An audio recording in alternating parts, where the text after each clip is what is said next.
All right, good morning, everyone. It's really nice to see people in person, not in a square box.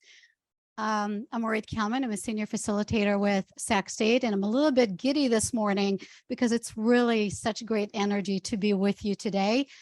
We have a packed agenda, not a minute to waste, and we're really looking forward to see what we can accomplish together today. So as we get started, we're still working on some captioning issues on the Zoom, which hopefully going to get worked out really soon. And we need to make sure that the clicker is working. And so this is what happened when you haven't been in an in-person meeting for a couple of years.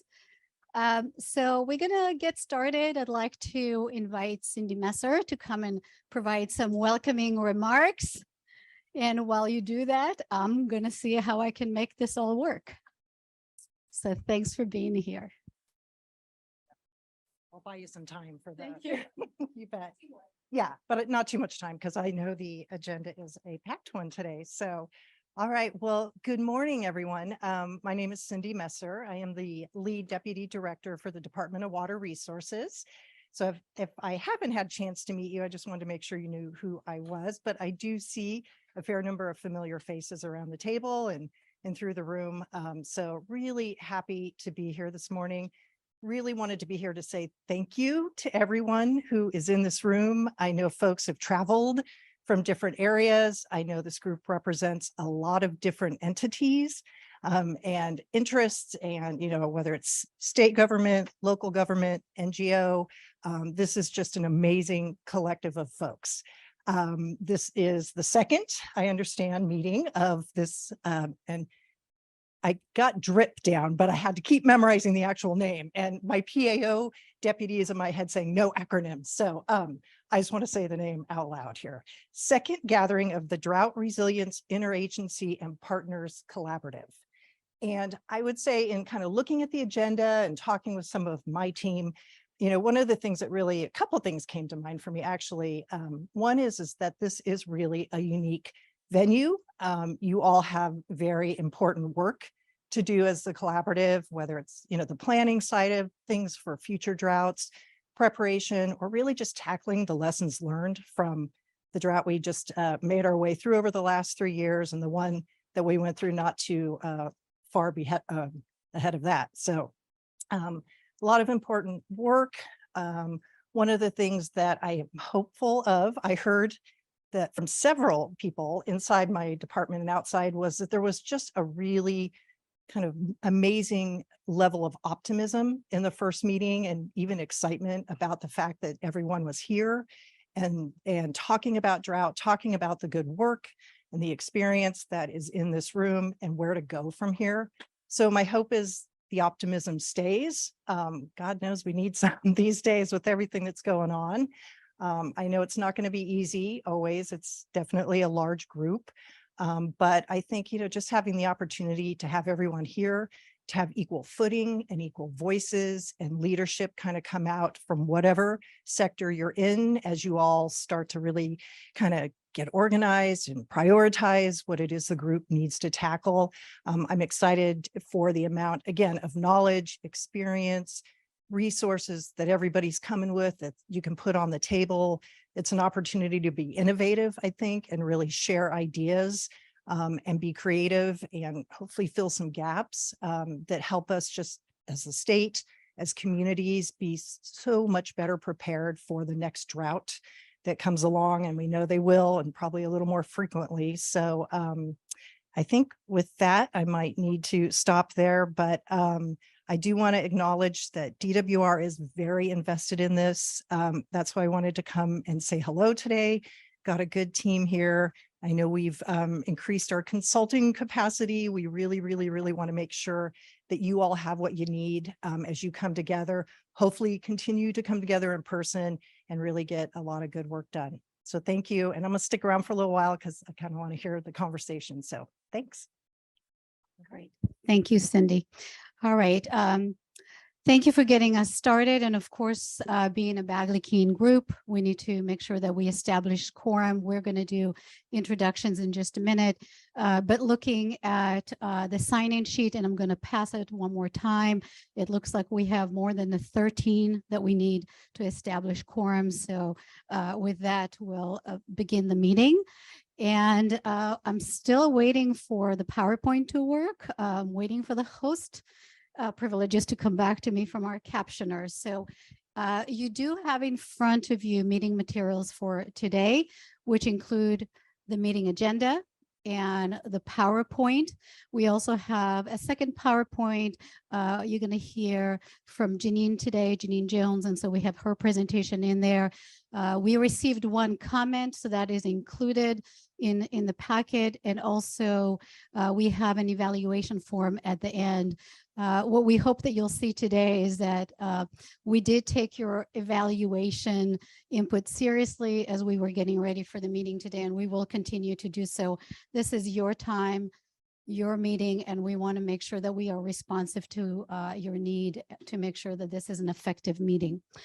Just to those joining us either streaming on or Zoom, just want to welcome you as well and thank you for listening in today. We will have comment period in the afternoon, and we are working on getting the closed captioning done, and as soon as that happens, I'll be able to run the slides. We really look forward to an engaging and what we hope to be a thoughtful, innovative meeting today. It is very, very full agenda. So I'm going to look to all of you for us collectively to be timekeepers and make sure that as we are having our conversation, we are concise in our remarks, that we are additive, just so we can move forward towards the objective that we have set up for the meeting today. So just going to the slide in terms of this is slide 4 on desired meeting outcomes. And we had a chance to check in with you in our pre-meeting plan, but just to reiterate the purpose today for the meeting, there are 3 key outcomes that we hope to accomplish. First, we want to, this being the second meeting, we want to reaffirm the role of the collaborative. So just wanting to make a connection, we heard from you at the April meeting how you connected to that purpose. We want to reaffirm that, make sure that that's foundational to all the work that we're doing together today. We're going to spend throughout the day thinking and planning towards what is outcome number 3, which is develop a collaborative roadmap based on the topics that are of greatest interest to all of you. And we're going to talk about what that means in terms of how do we sift through all the different ideas, important ideas, necessary ideas, and identify what is the added value of coming together as a DRIP collaborative. Where is the opportunity for all of you, given the collective capacity that is in this room, to make a difference, to create change and impact. And outcome number 2 is where we're starting today. We heard from you last time that it's really important to understand the state perspective. And so one of the outcomes for today is increased our collective learning and spend time really understanding what is happening in the state space in terms of working towards drought resilience and how does that connect to local efforts. And we're going to start thinking about what that landscape looks like. And we're going to work, we're going to learn together, work together, think through that this morning. And that's going to inform our afternoon work. So going to the next slide, which is slide 5, meeting agenda. And the way we set up the meeting, and I should say, you know, I'm kind of the MC today, but this had been a real collaborative effort working towards the workshop today. I just want to acknowledge Anthony Navasero and Julie Ekstrom from DWR, and we have Glenn Lowe and Claire Keating from Earth Genome. We've all been working together, kind of really thinking through what happened at the first meeting and how to be effective moving forward. And so you'll get throughout the day to hear from Claire and Glenn, just kind of insights that we got from you at the first meeting and the survey and the conversations that have been had in kind of thinking through what the DRIP is working on to help us think through the agenda today and what we want to accomplish. So this agenda has been really a work of coming together and thinking through it. So 2 parts to our day together. Oh, maybe something is happening. Thank you. Yes. Okay, much better. Okay, so there are 2 parts to our agenda today. We have the morning, which is our learning time. This is an opportunity to hear from the state what is being done. We're going to discuss that and think about how that relates to other efforts, the things that you're working on. We're hoping that this will be a start of a longer process of really making those connections between all the different efforts. But we're going to start with recapping the first meeting, making sure we're really grounded and moving forward. The first year of DRIP is really, we think of it as really as a forming year. You know, we're thinking about it long term, that we really need to set the stage for how we work together. So we're going to spend time just kind of figuring out how we work together. We're going to practice that and see what works, what doesn't work, and hopefully that would allow us to kind of move forward and think about what we want to do in the afternoon, which is the roadmap. So I'm actually on the agenda. Yeah, that's fine. Thank you. That's great. All right, so we're going to recap the first meeting. We're going to have a standing agenda item. Janine Jones is going to talk about current hydrological conditions, give us an update. And we have 2 framing that we are using for the meeting today. The first one is the drought risk management framework we're going to use in the morning. And really that is meant to help us kind of think through things. It could be really overwhelming when you think about all the ideas that have generated, all that is work that is being done throughout the state.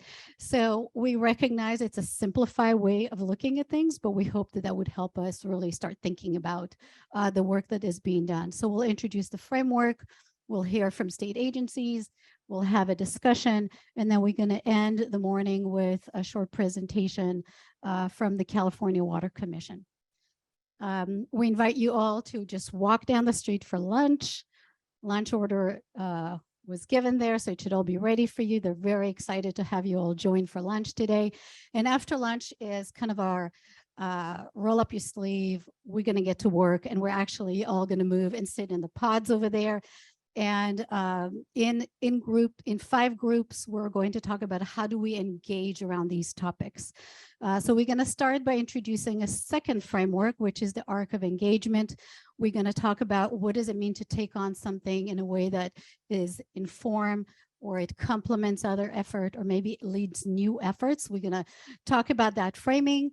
And then we have a whole process set for you in what we hope would lead to that third outcome, to start thinking about what is the DRIP Collaborative, what collectively the DRIP will be doing between now and your next meeting, which is in October, and really thinking about it. What can we take on that is realistic given our collective capacity? What can we accomplish, and what can we learn from taking on something to work on together? So that's what we're doing in the afternoon, and we'll end at 4:30. But we're probably all going to need a drink then.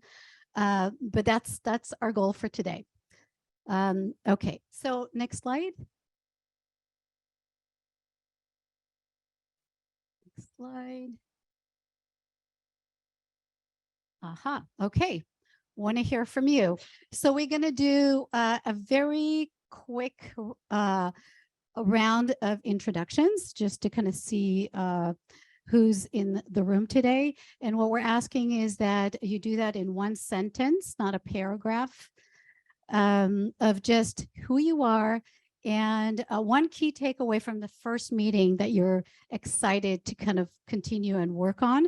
If you were not here at the first meeting, then, you know, fresh ideas, new ideas, something that you're you came in through the door thinking about. Would love to hear from you. So I'm going to start with you, Josh. I'm going to come back to our team introductions later, but I'm going to do this round. Good morning. Josh Grover. I'm the Deputy Director for the Ecosystem Conservation Division at the Department of Fish and Wildlife.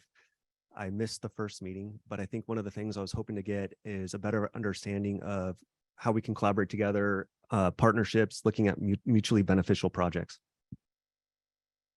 Hi, everyone. Anna Schiller with Environmental Defense Fund. I really appreciated from the first meeting some of the consensus that was building around shifting our mindset towards longer term preparation for ongoing warming climate and just drier conditions.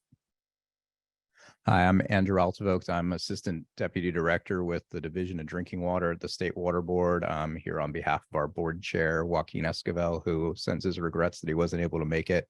From the first meeting, I'm really interested in, all those great ideas that we put down on paper and started to narrow down, continuing to narrow down those and, and figure out where we want to focus in on. I'm Brent Hasty. I'm a public member. Plumas Lake Self-Storage is what I do for a living. I think from taking the first meeting, what I got from that was strategic planning that includes collaboration can get a lot of stuff done. Emily Rooney, Agricultural Council of California. And what I took away from the first meeting was really how close we are on priorities, things like infrastructure and improved coordination between local, state, and feds. These were things that I think a lot of us are thinking about, and that was exciting to me. Thanks. My name is Brian Cody. I'm with the California State Association of Counties. I'm an alternate for Catherine Freeman. This is my first meeting, but the takeaway I got from the last meeting, kind of reading through the notes and watching the YouTube video, was that one size fits all programs fit nobody. And that was something that kind of is sort of core to our organization. Morning, everyone. Chris Trinnell. I'm a Deputy Director at the California Department of Water Resources. One of my takeaways was just how valuable it is to get out of the fray, get all of the groups together that are represented here, and think long-term, as a couple others have mentioned, especially when the fray these days sometimes involves things like flood. How do we keep the focus on drought where it should be long-term? Dave McCalco, representing Cal Mutuals. Make a living as a general manager of a small water system. And I just look forward to hopefully pulling out some actionable items out of all these ideas so we can actually come up with some ideas to get something done. Hi, I'm Grace Person with CivicWell. And my takeaway from our last meeting was the sense of intention and engagement, enthusiasm for being in the room and talking about all of these things, I think is something that I just really appreciated from the last meeting. Good morning, Emily Maloney, Water Program Coordinator for Buena Vista Rancheria of Miwok Indians. And my takeaway from that last meeting was just that consensus of how drought is a multifaceted, multidimensional issue and that it needs to be addressed from a lot of different angles. Saharnos Mirzazad. I'm Chief Deputy Director at the Governor's Office of Planning and Research. My Director Osefa, was here last time. I'm excited to learn about the potential collaboration opportunities and information sharing here. Good morning, Nancy Vogel, Deputy Secretary for Water at the California Natural Resources Agency. My takeaway from the first meeting was the need for a new word. I think it was Reggie who said drought doesn't characterize what we're going through. California is becoming a more extreme and warmer version of itself. Good morning, everyone. Anna Neymark, Deputy Secretary for Water at Cali, PA. My takeaway was the sort of value of having so many different perspectives in one room and putting all of our heads together to try and address this really important problem. Hi, everyone. Jason Colombini, farm about 550 acres of walnuts, olives, and open ground in eastern San Joaquin in Calaveras County. Big takeaway for me from last meeting is just the enthusiasm, how much everyone I've talked to wants to learn about what I do and how much I want to learn about what you all do. And I think together that makes this collaborative something that'll really help. Hi, good morning, everyone. I'm Virginia Jameson. I'm the Deputy Secretary for Climate and Working Lands at the Department of Food and Agriculture. I wasn't able to attend the first meeting, but reading through the minutes, it really resonated. Many things resonated with me. Seeing, the discussion around, like, yes, as others have already mentioned, like all being here and representing those different perspectives, but also, we have a trajectory of hotter temperatures and more drought, but we have always been a place that's not the same year to year. And how can we work together to address that? Hi, I'm Justine Massey with Community Water Center. I'm a policy manager and attorney. And I also noticed a lot of what was shared. But when we prioritized, I was encouraged to see that there's a lot of interest in addressing the most vulnerable communities in California and really focusing on whether you call them disadvantaged or underserved, underrepresented communities, making sure that they have access to both the short-term resolution of their drinking water needs and long-term planning to make sure that it's not just a Band-Aid. Good morning, Laura Ramos, Interim Director at the California Water Institute at Fresno State. And Nancy took my takeaway from last time because that was mine, that there was several conversations about not just saying the drought word, and because people think it's over once it's rained, but how do we continue the conversation that water conservation should be our way of life, and we should always be treating it like it is a drought, even when it's raining. Good morning, everybody. Nate Ortiz, Assistant Director of Planning and Preparedness with the Governor's Office of Emergency Services. Chief Deputy Director Curry sends her regards. I wasn't at the first meeting, but watched the video, and I think in our world, we look at whole community planning. And as we kind of looked, as I was listening to all the different contributors, this kind of captures that whole community. It was nice to see that there's all different levels and not just our governmental partners, but all our private. So I thought that was a great start. Hi, good morning. Very happy to be sharing the room with you all. My name is Michael Girace. I'm the Director of Planning and Community Development for the Yurok Tribe. I did miss the first meeting, but considering what we're working on these days, I was really happy to see workforce development was discussed at the first meeting, and hope we can continue that. Thanks. My name is Reggie Collins. I work for California Trout, and I'm our legal and policy director. I think the biggest takeaway I had probably echoes a number of folks' thoughts on this, which is a great group of people. And it's always surprising that I wasn't barely hanging on after, a 4 to 5 hour meeting, which is very surprising. I think the biggest piece of encouragement I got is just the appetite for change and the recognition that things aren't perfect in California when we look at drought. And so when we accept that there can be tweaks to the system to make things better, I think that's where we can start, especially with a diverse group of folks here. Hi. Whoa. Excuse me. Good morning. My name is Russ Bryden. I am the County of Los Angeles's water utility manager. I think in an effort to be additive, I'm not going to be, but I want to expand a little bit on what Emily shared earlier. I think she was speaking about the multitude of solutions that are necessary to approach whatever the new drought word is. I think my takeaway from the first meeting was just holy cow, there are an awful lot of interests around the table. I was worried at first that we would be herding cats, but it was nice to see towards the end that we started to maybe narrow down our focus with a couple of priorities. So yeah, looking forward to making sense out of what initially started as just an awful lot of individual ideas. Hi, I'm Suzanne Pecci. I am a public member, a domestic well owner in the South American subbasin, which is a high priority subbasin, a lot of conjunctive use, a lot of recharge going on, a lot of domestic well owners in the area, and a lot of development. At the last meeting, I was glad to see there was recognition of the great diversity of the people in California that this program is going to be serving, and the importance of the collection of data to better understand the group and the issues, and to really head them off before we have a crisis. Thank you. Hi, I'm Sierra Ryan. I'm with the County of Santa Cruz. I'm here representing local government. One of my takeaways from the last meeting was really an appreciation for the recognition at all levels of state, local, nonprofit, that the way that we've approached drought in the past just doesn't work. We can't have a catastrophe every 3 years. It doesn't work for our workforce. It doesn't work for our communities.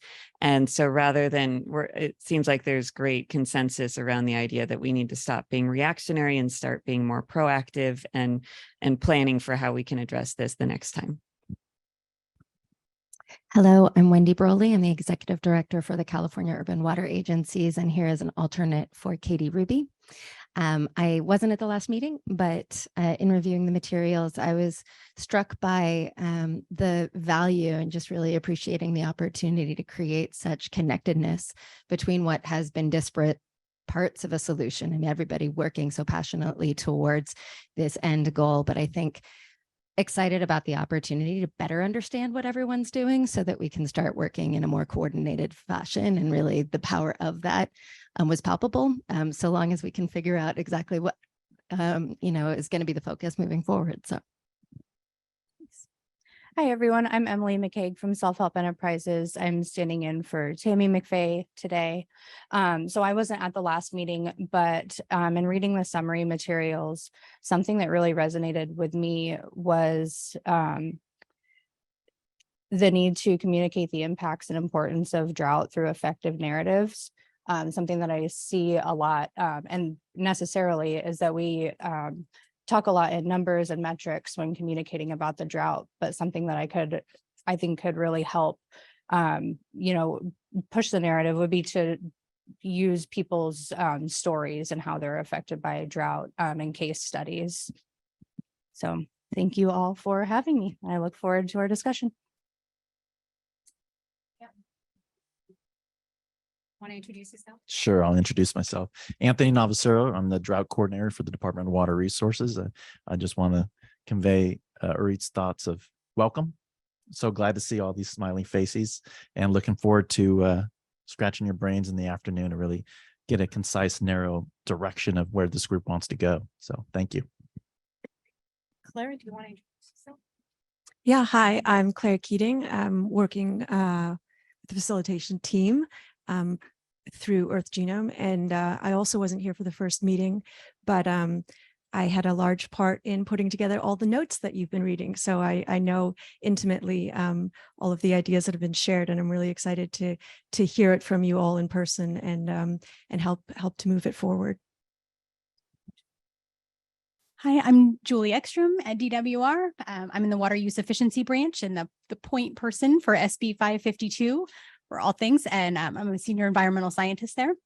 So thank you all for coming. This is great. Just do introductions. Okay. Hi, everyone. Glenn Lowe from Earth Genome. And as Claire alluded to, we've watched the video, I think 5 or 6 times. So if we quote you, it's not because we're stalking you, but we really think all the inspiration and ideas you brought on are really quite important. Great. And like I said, we'll get to hear from Glenn and Claire throughout the day, just kind of sharing what we heard from you that really informs the conversation as we're moving forward.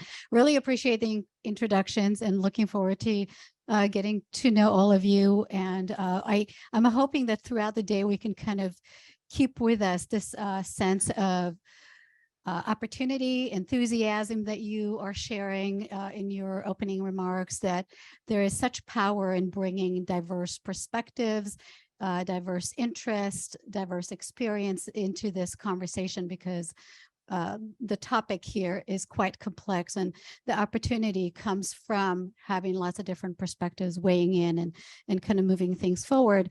And also that it's really important to think about the language and terminology that we use as it helps us move forward, and the fact that we really need to be grounded in data and information and stories. And we're going to try and do that as well today. So hope that we end the day with the same kind of note of excitement that we're walking into today. And so we're going to get started with just kind of, again, grounding in the purpose of the drips. I'm going to turn it over to you, Glenn, to get us started. And while you're doing that, I'm going to see if I can fix the PowerPoint. Oh, great. So will it advance or? Okay. Well, good morning, everyone. Very excited to be here. There's so much energy, insight, inspiration in this room that I just want to acknowledge that. It will carry us throughout the day. This is a hard topic for us to tackle, as you all know, better than anyone. But as I like to say, and reinforcing what just Arit said, our unique vantage points allow us to see things that no one else can see. No other collective group sees what we see. And I like to think that's going to lead to solutions that would exist nowhere else unless it comes from here. So your comments as we went around the room really represent what we heard on April 6th. No slide will ever summarize that as well as you just did. There are some key themes that came out that not just, of course, reinforce why we're all here from a legislative point of view, but that we want to build trust, that we want to focus on coordination and collaboration, that the drought messaging and communication really needs to be improved, that we need to think across multiple systems, that we need to build state and local capacity. And importantly, we need to both empower and protect those that are vulnerable. And so there are so many things that we can cover. And later on today, we'll talk about all these ideas that we sourced directly from you, from other places as well. I think Claire and I came up with a list of 100+ ideas. We'll distribute that later on today. And I think you got a copy on Friday as well. But like we're all saying, that's where we're starting today. A great start on April 6th, a lot of conversations in between, the prep calls as well. I think we're all here to roll up our sleeves and get to ideas. So that's where we're at today. So this question keeps on coming up of, well, not just what are we going to work on, but how do we work together? And through the survey that a number of you had a chance to respond to, a few key themes came out. I'm just going to highlight a few things here. Focus on what matters. That's really important because there's so much we could do, but we can't do it all. Be value add. There's amazing efforts already underway, primarily by people like you or your organizations. I like this phrase, big impact, efficient effort. We also need to have a perspective on early wins, momentum built at the beginning, but with a long-term eye toward resiliency, because that's what we're all looking at. So it's not just a where and when problem of water, but thinking across that whole time horizon. And that will be one of the frameworks we introduce shortly. And of course, an action plan. What are we going to work on together? And so as we think about all those ideas that were surfaced, undoubtedly more that will be surfaced today, we need to be concrete, solution-oriented, and draw connections across actions and policies. So with all of that said, it's up to you. I think Chris mentioned in April that we want to build trust, we want to co-create. And so really this is all in your hands. We're here to support you, but it is up to you. So as we think about the processes we're putting in place, we like to think of it as forming muscles. And so as DRIP continues in this meeting and in October, we want this to be your organization and we want to run it how you want it to be run. So one reminder, friendly reminder, I think Julie showed, oh, thank you. This slide from April, which is just our organizational structure. It's flexible. And although it is up to you, you're not on your own. And so we'll tap into other networks, other state agencies, other experts on topics. We'll have, of course, the 3 annual meetings, one in the spring, summer, and fall, next one in October. This may come up in the afternoon, which is this idea of ad hoc working groups. It's how do we plan to get the work actually done? And so that will be a topic for us as well, all culminating, of course, in the annual updates end of this year that you'll help contribute to and help review. So with all that said, that's where we're at today. That's how we're structured. There's a lot of flexibility. It's all up to you. And we're going to spend today really co-creating our path forward. Okay. All right. Thank you. Thank you, Glenn. And we're just going to move forward and would like to invite Janine Jones to share with us what's happening now in the hydrological conditions world. Looking forward to your presentation. And this is working now, so I think we're all good.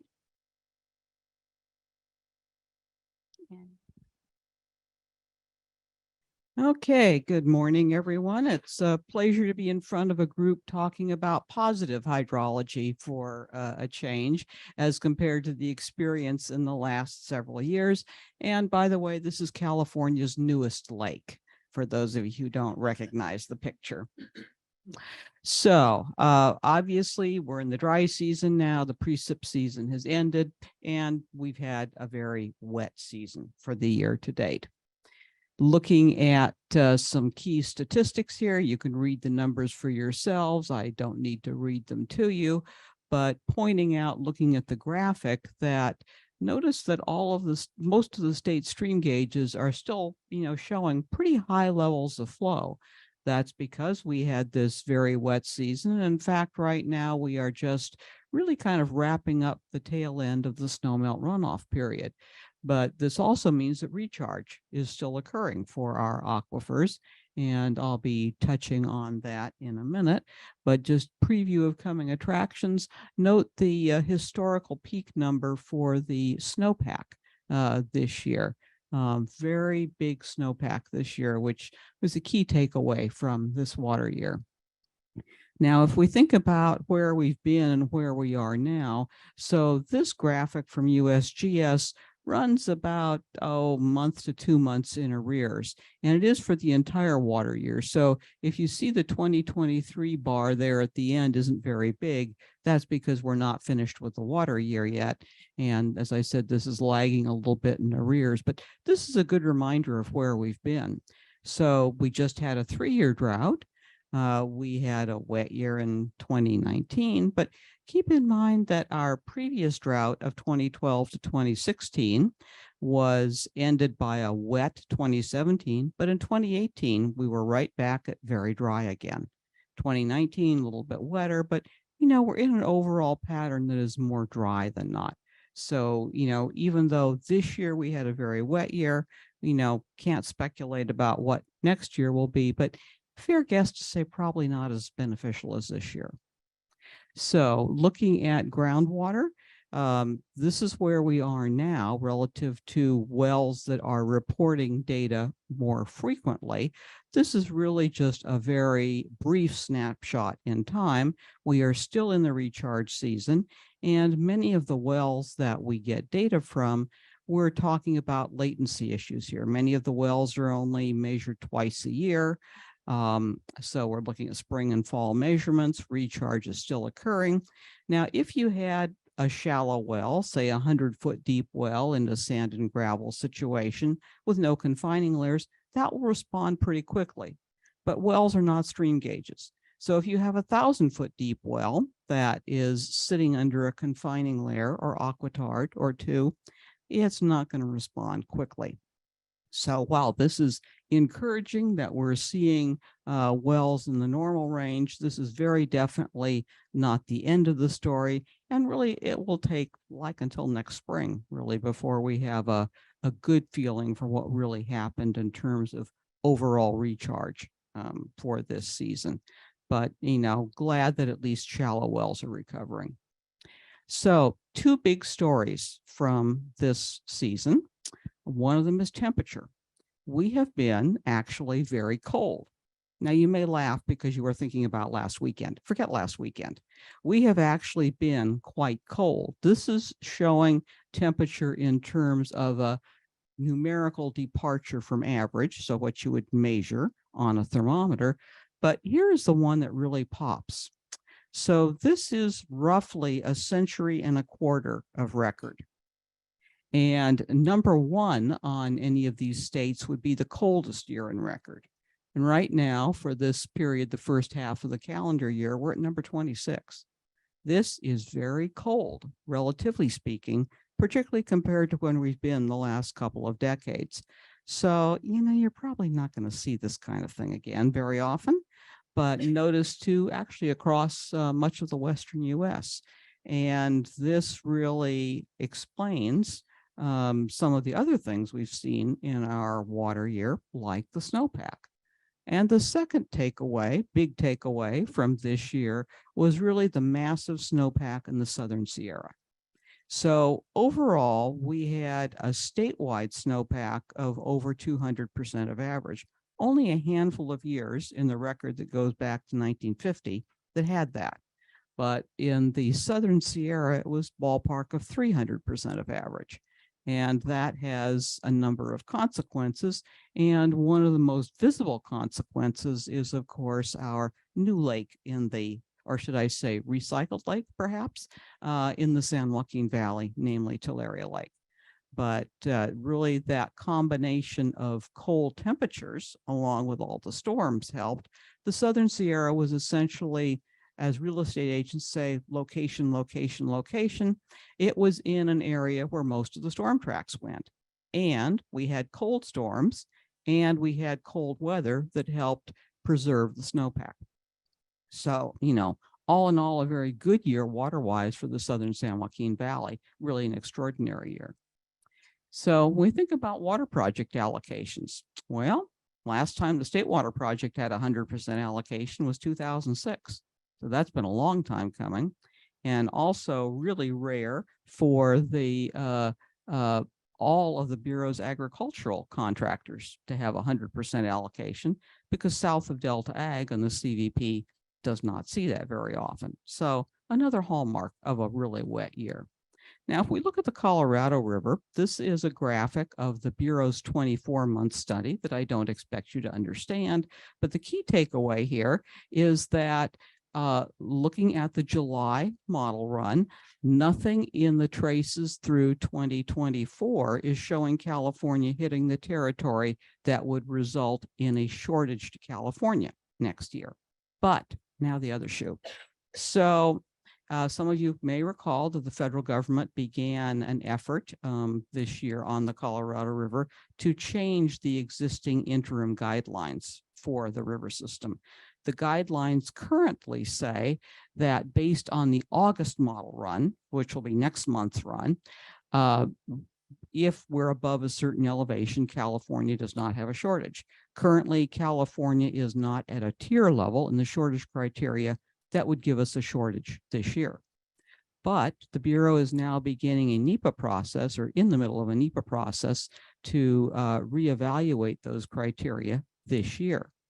The basin states recently got together and provided a suggested alternative to the Bureau to analyze their NEPA process that is actually a workable alternative as compared to the two they began the process with, which were frankly both improbable, but the Bureau hoped that the states would come up with something during the process. So comment period on that closes the middle of next month. And by the end of the year, the Bureau expects to complete a record of decision that will then actually inform what the criteria are for next year. And we can expect that there will be, as is proposed in the Basin States alternative, essentially voluntary cutbacks in water use that will propagate into this new operating scheme.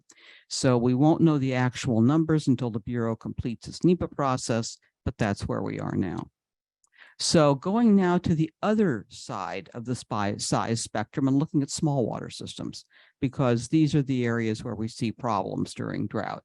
And I should note that DWR has been working with the community that prepares urban water management plans, or UWIMPs, which are the larger systems, on collecting their projected shortage conditions reports, which are a requirement of law that first took effect last year. And really, we're not seeing big problems there. Some systems will maybe have shortages, but they can be fixed either by implementing their water shortage contingency plan or, some additional supplies. Nothing serious there. And we're not expecting serious problems in a year as wet as this. But small systems continue to have problems. And pointing out, these are not necessarily a metric of hydrology. They're a metric of the system's characteristics and the fact that many of them struggle. For example, a system may be hauling water this year or receiving hauled water, but that's maybe because of a water quality problem, or because, well, it maybe had 3 wells to start with.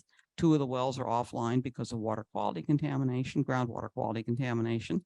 And the 3rd well had a casing failure, which is not unusual in San Joaquin Valley. So while this is indicative of problems in small systems, this is not really a hydrologic metric. And keep in mind, we're also going into that period that other eastern states would call a drought in California, known as summer. It doesn't rain in the summer. You know, to them, that's weird. But there are systems and private wells that struggle almost every summer because they're simply inadequate. So what we're seeing really reflects that situation more than hydrology. So changing gears a little bit, I wanted to bring this up because it's been in the news a lot the last few weeks, and that is the quote unquote big El Nino that's coming. So if you focus on the bottom graphic on this panel, you'll see the rightmost colored area is blue. That's the La Nina that we're just coming out of. And in fact, last week when the Climate Prediction Center issued its monthly status report on ENSO, we just hit the number that qualifies us for an El Nino in terms of the index value. And as we go forward into through the winter season, actually, we'll now see an orange blob forming on the right there that will represent the El Nino conditions. And there's been a lot of noise in the press about, oh my God, big El Nino coming, it's going to be really wet. I need to rain on that parade. It's not going to be. At least not in California, because one of the things we know in California is that ENSO is simply not a good predictor of precipitation. The news media has been all excited in past years because there were a couple of large El Ninos that were quite wet, and they still continue through with that thought process. The reality is, as this graphic shows, this is showing La Nina, neutral, and El Nino conditions. Yeah. There's no correlation there. So just ignore everything you hear in the news media about we're having a big El Nino and it's going to be really wet. We just can't say. And as a reminder, this is a graphic I showed the last time focusing on the skill of the existing federal predictions for precipitation in our 3 most productive winter months. White area means no skill. The skill metric shown here, the Heidecke skill score, goes up to a score of 100. The highest they have on there is 40 in part of Florida. So in other words, there's no skill in these forecasts. And what we have to remember, this is California. We have a very high variability in hydrology. We can easily swing very wet, very dry, back and forth as we did this year. So when you think about what's happening next year, it could be anything, and we have to be prepared for either consequence. So this is where I wrap up with that nice photo of one of our snow survey caverns in the Southern Sierra, and you can just see the stovepipe sticking out through the snowdrift there. And that's it. That's great. Thank you. So don't listen to the media, and just acknowledging that California is so diverse that when we're thinking about different conditions, they look differently and require different needs and responses throughout the state. So we're going to move forward to our first framing that we are presenting today. And again, what we wanted to make sure that is clear is that we don't think we found the perfect way to kind of categorize and sort and frame the different things that are happening throughout the state, but we wanted to have a way to kind of think through it, and we'd love to get your thoughts on it. So what we're going to do is Julie is going to present the framework that we're going to use this morning.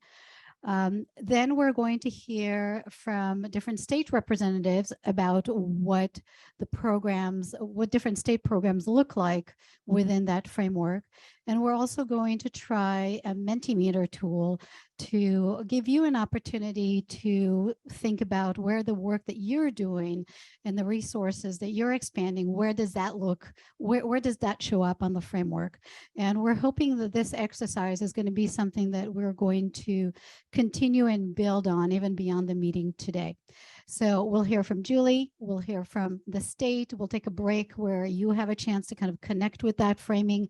And then with the time that we have left this morning, we're going to have a conversations about, given what work is being done, what are the opportunities for coordination and collaboration? Great. Thanks, Arit. Does this work? Okay. So this is not blow your mind new framework. You all are familiar with it, and it's been used for a very long time as part of emergency management. So we're just breaking it down in 4 quadrants. So looking at for disaster risk management, this is a commonly used cycle all over the world, and so it's really it's often used for just focused on emergencies, but the important part is that you don't just look at the response itself, because it's easy to get lost in just crisis management. And so traditionally, and I'm not saying right now necessarily, but California and other places have managed drought based on just focusing on the response, deal with it as it comes. And so that's in very crisis management mode. And of course, that is a very necessary component of drought management, but we also have a tremendous amount of opportunity in the mitigation, preparation, capacity building portion. That's the green part of this. We're calling it 4 quadrant cycle, but this cycle. And so just going through so this kind of breaks down in terms of drought, because you can use this for wildfire, any type of hazard or disaster. And it's a little bit it's more intuitive for hurricanes, flooding, wildfire that are very episodic with like sharp beginning and end points. Whereas drought is a little bit fuzzier of, are we there yet? Are we in a drought? You know it when you're in the very core of it, but at the beginning, it's a little bit unclear. So it does, the importance of the forecasting and monitoring it's very critical, and the communication and the terminology used about when are we in the response mode. But going through this, you can start anywhere, and they all can overlap in some ways because different things are happening during a dry period and all over the state. And so we have in purple, we have the forecasting and monitoring phase, and this is always going on. So it's not just that it ends, but it is continuous, but it is pretty distinct activities that go into this. A lot of science, the monitoring. So the ongoing forecasting and monitoring, what's going on with surface water, precipitation, groundwater, and then the push to improve science. What is the science that's needed to better understand the hydrology and the groundwater, so that we can use that as for forecasting and monitoring to understand where we are and understand the water systems and what is climate change doing to this water system. But a lot of this, trying to project where or forecast when there are going to be issues can also kind of get the response ready. So triggering the response when we do have, say, calls of dry wells, or we start seeing low reservoirs and other, hydrology issues. We have implementing the emergency response procedures, and there's all sorts of communication and calls for assistance in that phase.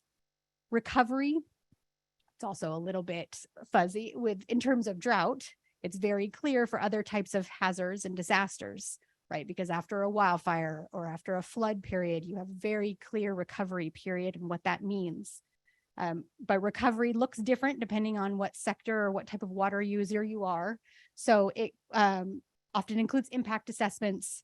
It often can be meaning a focus on replenishing water supplies and evaluation of the response that was conducted and the future needs. And this could still involve assistance to suppliers and other locals, other types of water users. And then, even funds to boundary organizations, so technical assistance providers, to keep distributing assistance when the short-term interim solutions, so we call them. And then we get into the green section of the mitigation, preparation, and capacity building. This part is so critical, and there is a lot of work going on around it. But we do put a lot of emphasis on response.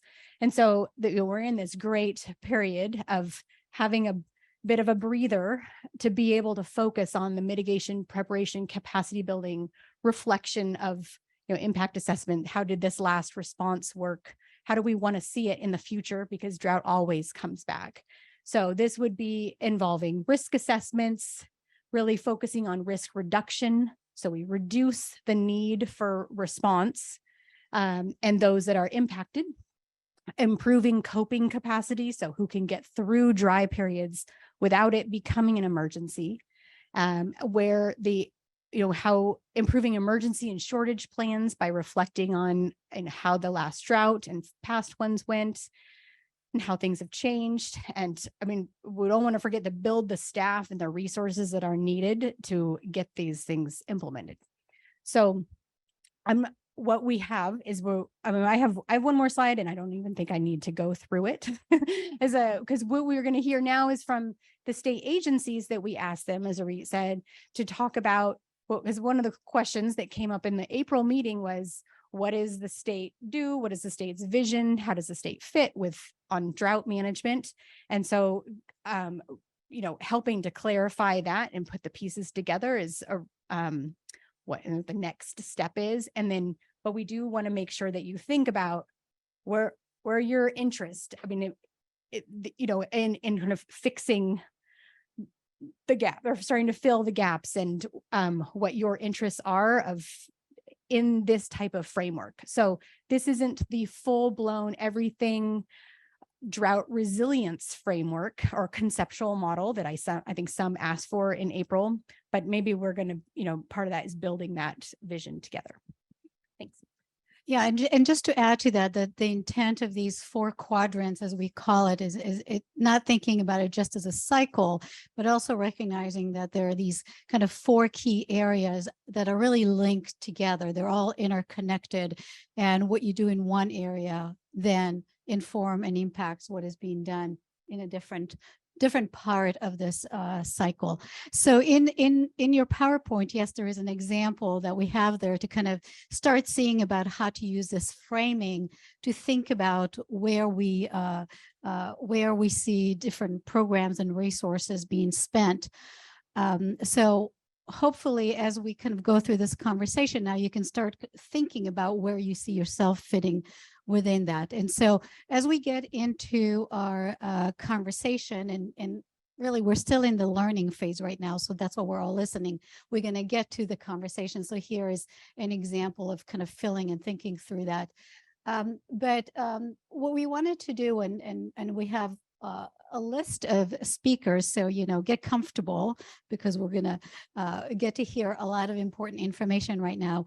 Our follow-up discussion, so this is what we really invite you to think about as you're listening and thinking about what you're hearing, is given what is shared with us this morning, what works that we can learn from. So what are the lessons learned in terms of opportunities, where we can improve, what we can apply elsewhere? Are there specific gaps, and are there specific gaps that might be something that the collaborative can engage on and work on? So this is really in a response to a lot of what you talked about in your April meeting around the different types and different ways that we think about coordination and collaboration. So I'm going to let Glenn first. Just hold on a second, Anthony. I'm going to have Glenn just kind of remind and just going to bring back some of the ideas that you've shared at the April meeting.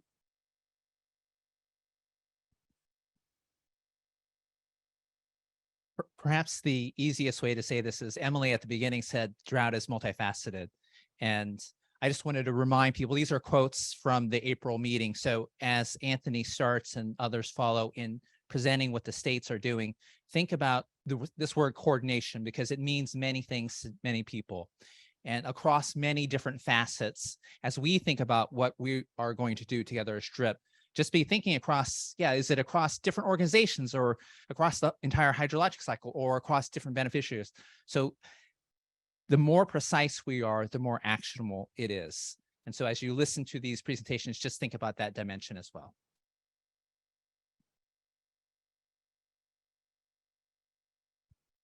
All right. And just the fact that we are putting puzzle pieces together, right? And so think about your puzzle piece and where that's going to fit in as we're having this conversation. Go ahead, Anthony. Thank you.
our existing electronic.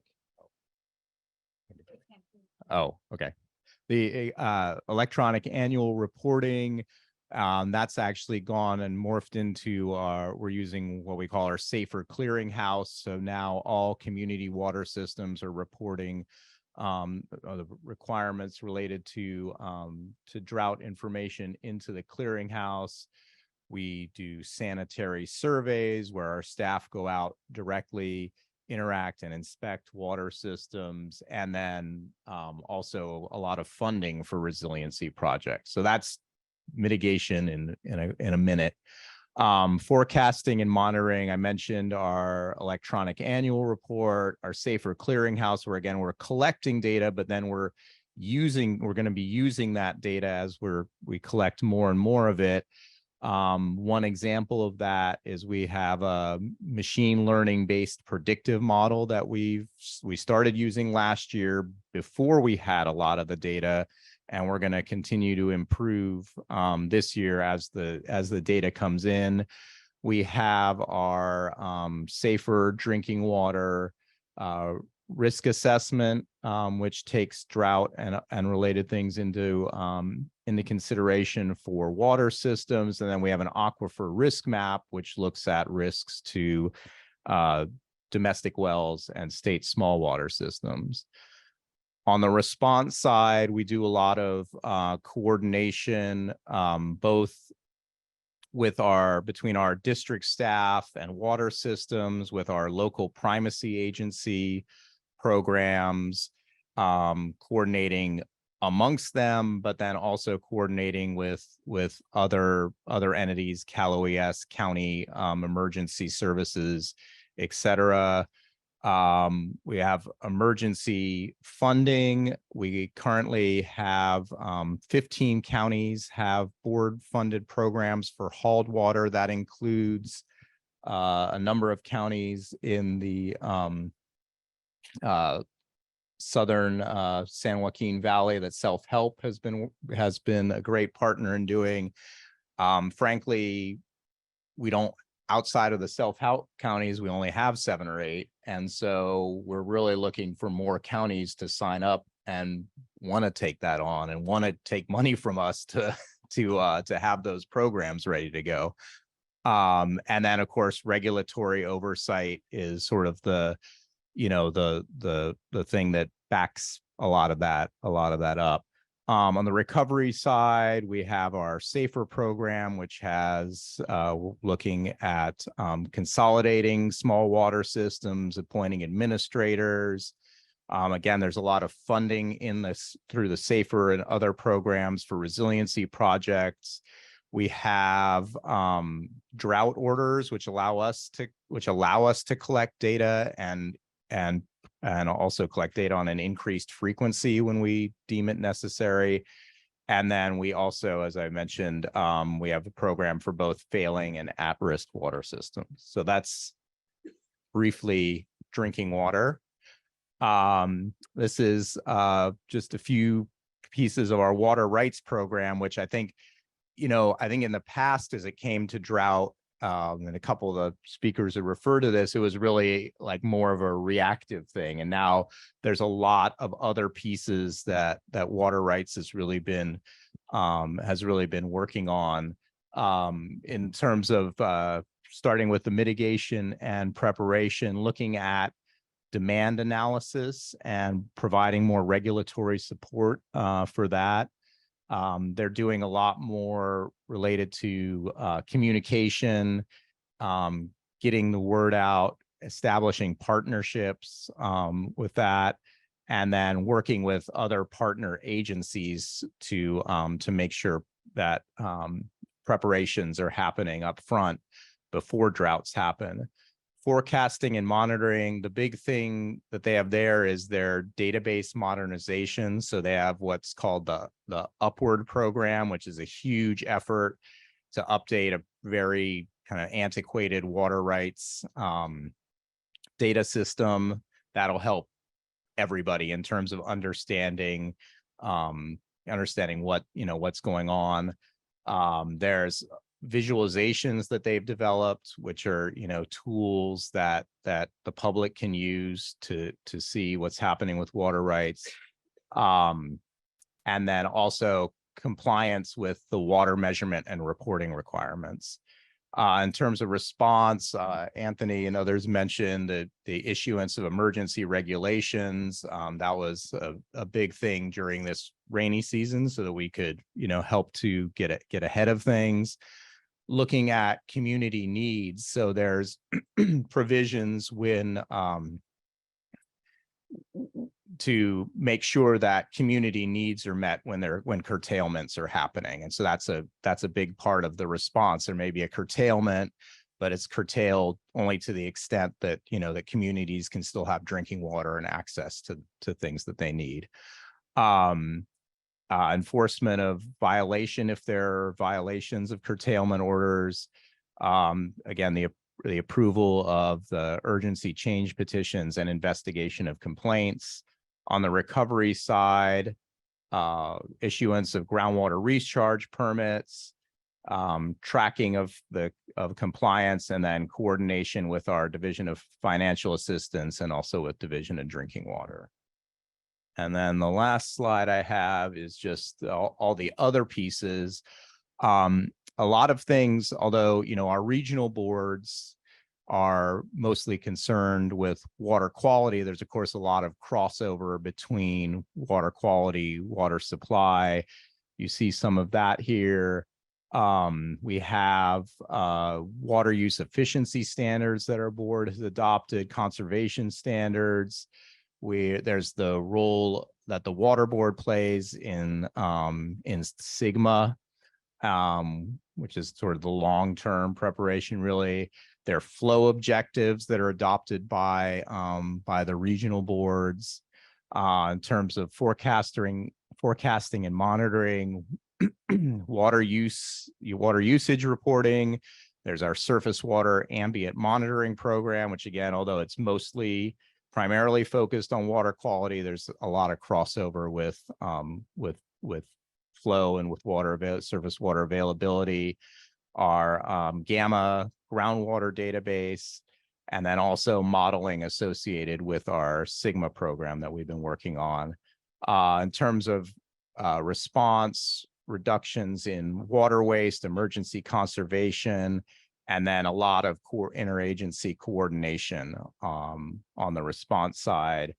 And then in terms of recovery, just continued coordination between the water board divisions and regions and our other agency partners. So I know that was fast. There's a lot of information. Hopefully the slides are available, and I'm happy to try to answer questions later as best I can. So thank you. Thanks, Andrew. Yeah, and we'll make the slides available later after the meeting, right?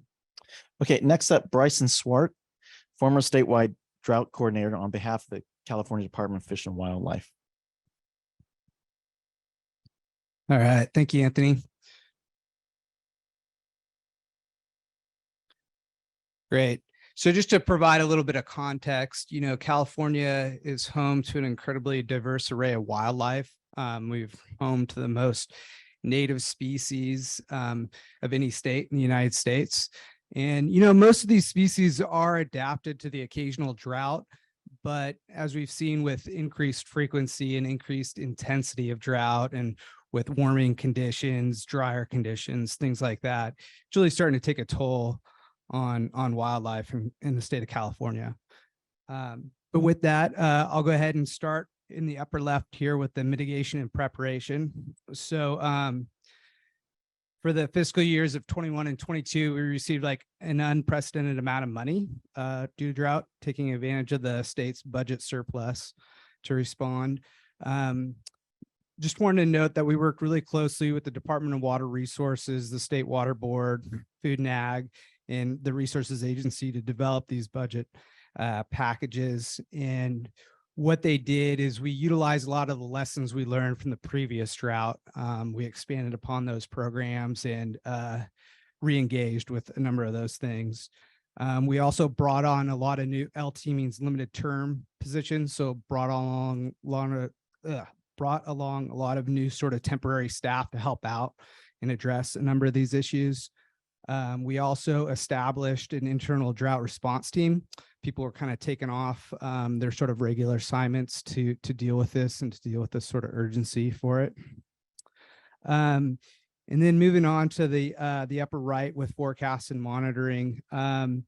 We mostly utilized a lot of our sort of long-term aquatic and terrestrial species monitoring programs, but, through the budget package, we were able to increase a number of the sort of stressor monitoring on vulnerable species and areas.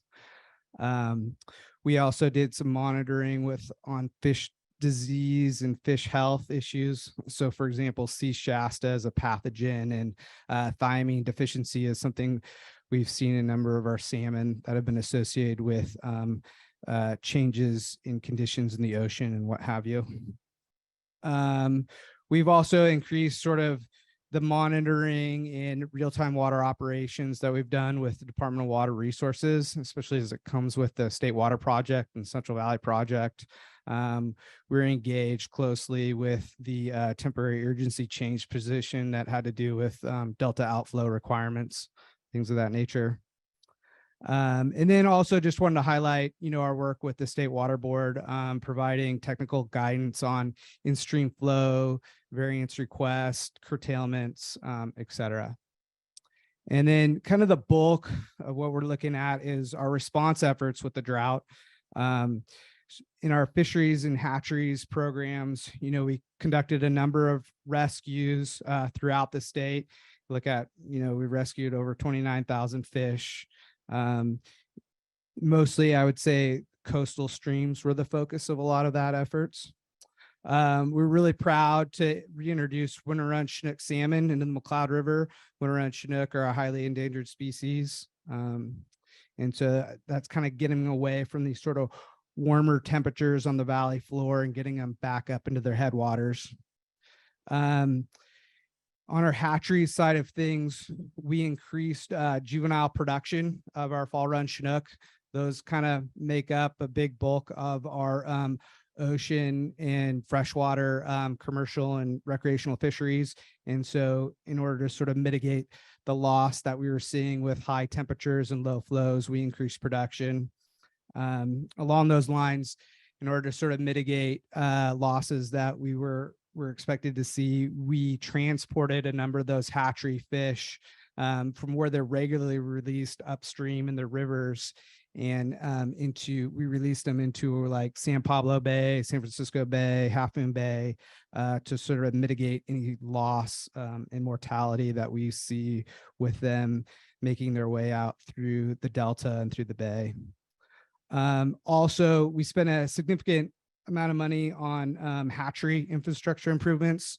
So like new wells, new water chillers, ways to convey water better to the fish. A number of our hatcheries are, over 80 years old and in need of new equipment. And so this kind of helps out, especially with climate change too, as we're seeing warmer temperatures in our hatcheries as well, and trying to mitigate and plan for that. On our wildlife and land side, we did a number of sort of translocations and captive rearing of amphibians and reptiles that are certainly susceptible during drought conditions. We did in the desert, we did these guzzler refills, which are basically like big water tanks for bighorn sheep and other wildlife that were deeply affected in those areas. During the drought, we've seen a 300% increase in human wildlife conflict. And so we're having to deal with that. And what I mean by that is as species, as wildlife migrate further away, looking for water, they get into the, ex-urban and suburban areas and, get onto people's properties. And so we're having to deal with those sort of issues. We also made significant investments in our water conveyance and habitat projects on our state lands. And so we manage over 1 million acres of land. And so this really goes towards like waterfowl and shorebirds, providing additional water during the drought, because we do see, losses through old infrastructure and evaporation and what have you. And then a huge chunk of money that we received went towards fish passage, flow enhancement, habitat and projects with various agency partners and stakeholders. Cal Trout with Reggie there, Trout Unlimited, California Waterfowl Association are a few examples. As far as recovery goes, well, many species are still suffering from the effects of drought. And so recovery will take a while and will require a sustained effort. I think that's where a lot of the sort of fish passage, flow enhancement, habitat improvement projects will help out in the recovery area. What we're continuing to do and what needs to be done is continued collaboration with agency partners and stakeholders. While we enjoyed getting sort of this one-time funding or two-time funding, we could use some more long-term funding towards drought. We'd like to see some more secured water for the environment as well. And as much as we, are chipping away at habitat restoration, there's still a lot more that needs to be done, and getting connectivity into our sort of headwaters and areas where these species have originally been adapted to. So that's it for my side of things. Thanks.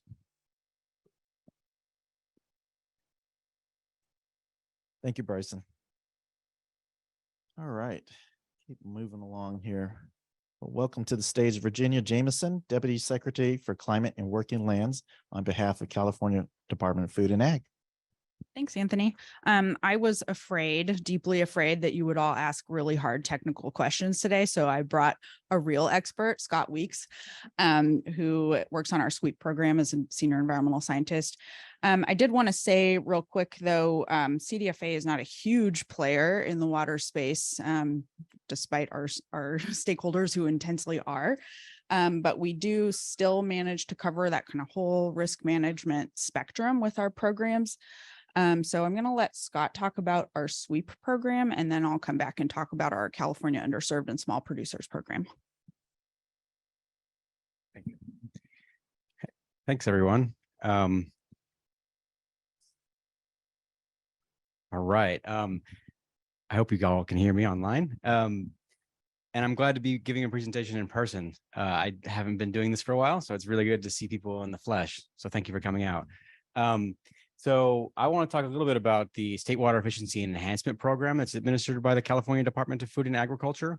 Now, I did put it in the section of mitigation and preparation. However, I would also make the argument that the response might be the birth of the program. As it has been birthed, it has transitioned more into the mitigation and preparation sector, though our funding is most certainly tied to droughts and probably response related.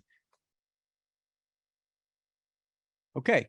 Just a little bit about the overview of the program. So we get our authority from the Environmental Farming Act that was passed in 1995, which really states that the program shall provide incentives to farmers and ranchers who promote practices of the well-being of ecosystems, air quality, wildlife, and their habitat.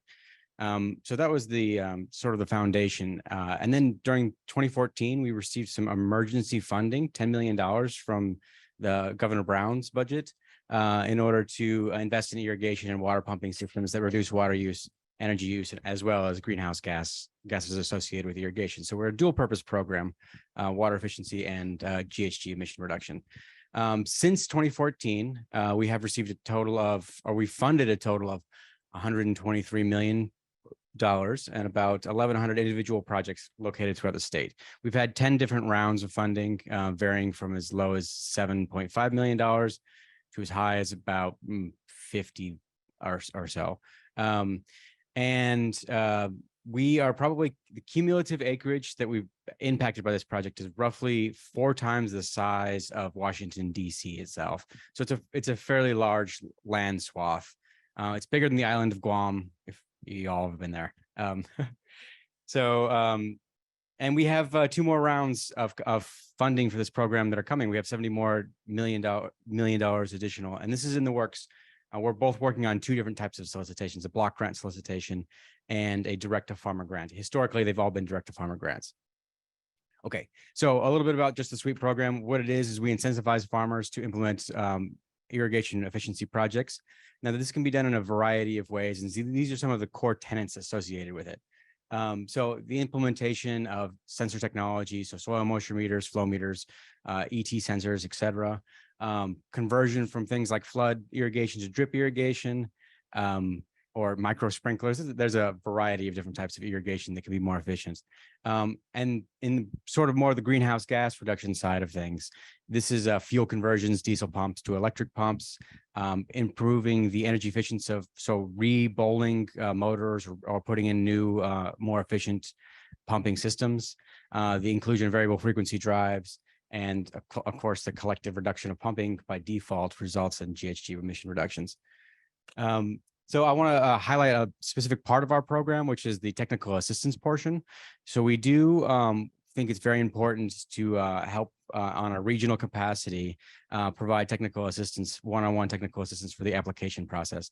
It is a technical process. It requires filling out some complicated calculation tools, gathering quotes, doing pump efficiency tests, and a variety of other things. So we've felt that the increase of this capacity was really valuable.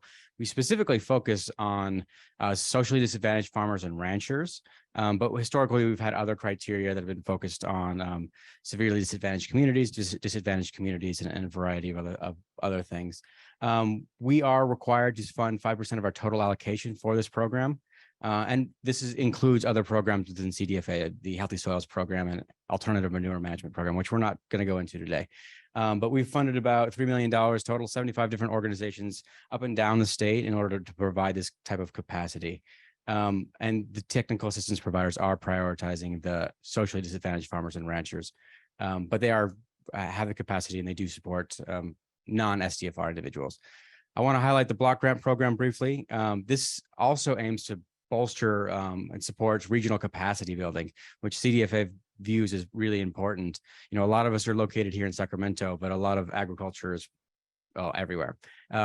So we're working on a block grant pilot program. And then we also have a regular sweep on direct to farmer program that's coming, but the block grant is looking at $40 million going to a variety of individuals, up to $5 million per grant.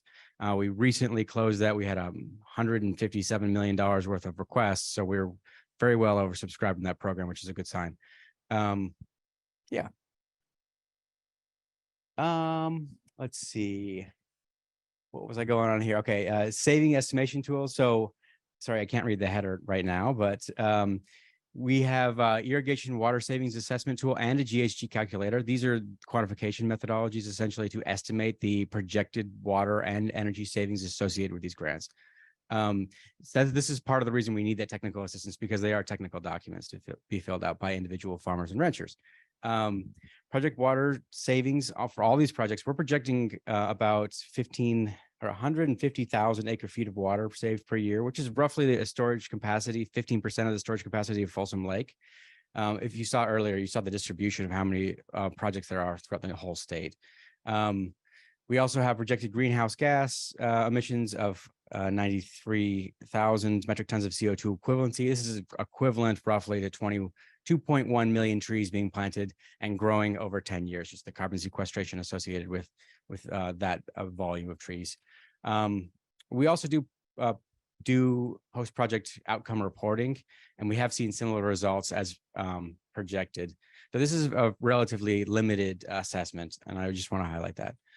I don't think we're taking questions this time, so I'll take it back to Virginia. Thank you, Scott. Maybe I didn't need to be afraid. Maybe there will be questions later, though. So the other program that CDFA offers is a more recent one. It's our California Underserved and Small Producers Program. It's only gone through its first round so far, but that basically offered drought assistance payments, both directly to producers. Those were $1,000 to $20,000 grants that assisted with well repairs, payment for higher than average utility bills, water hauling, upgrades to irrigation equipment for efficiency purposes. And then we also did technical assistance provider grants, and that included things like helping farm businesses with planning so that they could build adaptability and resiliency for future uncertainties. That whole program last year awarded just under $13 million. We will have one more round at least for $35 million. And now we get to include flood too, because we're, mostly halfway through our drought recovery response, and then a flood happened. So yeah, I'll stop there, but thank you.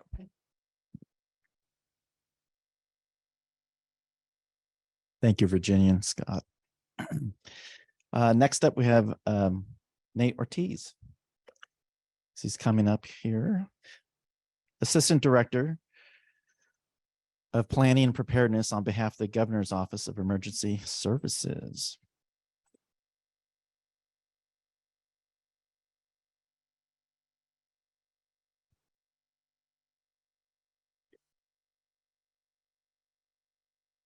So good morning, everybody. I think first, a quick kind of, I guess, level set on what everybody hears Office of Emergency Services. How does it play into these worlds? How do, what do we do? So we are the state's emergency management department. We conduct all hazard planning. We're looking at everything. We're not just a typical, we do earthquakes, we do fires, we do floods, but we also look at a variety of different things, even up to and including animals, droughts, all the different stuff. And really what we do is we bring partners together. We're the hub from the governor's office to work with all our state agencies, all our state partners, private sector, NGO integration, utilities, all the different groups, and bring them together.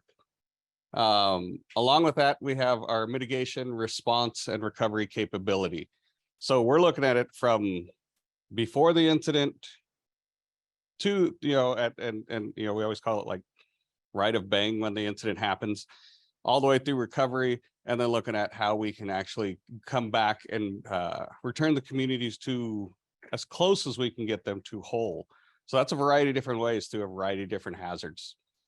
We have a unique capability to mission task fellow state agencies, and that's probably where our strength comes in, is we're collaborating with requests that are coming up from local governments. We have the structure to identify what state agency can assist. If it elevates to the state, how does that assist? And the way we figure out how things are going to elevate to the state is, no matter what it is, we always look at it as every disaster is local. So it all starts at a field level somewhere out there, could be, in wherever it is. And then it comes up through the local government, kind of could be a city, county.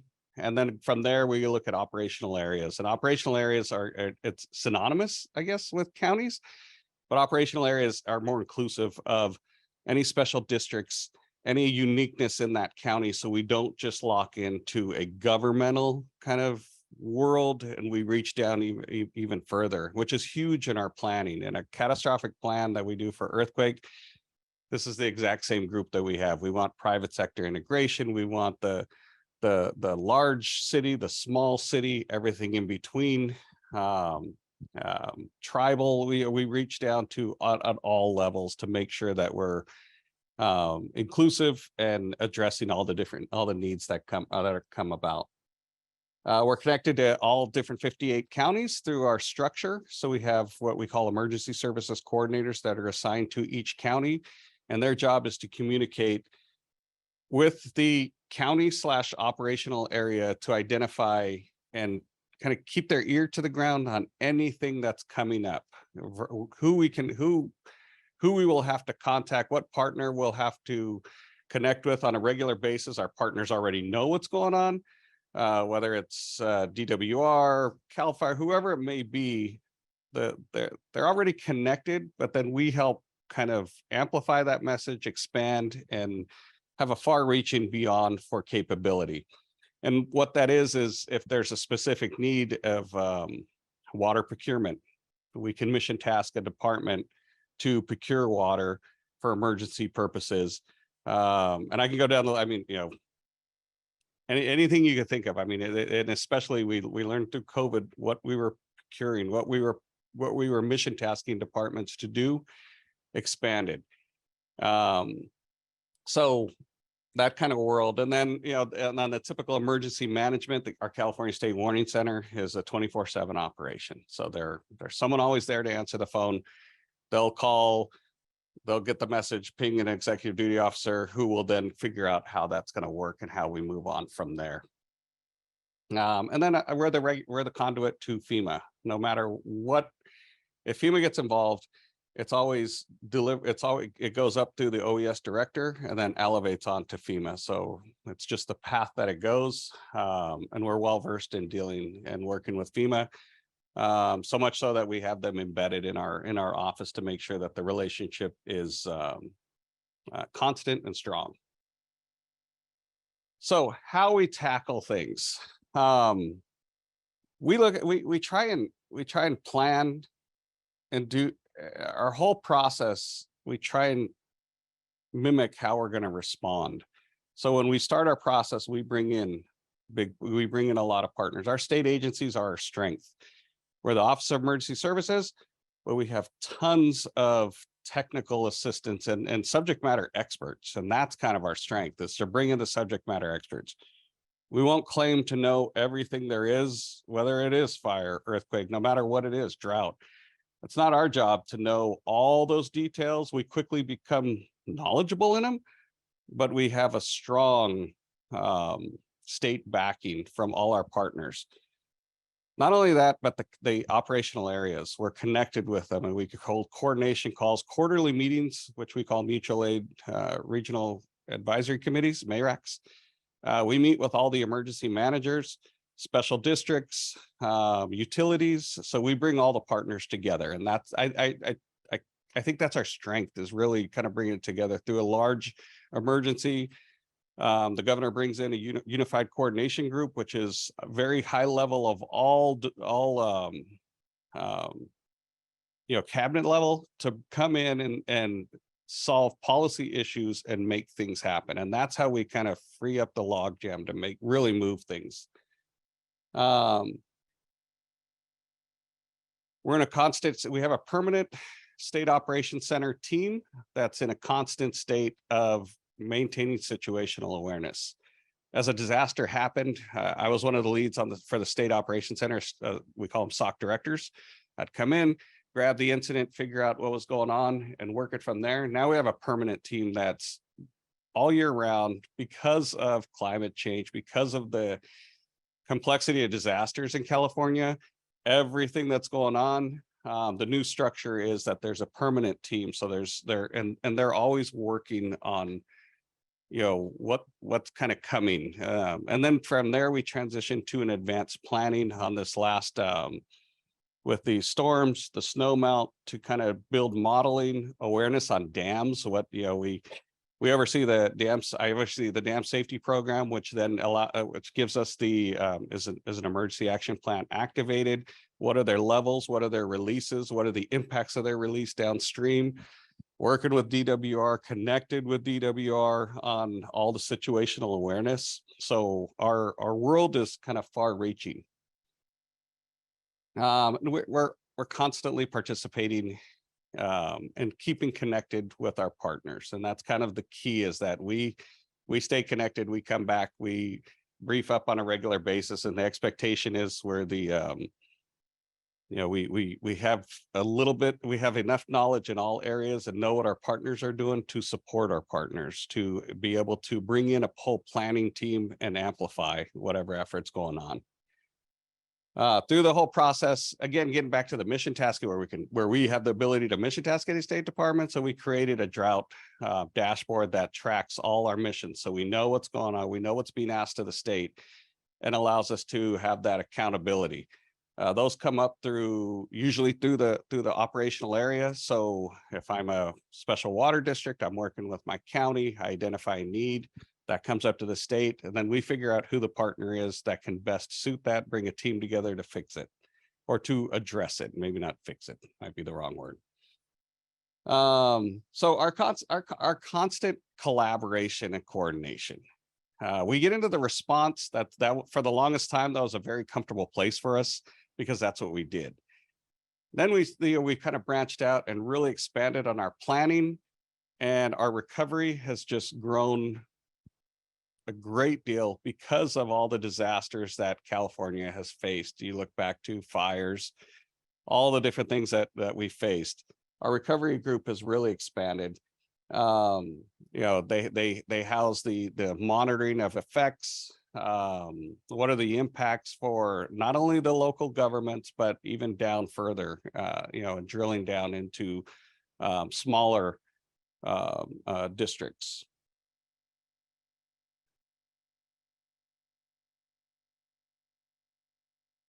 And I think where we've transitioned to is really getting into, now we have a group that works on climate change. So they're building trainings on climate change for impacts and emergency management courses and how those two come together. So people understand the system and what's available and how to elevate things up. And what we want to do, our goal is always to streamline efforts and to minimize response time and maximize effectiveness. So in doing so, we're developing training, or internally we're developing training on climate change and all the different things that come with that. So the different impacts. We also house the state emergency plan. It is the state of California's emergency plan that will be going out, I think, August 1st for public comment. There's a section in there that discusses drought, all the hazards. So I think that's it. Are there any questions? I apologize. Thank you. Really, that's great. So we have two more and we'll try and do them in the next 2 minutes so we can take a quick stretch break and get into our conversation. Thank you. Saharnez, can you step up? Saharnez Mirzazad. She's Chief Deputy of Climate and Planning on behalf of the Governor's Office of Planning and Research. Thank you. You don't need to wait for your stretch. Please stand up if you need to, because I was so happy to be the next one. I really needed to get out of my chair. So as you heard, I am the Chief Deputy Director at the Governor's Office of Planning and Research. We are the system thinkers at the OPR. I am not a water expert. I'm learning a lot from you all here and excited to be here. We are tasked with connecting the dots. I go to a lot of these meetings, similar, different like cohorts and task force, and just making sure that we know enough about everything to know how to connect them together. Many of you probably know OPR for our CEQA work, for our general plan guidelines. But what I really like to highlight today here is another initiative that we have called Integrated Climate Adaptation and Resiliency Plan, which is fairly a new program, and it's created through statute and is centrally focused on efforts that advance climate equity and support integrated climate strategies, or those strategies that benefit both greenhouse gas reduction and adaptation. So ICARP has 4 focus areas. The first one is policy and programmatic alignment, and aligns and coordinates adaptation at all levels of the government through a technical advisory council, the California Climate Adaptation Strategy, long-term disaster recovery and resilience, and more. We have quarterly meetings. We have many different representation from different type of nonprofits, our state partners. We bring everyone together and the local governments to discuss how we can better align on climate adaptation and resilience. If you haven't been there, please attend. We would love to hear what you think and what's important for you in the water area. And we definitely take the message from this group to discuss with our partners on that advisory council. We also have a climate services through the ICARP program, which supports a statewide community of adaptation practices through direct technical assistance at the local and regional level. Decision support tools such as Adaptation Clearinghouse, Vulnerable Communities Platform, and CalAdapt, and coordinating with other state agencies to align climate adaptation guidance and other resources. The other part of what we do under ICARP is actionable climate science. We lead in collaboration with the Natural Resources Agency, the 5th assessment for California, which is built off of the 4th assessment, and basically downscale national assessment for California.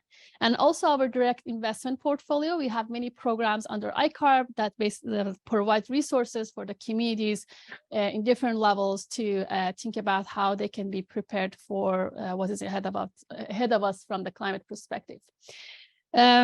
We coordinate approaches to climate action through policy, programmatic alignment, actionable climate science, climate services, and direct investment, showcase the kind of collaboration needed to understand, communicate, and foster action on climate issues throughout the California diverse communities.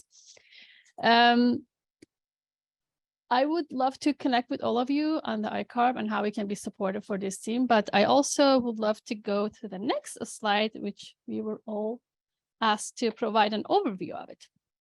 So we kind of touch on all 4 areas. I will start from mitigation and preparedness. OPR's broad work portfolio extends into all 4 categories of the drought management cycle framework. In the mitigation and preparedness through our climate services, local planning, guidance documents, and technical assistance services, we help communities understand and implement adaptive solutions to climate, land use, and development issues within their own centers of the state. This includes resources like the Adaptation Clearinghouse, the Adaptation Planning Guide, and General Plan Guidelines. I just want to point out that we host 56 drought-related case studies on our clearinghouse if you are interested to check it out. And we know every region in the state will experience climate and socioeconomic vulnerability differently, and we are committed to providing resources that meet the needs of the context of the communities at the local level. We also understand that this can't be done without partnership and collaboration, which we do frequently with different state agencies and different partners in the local level. A good example of that is ICARB Cooperative Technical Assistant Partnership, which is a grant from FEMA, and we partner with Cal OES and TNC to align federal hazard mitigation assistance funding with the state resilience goals and strengthen California's portfolio of nature-based social and environmental justice projects. Technical assistance programs like this are key to advancing California's climate resilience goals and the governor's priorities to leverage state and federal funding. The next category is forecasting and monitoring, and we lead the implementation of the state's climate change assessment in partnership with the California Natural Resources Agency, California Energy Commission, and Strategic Growth Council. The assessment compiles the best available science and research to understand the risk of climate change throughout California and support statewide and regionally specific planning and policy and action to build resilience to current and future impact. We are also working with California Energy Commission to offer climate services and data analytics through tools like CalAdapt. Currently, CalAdapt primarily uses California 4th climate assessment data as funded through the CEC, but later this year we'll be updating the site with 5th assessment, climate science and data. And I have my colleague Ilya in the back. She is one of the people that leads the 5th assessment. If you have any question, feel free to reach out to her. She's also our water expert in-house for OPR. To further support planning and policy regarding communities most vulnerable to impact of climate change, we are also developing a vulnerable population platform, which I'm super excited about it. We are partnering with the philanthropic partners to develop this platform, and hopefully we'll have something to showcase by end of this year to better anticipate climate-induced risk and vulnerabilities at the state and local level. Next, I will touch on the response side. OPR and SGC support the full suite of adaptation and resilience building resources through a number of grant programs that focuses on building sustainable solutions to statewide challenges and resilience to climate change and local level. This supports a variety of services from building local capacity to plan for and implement action on climate change issues to developing affordable and sustainable housing solutions. We see these teams as mutually supportive. This nexus is a key opportunity for this collaborative to explore the roadmap ahead. And finally, the recovery side. Through our grant, research, guidance, tools, and technical assistance services, OPR is contributing to the state's ability to recover from impact of climate change, including drought. By further work is needed to support communities as we experience more frequent and extreme climate events across California. One of the efforts that we are undertaking is clear and targeted communication and partnership and education. that we have a campaign going on called Save Our Water through our Office of Community Partnership and Strategic Communication. We are partnering with DWR on that. And we are making sure that our trusted messengers basically have their boots on the ground to communicate the importance of water conservation. And also, we are providing tools and resources for the communities, and hope that our research will be useful for the communities while they're preparing for impact of climate change and including the water scarcity. The success of this work requires commitment and robust collaboration, which is one of the reasons that we're excited to play a role in this task force. In a personal level, I am really excited to learn more about the structural challenges that you are all facing in responding to long-term drought that is ahead of us.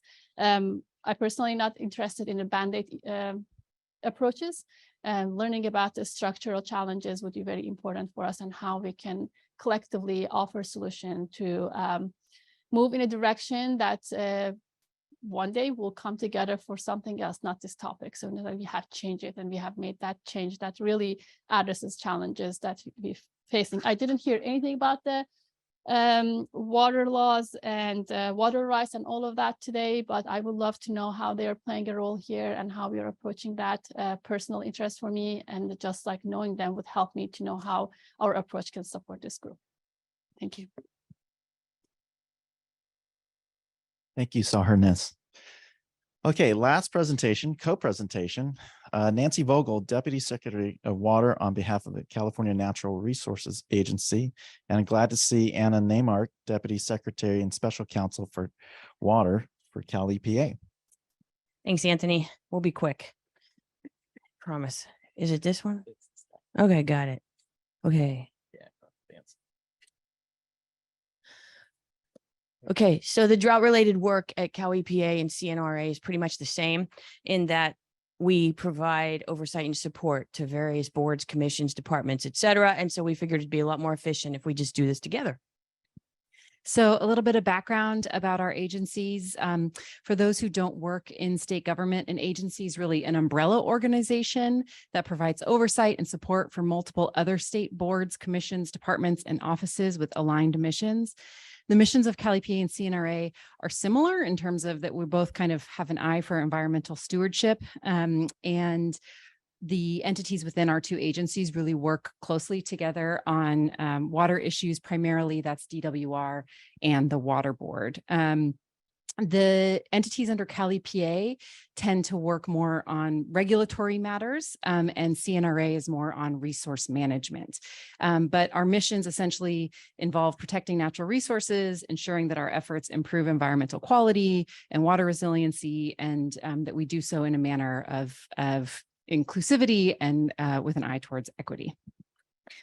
Here's a list of all the entities under Cal EPA's umbrella. And then on the CNRA side, here are just a few of them because there's a lot of them. There's too many to list. Yeah, you know, got all those. There's more than a dozen conservancies, and I don't need. Did I get the Energy Commission up there? Yeah, I did. Okay, you know, just these are some of the big ones. So you can see that we're working very closely with Bryson and Josh and with you know, Chris and Andrew. Excuse me. Yeah, etc. Thanks. CNRA. We always have this problem. The two of us focus on our agencies. Surprise, surprise. So the type of work we do is the same, which is why we're up here together, and that we help, for example, prioritize budget requests, shape decisions about policy, legislation, and legal issues. We review and help handle media requests and external communications, provide support on tribal and public engagement, among a lot of other things. It kind of depends what's happening. And so our jobs really change day to day. And the details of the sort of exact issues that we work on can be different, but our role is pretty much the same: provide oversight, support, and keep our secretaries and the governor's office informed about issues. And that's why this is so repetitive, right? I mean, we do the same thing, you know, whatever the issue is. So we don't even have to dwell on this. It's everything that Anna just described. Okay, so here's a few examples of our work. So we help shape budget proposals. You can see here an excerpt from governor's revisions to budget proposals for Cal EPA entities from May. We review how the entities under our agency spend money. You can see in the middle of this slide, a DWR press release announcing an award of grants for drought planning from DWR's Small Communities Drought Relief Grant Program. And we help track communications and public engagement, including feeding drought information for the state's drought website.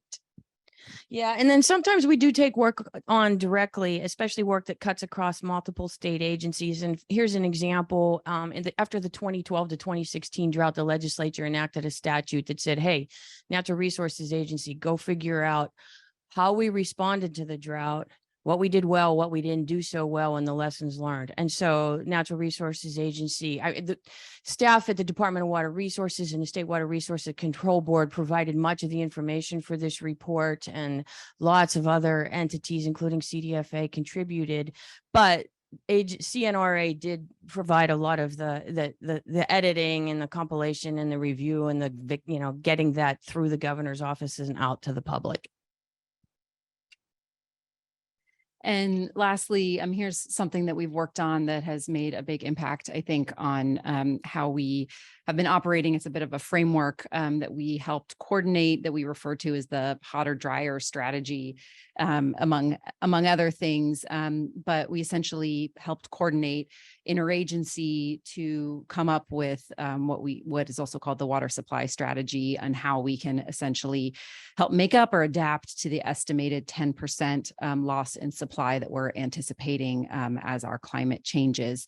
And so many people across our boards, departments, and offices contributed to this. And we're working together to achieve this target, to track the goals, such as recycling 800,000 acre feet of water a year by 2030, recharging groundwater by 500,000 acre feet of water a year on average. So that's basically it. Thank you. All right. Yes, let's thank all of our presenters. Really appreciated hearing from everyone. So what we're going to do next, we had a chance to hear about various ways that state agencies are collaborating. I think the collaboration with other state and local and other entities have showed up in all of these presentations. So we'll take a quick break, give you a chance to stretch. We'll do that for 5 minutes, because we do want to hear from you. So just give you a chance to just kind of take a breather, take it all in. And I think what we'll do with the Menti exercise is we will come back to it. We want to hear what you're all doing on these 4 quadrants. And so you can do this anytime. And if you don't get to do it today, we'll share that with you to make sure that you add to it. And we're going to continue and build out on that 4 quadrants, thinking about all the different layers that show up in it. So let's take a quick break, and we'll be back at 12:15. If you need to use the restroom, that's just outside in the lobby to the right. It's kind of a big circle for men, women, and anyone's bathroom. So feel free to do that, grab a little snack, and then come right back. All right, everyone, we're going to get back because we have about 15 minutes for discussion here.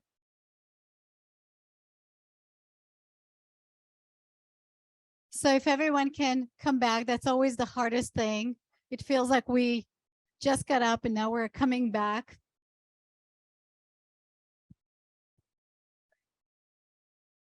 So that was quite a lot of information that we just heard just now. A lot of work, a lot of things are happening at the state level. A lot of coordination, a lot of communication at various different levels across the state. And as we said earlier, we're starting to put pieces together. And essentially all we did right now is, if you've ever done a puzzle, you got the box out, you tore the bag, and you throw all the pieces at the table. So that's what we did right now. We just put all the pieces on the table in front of you. And I think what we're really curious in the context of this group, this is the DRIP collaborative table that we just through all those puzzle pieces on, what is it that really, which puzzle piece really grabs your attention? What is it that you want to pick up and kind of really think through in terms of those two questions of what can we improve upon? Where can we take it? And was there anything that you were hoping that you were going to hear and you didn't? So was there a gap for you and something that is missing? And what we're doing is we're kind of starting the border here. You know how we start with the border sometime when you do the puzzle. And what we're going to do as a team, we're going to take all this information. One is we're going to share those slides with you, but we're also going to start looking at all these examples and thinking about how can we synthesize it and make sense of it. But really want to get your initial reactions now that you had a chance to see all that's in front of you in a very messy way. Just want to call it out that there's a lot of stuff here. What grabbed your attention and what was missing for you? Anyone?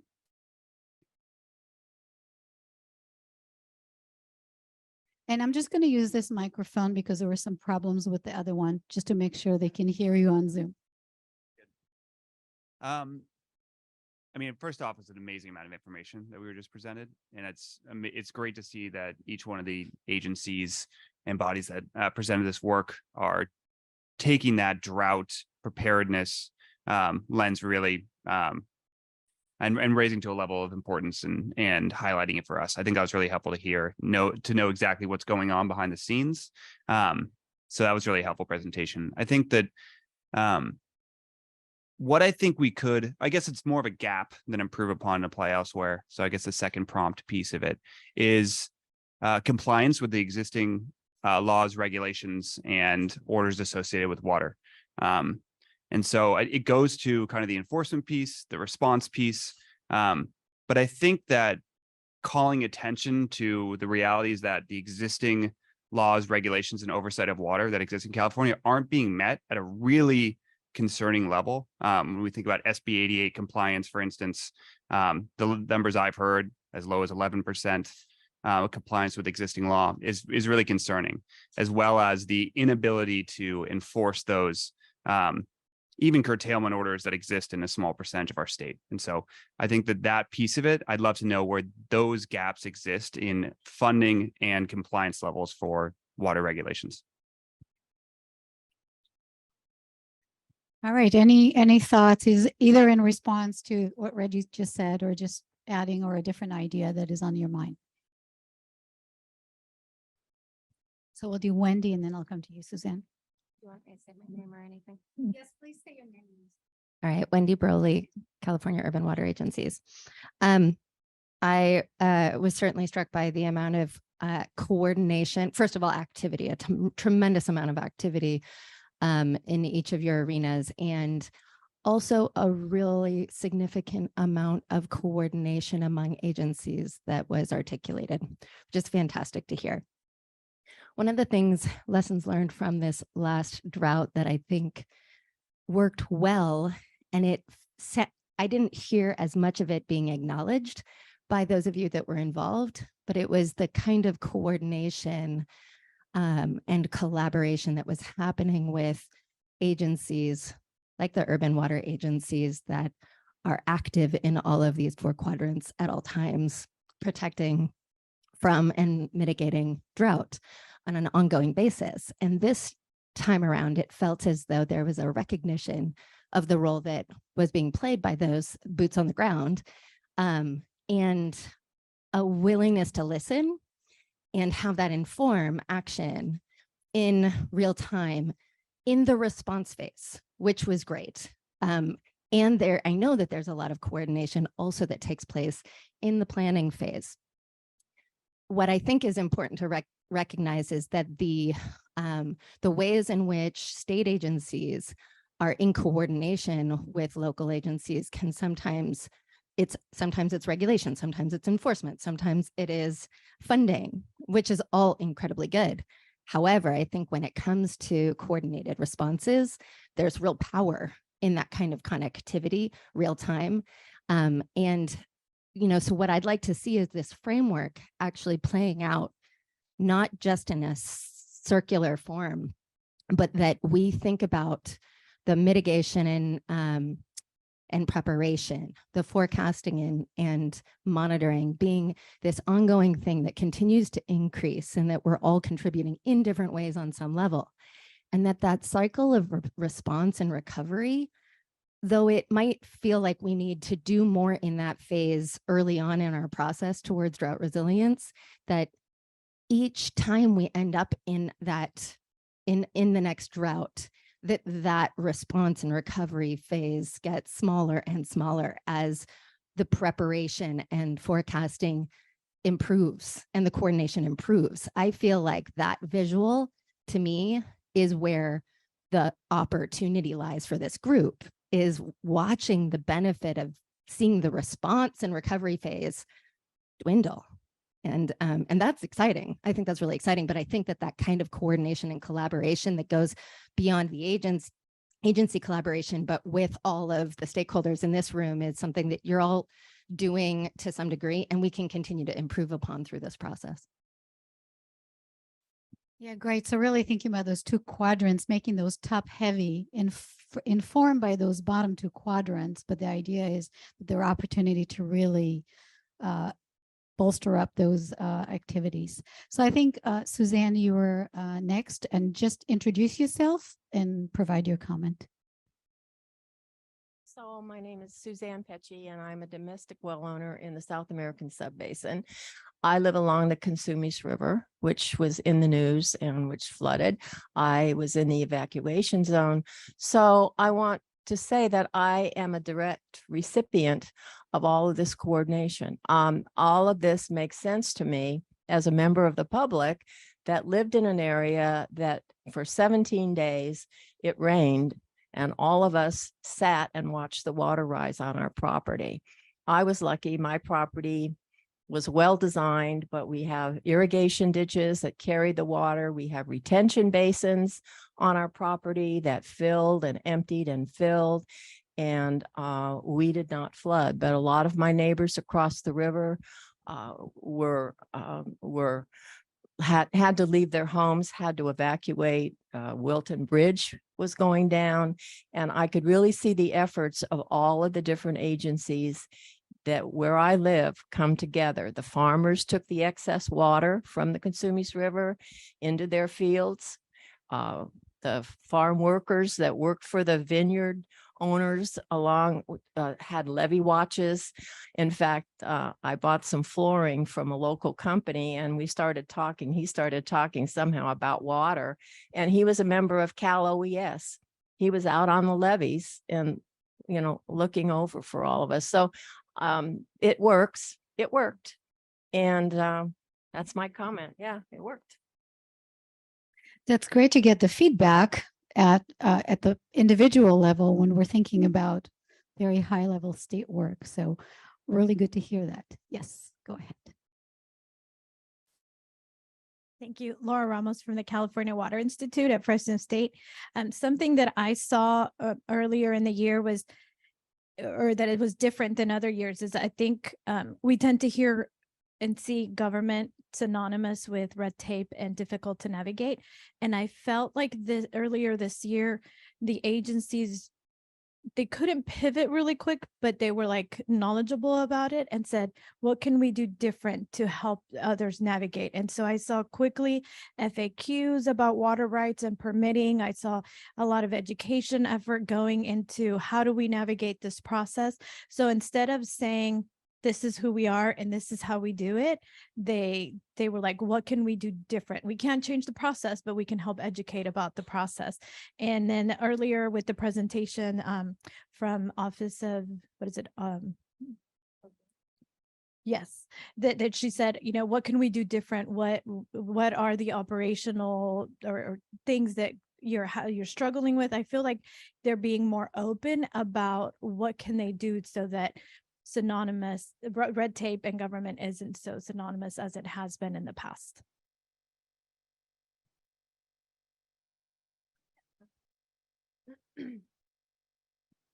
Thanks. Justine Massey with Community Water Center.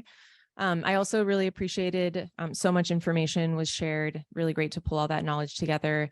I wanted to say as a gap, I do think even though we expressed a lot of interest in talking about vulnerable communities and how we can make sure that drinking water is protected, we haven't spent very much time on that today. In fact, we skipped a slide about domestic well drought risk management and would really like to dig deeper into that. And then there was also a comment about dry well reporting not actually being representative of the issue. And I just want to push back on that a bit. It's not just a seasonal problem when wells go dry. They don't tend to come back online later in the season. So the fact that they come up dry in the summer is just that's when we see the issue, but groundwater levels continue to drop, not drop and recover. And then my last comment here is I'm so pleased to hear climate change acknowledged pretty much across the board by this group as a serious threat, serious problem. But I want to caution us that we can't just try to adjust to it, right? Like that's only a tiny piece, and it's kind of like what we need to be doing while we're running to stop the problem, because there's no way we can keep up with it.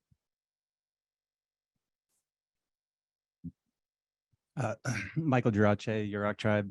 It is a simple framework, and these quadrants, the system itself is simple, but I just think it's really helpful for framing the conversation and for starting to parcel out the very aspects of all the things that we're doing.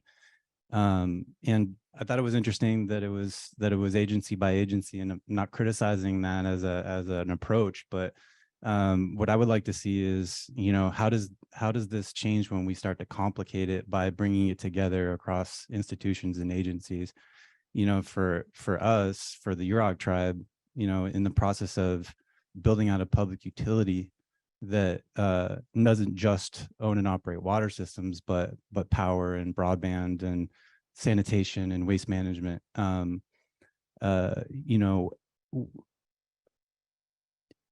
It's a utility that has a lot of very varying responsibilities across those utilities or those infrastructures, but also within the tribe itself, there's a lot of the same sort of segmentation. So there's fisheries working on one thing, and I was just asked a question about a fisheries project that I couldn't answer, but that's really the same project of protecting and restoring Yurok environmental resources.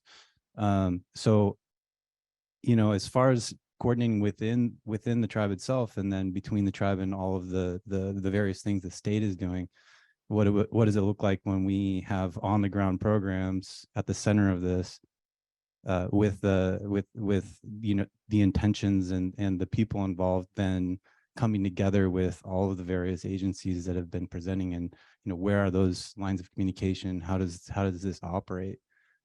Because I think that we're doing a lot on our end that could be helpful at the statewide level, and obviously vice versa. So again, just how does the framework adapt and become more complex? What does that teach us? Yeah, I think what I'm hearing you say is that when you think about a particular issue or a thing or a project or a program or a problem that you're trying to solve, these programs or issues that we're working through are so complex, they're not very neatly get divided. And yet we have different agencies that are having kind of a different lens into a problem, and we really need to figure out how do we string them together to make sure that we look at it holistically, which is really important. And I think that's something that as the drip continue on, that's something that we're going to have to figure out. How do we represent that? How do we really make those connections to make sure that there is that coordination and communication? Any other comments? Yeah, go ahead, Grace. Grace Person with Civic Well. Something I noticed, I saw a couple entities describe their advisory groups, but I I saw a lot of like interagency collaboration, but I'm mindful of how, to what Michael just said, there wasn't a highlight or an emphasis on how things are feeding up to influence policies or funding opportunities or whatever. I mean, there was a lot of emphasis on we have these funding opportunities to support community, but I guess it would be nice to know about offline or an update to the slides, how agencies are being responsive to local communities on the ground. Cal OES mentioned, you know, how you're really bottom up efforts. I think it'd be nice to hear from some of the other agencies. I really don't want to call out anybody, but there were a few that I was like, I wonder how they're really engaging with communities. Maybe there's an assumption that we all know that.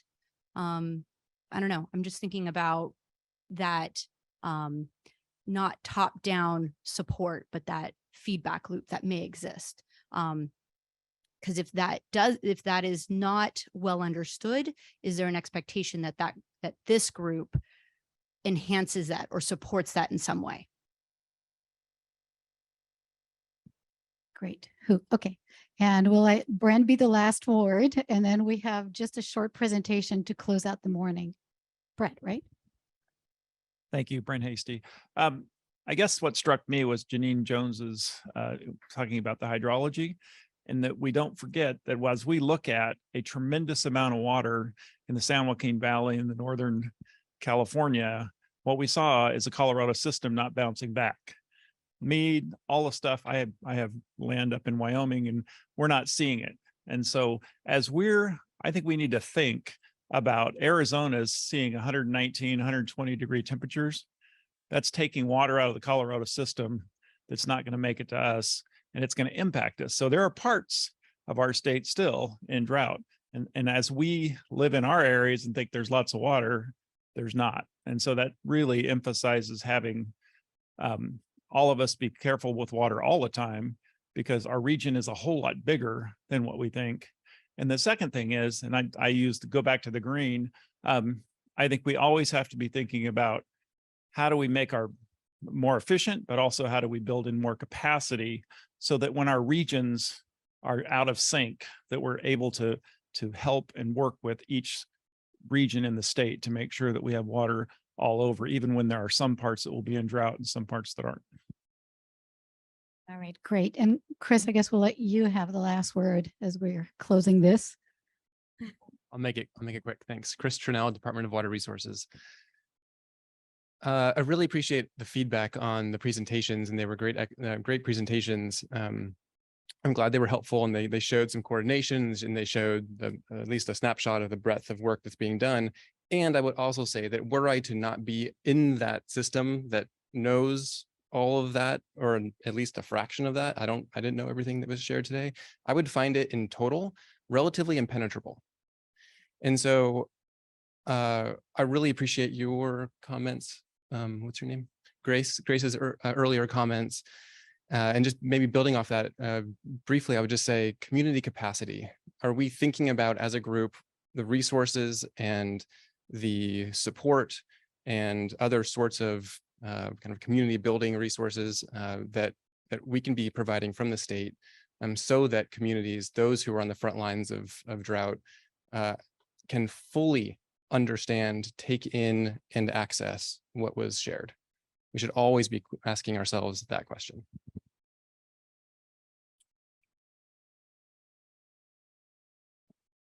Yeah, who needs lunch? Five words just to build off of both of their comments there about access. Well, I have found, and I speak for the small systems, the more resources are needed, the harder it is for them to get them.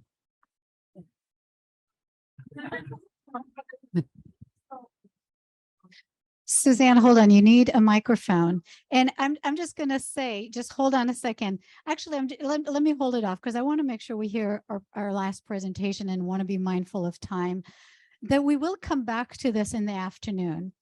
And if if kind of these thinking and questions around, how do what the state is doing, how do we connect it at the community and local level is an opportunity for DRIP. This is an opportunity for you to kind of think, what would that activity look like for you this afternoon? And I can imagine all of you coming together in one of those tables to discuss exactly just that.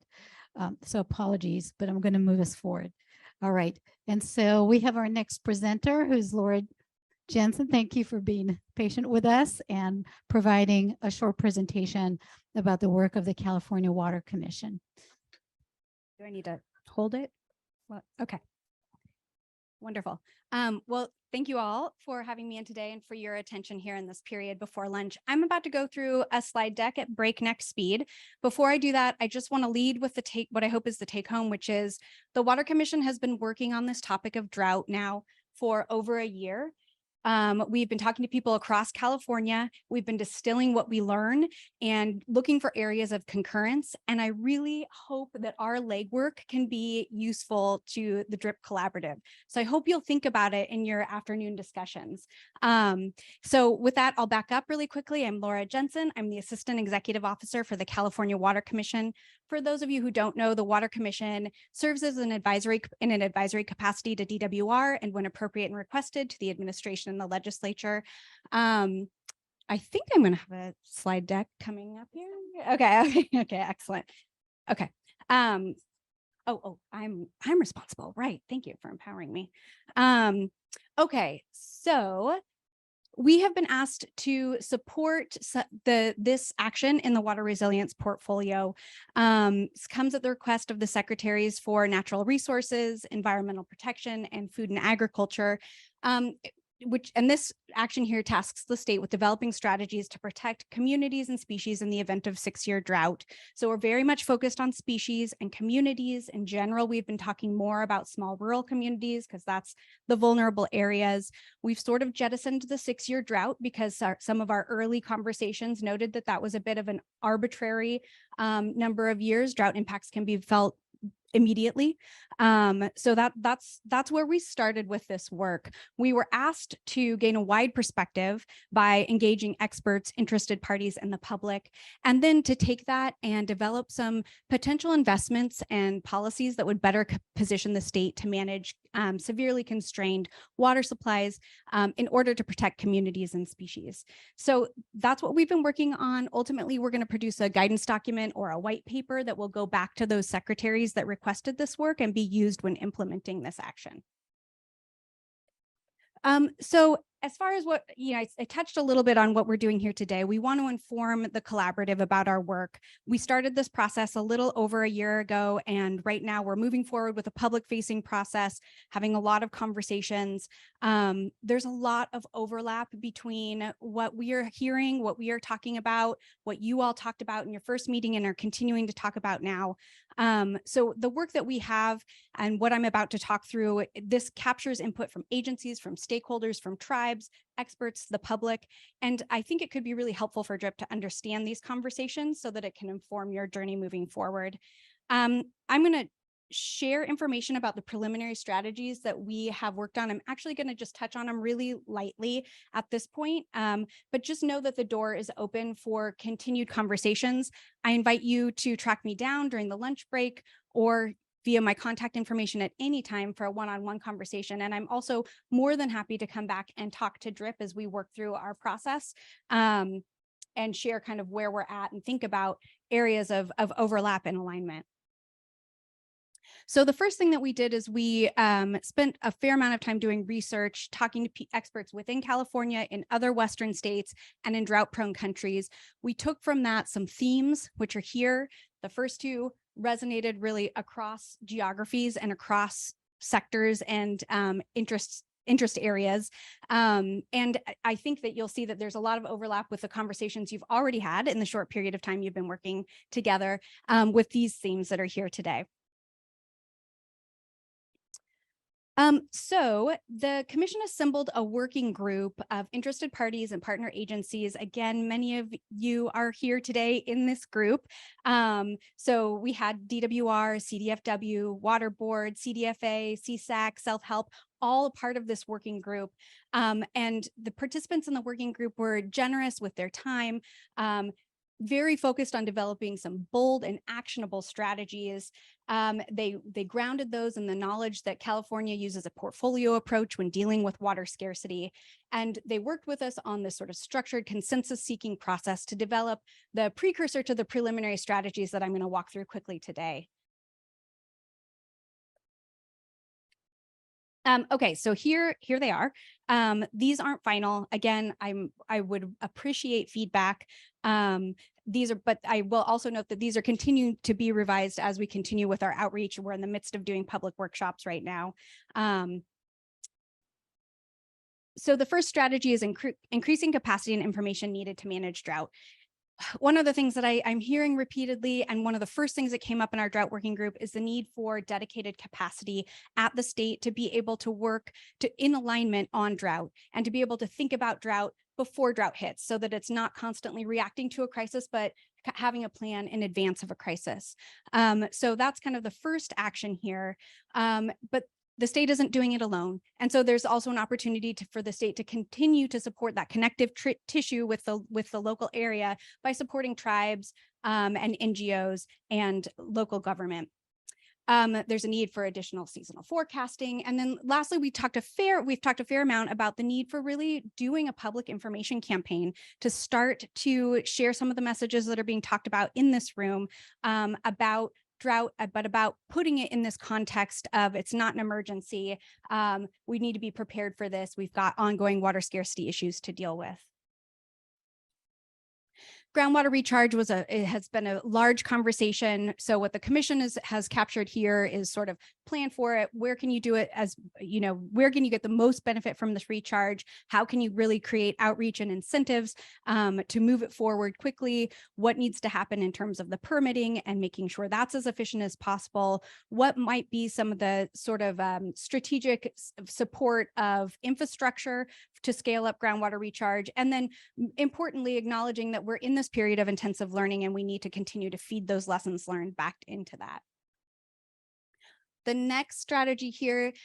So this is the strategy that's really focused on protections for species. But when talking about species, we're talking about the ecosystems on which they are reliant, right? So there was this acknowledgement in our working group that there needs to be a move away from an ad hoc approach to single species management and support during drought, and thinking more holistically at the watershed scale about how you can promote species resilience.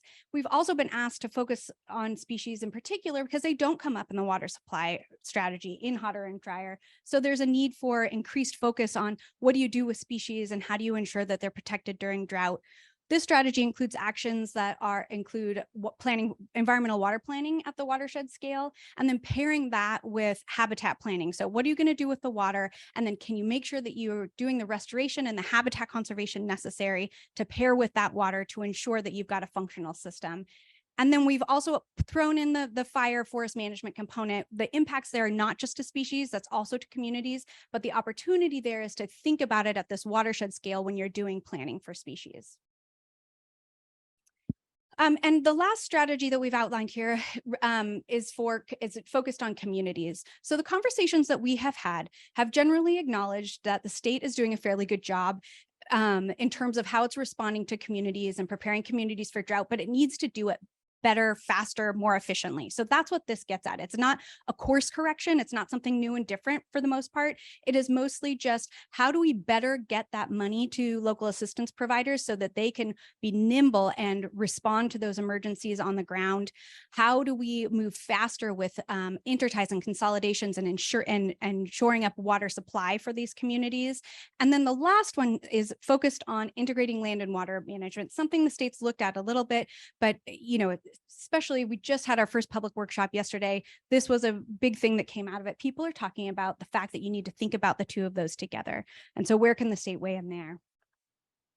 Here's our timeline. We do have 2 more workshops. I encourage attendance next week. If you're able to come, we will be putting out our white paper at the end of this year. Those will happen at our public commission meetings. So there's an opportunity for engagement when those are being presented to the commission. And this is my contact information, truly an open door. So happy to talk to anybody, and thank you for your time. Thank you, Laura. Really appreciate seeing the way you kind of sorted things into key areas and ideas that I think will be helpful this afternoon as we get into our discussion in terms of what the DRIP is going to do next. So really helpful to hear from you. Really appreciate that. All right, so we're gonna head to lunch. So gonna let Claire give you instructions. Some of you requested receipts, so we'll get those to you in the afternoon. And then wanted to make sure, Julie just wanted to just let you know about reimbursement for as members. Yeah, if for those that are not state agencies, we want to set you up with the reimbursement process. So please come talk to me. We also have another staff at Kyle that can help us on that. All right. And instructions. It's really easy. Take a right out this door, take a right around the corner, look for outdoor umbrellas, and then take another right going to a covered patio. You'll see a big table, and that's for us. We'll see you there. All right, enjoy your lunch, and we'll start again at, you can leave your stuff here, and we'll be back, start back around 1:30 or so. So make sure to remind each other to come back. All right, welcome back, everyone. Thank you for coming back.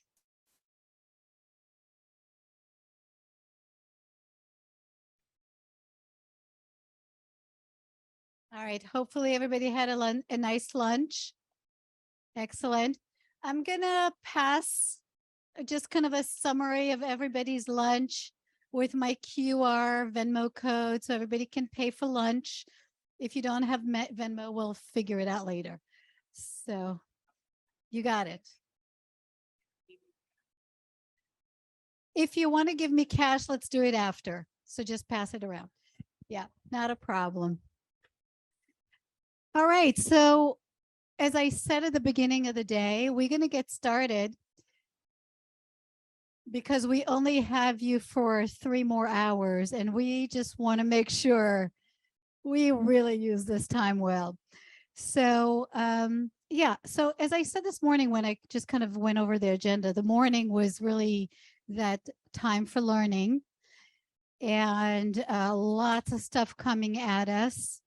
And what we're going to do this afternoon is really think through what is it that you all want to be doing. So we're going to talk about developing the DRIP roadmap. And just a disclaimer, I think it is important to say that being that we are in that forming stage, we are in a place where we're just learning how to work together. And so when thinking this afternoon, and we'll repeat this a few times, when we are thinking about what to move on next, think about it as kind of an opportunity to see what it's like to work together. So as we kind of ramping this up in terms of what the DRIP is doing, that we're starting with those small steps of learning how to work together. So I'm going to turn it over to Glenn, who's going to talk about the second framework for this afternoon, which is thinking about how we engage. And we'll spend about the next 10-15 minutes really setting up the afternoon conversation. Then we're going to send you to these tables. There are 5 areas. When we had the pre-meetings with you, we asked you to start thinking about what it is what topic you're interested in engaging on. So hopefully you have some ideas where you want to go. But we'll start with setting this up. Thank you.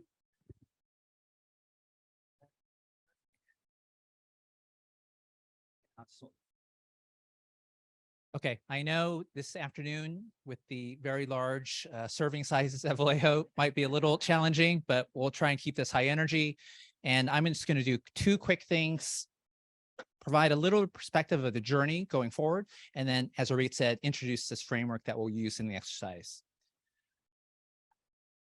we've been asking a lot of you in the prep calls, in the survey, which about half of you responded, so thank you very much, about how do we work together going forward? And this is a very simple schematic. A number of has said it already. We're in a forming phase. And as we figure out how to work together, it's useful to have a perspective of this first year. It's about a shared process. It's about ideation. It's figuring out the needs, the solutions, and building a long-term engagement from all of us.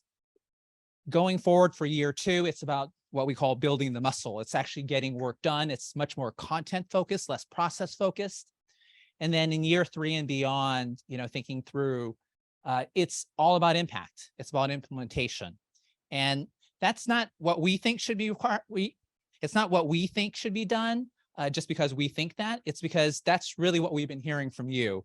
And so I just wanted to put a few quotes up here. These are quotes from all of you, again, either in April or in the survey. And as you see these quotes, they really focused on, let's set this up in a way that we succeed. I think in April, a number of you observed, hey, we're jumping to solutions, but we don't know a good problem statement yet. And it's hard to have a good problem statement unless you know what everyone's doing. And that was really the intent of this morning, at least to see from the state perspective what work is underway. And I know that was a lot to digest, and then in years 3 and 5, again, the most common word I saw was implementation.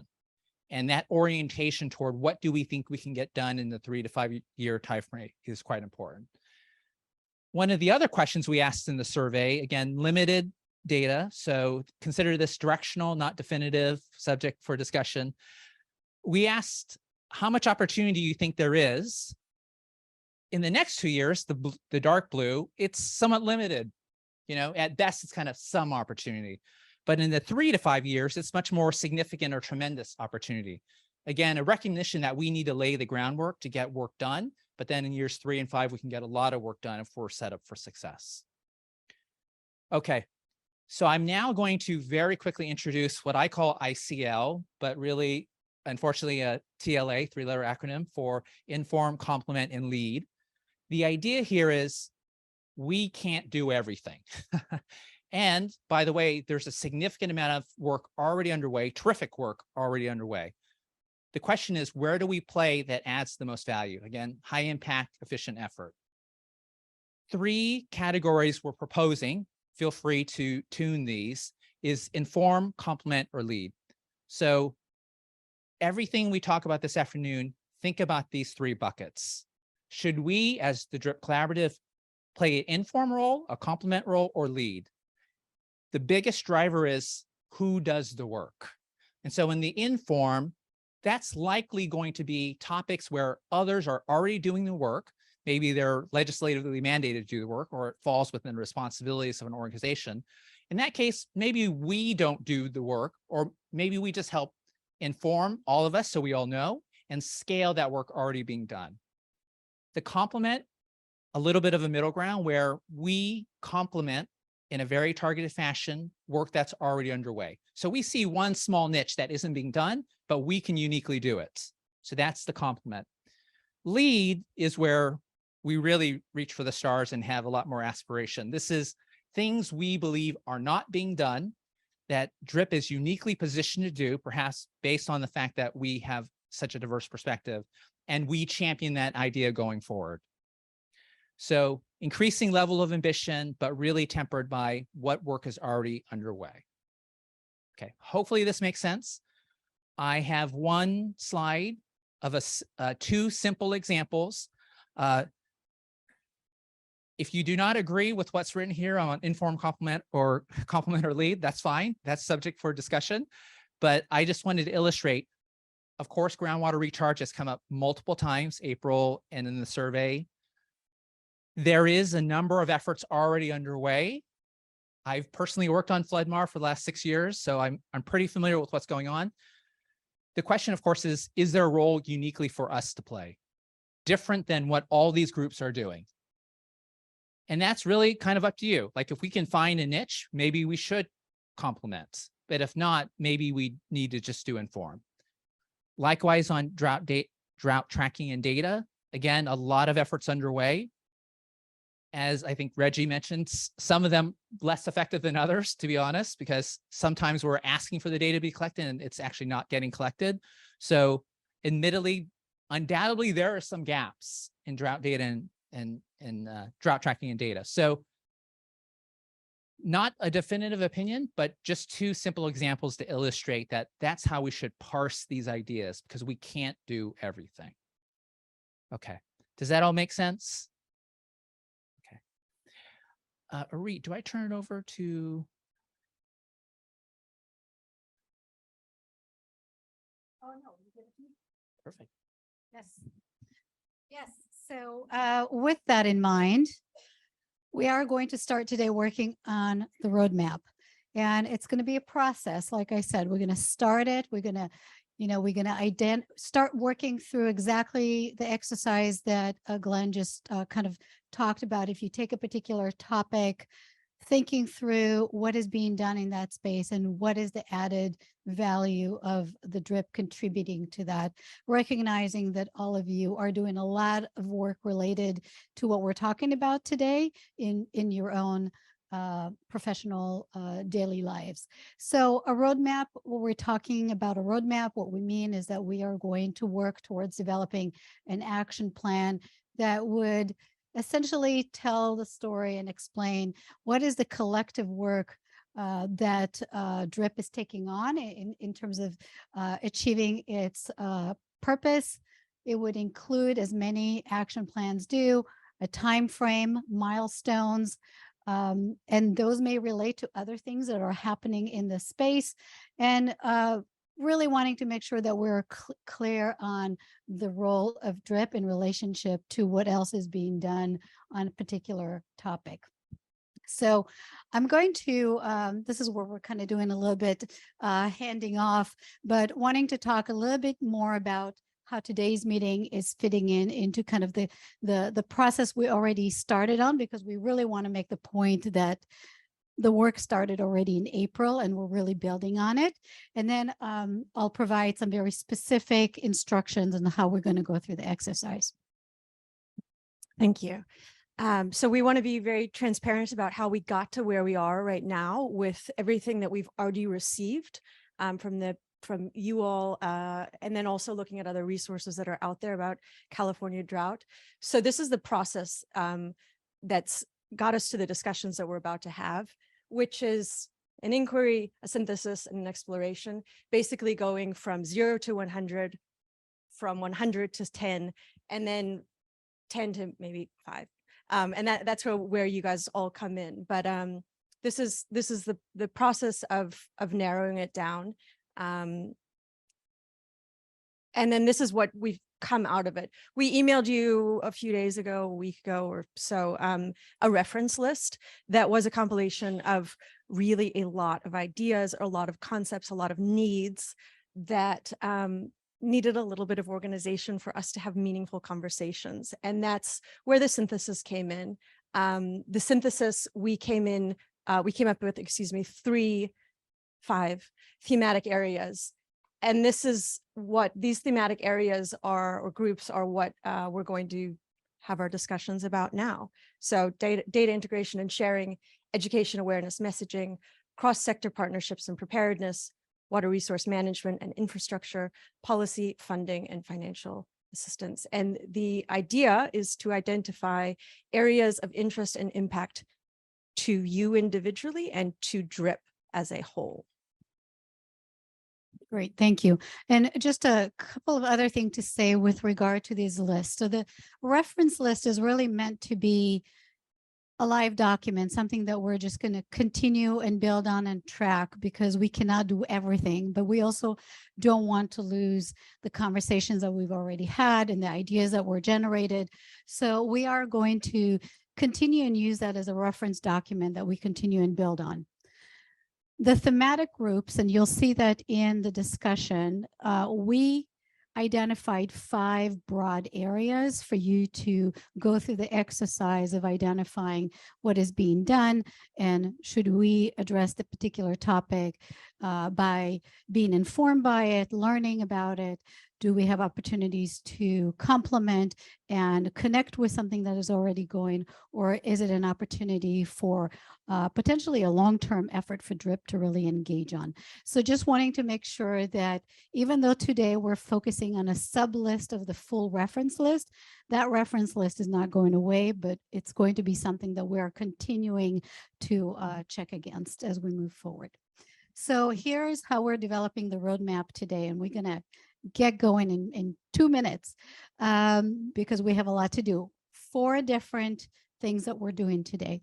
We have 2 conversations. We're going to start with the first conversation, which is really looking at the topics in front of you. If you feel that those don't really represent what you're interested, feel free to add to it and talk about something else. But we wanted to have a starting point for conversation. So by the end of today, we're not just hashing ideas, but we're actually getting to a point of action. So we're going to spend some time thinking about the appropriate level of engagement for these ideas as they relate to DRIP specifically. And then we're going to give you just a pause time to really think about the conversation that you just had and reflect to yourself.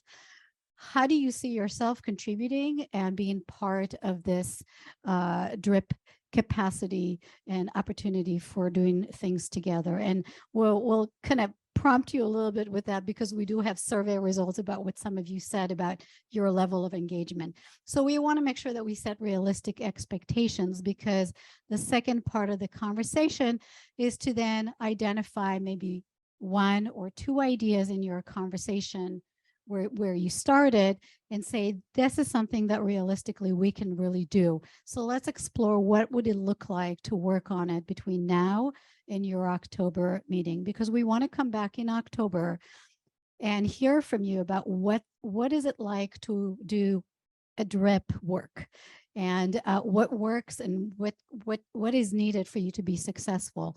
So we want to make sure that we're deciding on ideas that are realistic, and we'll give everybody an opportunity to raise hand and say, yes, I want to do this. And at the end, we want to make sure that we end the meeting today with thinking about next steps. And by next steps, what we mean is, if you are to take on a particular activity as a group or a subgroup or work group, however we define that kind of coming together, we want to make sure that you feel supported. So we want to ask you, what kind of support and structure do you need to be successful in following up on your commitment today? So we are very excited to see what you're going to come up with today and what it is that you want to take on between now and October. So these are the steps that we're taking on for this afternoon. Like I said, this is truly a roll up your sleeve activity. So these are the 5 topics, 1, 2, 3, 4, 5. We have tables that are set up with those topics. So hopefully you have a sense of where you see yourself fitting in. If a table gets really crowded for one topic, go sit somewhere else. It's okay, because ultimately at the end, we are going to share a couple of ideas of what we want to follow up, and you can join any kind of grouping that happens or activities moving forward. So join one of the groups. Once you're sitting down, make sure there's somebody who's willing to take notes. We have a template for you to kind of fill in a table where you, I'll show you what the table looks like, and make sure that to the extent that you can, you really follow up on all the topics. If there's something that you think this is definitely going to be something we want to do, start with that. But ultimately, the outcome should be that you have a good sense of what is the level of engagement. And it doesn't have to be, we're not looking for perfection today. We're just looking for working through the process of working together. I think it's really important to say that. We want to be thoughtful, but we want to be able to move forward. Don't get stuck. So here's what the template that you have at the table looks like. Gives you the list of topics for you to discuss. How is this topic addressed currently? And is this an informed complement or lead opportunity for DRIP? That's the first conversation. 5 topics, work through them. And this is what it might look like. So if the topic is drought tracking and data, this was Glenn's example. How is the topic currently addressed? There were a number of things that Glenn talked about, and ultimately Glenn thought that might be a good complement or lead opportunity. All right, this is where we want to end this conversation. You have half an hour to work on it, and then we'll move forward with our activity. Ultimately, for the second discussion, if you look at this and you said there's 1 or 2 areas here that we really want to see moving forward, that's going to be your second discussion, your part 2 discussion. You might look at it and say, none of this is doable right now. That's okay. If that's the case, go find another group for your second part. So that's an opportunity for you to continue and contribute. Any questions? All right, go. And we will join you just to kind of listen in. And if you have any questions, we can answer. All right, and we'll come back. I'll give you a break time at 2:25 for that self-reflection before we go into the second discussion. Okay. All right, everyone. So we're just going to pause for a minute. And I just want to do a quick check with everyone to see if you got to a place. You don't have to tell me what it is, but I just want to get a sense of, did you identify a couple of things that you're really excited about? We're going to take a short break in a second, but I just want to do a quick check. So in group number 1 around data integration and sharing, did you find something interesting that you think, yes, we can think about following up on it? We absolutely did, and Glenn can tell you all about it. We're going to hold off on what it is. I'm just doing a check to make sure that you got to a place that relates to our outcome, which is hopefully you found some things that you're excited about. How about in this table 2 is education awareness messaging, and you're holding the template, Emily. Did you come up with things that you're excited about? We did.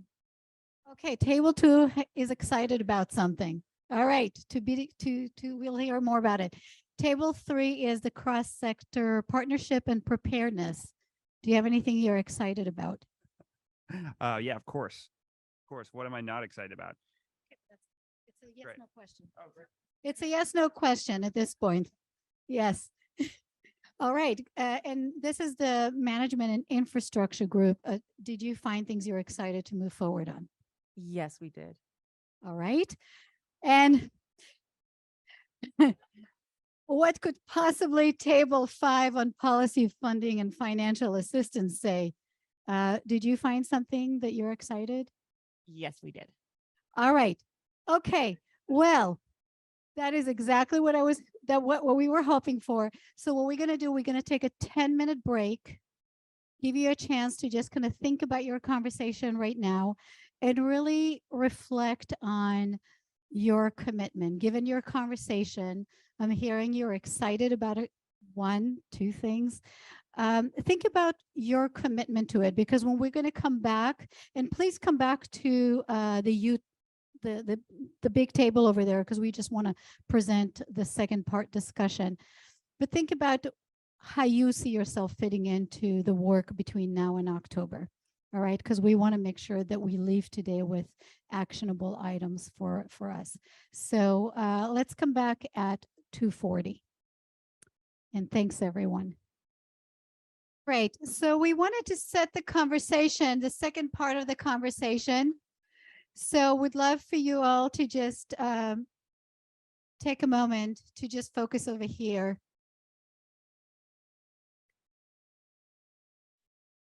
So hopefully what you had an opportunity to do is just kind of look at the ideas in front of you, react to them, discuss. Maybe there are new ideas that have come up for you, and you started thinking about where DRIP can play a role to move things forward. And I would imagine, especially because we are thinking about the short term, that there might be a lot of opportunity to inform. We're still learning, we're still understanding what's out there and how we can interact with different things, but there might also be some things that you identify as opportunity to influence and complement, and potentially gaps that you think this is a really good thing for DRIP to move forward on. So what we're going to do is in the second part, we are going to go back to those ideas and really think through what it is that we're going to take on. And the outcome for the second exercise is really for you to develop a couple of pitches for ideas for the DRIP to move forward. But before we do that, I just want to give Claire an opportunity to talk a little bit about some of the things that we've heard from you in the survey that really inform how we do this work together. Thank you. Right. So kind of a little pep talk before we go into the next section here. You guys are doing great. When we think about the next step, this is really what we're going to take forward between now and October. So keep that in mind, and also keep in mind kind of these guiding principles. The first one being to embrace the ambition. In our group just now, we talked about, DRIP is not 1 year. DRIP is not 2 years. DRIP is potentially a really, really long-term thing. And as we start now, keep that in mind. Be ambitious about what you're thinking about and the opportunities there, because the opportunity is tremendous. Also, recognize your limitations. We did do the survey. We asked about your capacity. Capacity varies a lot. On average, the people that did respond said maybe 3.5 hours a month in addition to these meetings. But it varies, 1.5 hours for some people and 9 hours for others. But that goes back to the idea of prioritizing your passion. If you are passionate, if you choose an idea or you have an idea that someone in your group is passionate about, more likely to put that time in and really push DRIP forward and what we're trying to do as a collaborative here. Remember to leverage your other resources. 75% of you who responded to the survey identified other available resources within your organization, or potentially where you could reach out in your community or in some other capacity there. So don't just think about your own space, think about those other resources. And we're a collaborative, so collaborate within the collaborative. Think about how you can work together internally, but then also think about, we're not getting there yet, but the other groups, keeping the conversations going and really, talking to each other. Glenn presented earlier how we might work together. So keep that in mind. What we are doing now is we are defining how we can potentially work together. And of course, none of this is set in stone, but it is really, remember where we are today, because we're really setting off now moving forward. And thank you, Sierra, for the great quote there. We'll all take that into part 2 here. Thank you. All right, so just a reminder that these are your thoughts coming into the conversation today. And I think also important to remember as you get into the second conversation that although it's the 26 members sitting around the table, you're all bringing with you your networks and your capacities, and it's going to be really important for us to also think about how to leverage that. So really invite you to think about how can we be resourceful and increase our collective capacity in the work that we're doing. So, okay, instructions for this second part, and we'll have another half an hour where we want you to really take 1 or 2 of the things that you just all said you're very excited about, starting with one of them. And now what we are asking you to do is, given the level of engagement that you've identified, drill down and think about what might be the specific problem statement or a desired outcome that you want to work towards in the short term or long term. And some questions, some things that you can think about. Who needs to be part of this? What is the timing? What are the immediate steps? What can you realistically accomplish and come back in October to tell us about? Are there long-term goals? Maybe this is just a start. Maybe we're starting with Inform, but then there's going to be opportunity to really take on more leading role, and what information is needed. So things for you to think about. And what we're asking for is for our report out to really have that pitch to the group. Here is an idea. This is what we think we should be doing. Who's on board? That's where we hope to end today, with just 2 to 3 ideas that we can move forward on. So again, you have a template.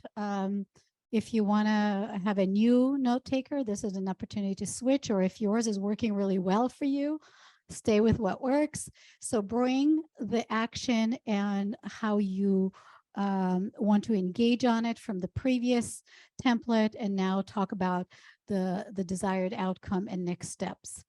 So for example, if we're looking at communicating the impacts and importance of drought through effective narratives, might be a complement lead activity. What we look for is a recognition that we need a shared definition of drought that can be used throughout the state, just as an example. And next step might be to come together and collect existing definitions.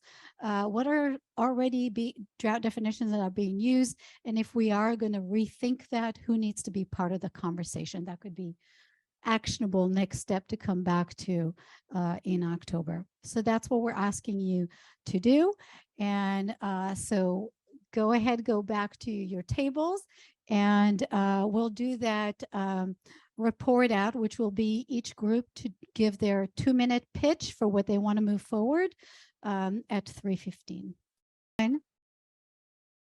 Hopefully you'll have ideas to share. Why don't we all come back to our and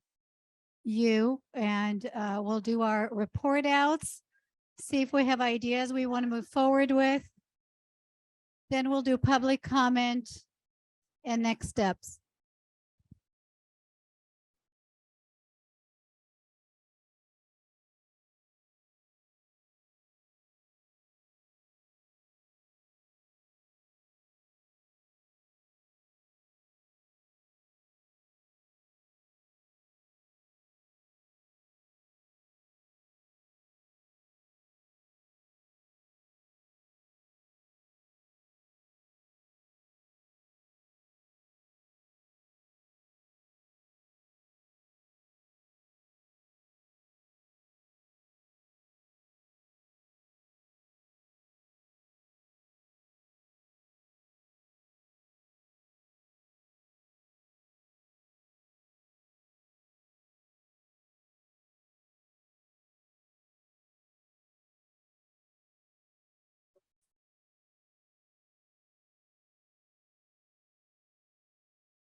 All right, everyone. Okay, so here's what we're looking for to hear from you. Each group, we'd like to hear your pitch for an idea for DRIP to engage on. So let us know what you think you suggest for the DRIP to do moving forward between now and October. And maybe if your idea is something even beyond that, you know, what would that lead to? So what your idea is. And then I would like to open it up and see if anybody else in the room here thinks that's a great thing that they want to be part of. Do you want to lead? Do you want to collaborate? We're going to talk later on about structurally how to support you doing that. But right now we just want to see what you're excited to do between now and October. So I'm going to start with group 1. Who's in your group? Is that Andrew? All right. Thank you. So our group was the data integration and sharing group. And so it was myself and Laura, Suzanne, and Anna joined us. And the thing that we kind of centered in on was domestic well data, and the fact that domestic well data is at best scattered, at worst, you know, not really existent in a way that's useful, you know, to make decisions, whether it's individual homeowner decisions or local decisions or statewide decisions. So we talked a lot about that. Our problem statement was that residents, owners, and local governments can't make informed decisions on domestic wells due to data limitations. So that was our problem statement. We had a number of potential actions: inventory existing data, identify data gaps, identify gaps in authority, identify funding, provide recommendations. But I think maybe our biggest one was to convene counties, NGOs, water districts, to figure out, what can be done to fill those gaps. And so that was one of the main things. And did you want me to mention next steps that we came up with potentially? So I think between now and October, we thought that DWR could inventory the existing data and gaps with help from the Water Board. That was the first one, but DWR wasn't at the table, so it was easy to assign it to them. I'll just made it a lot easier. But seriously, we could start to figure that out. What is the existing data and what are the gaps? And then also to figure out if there's a way to facilitate this convening to bring interested parties together to talk about domestic well data gaps.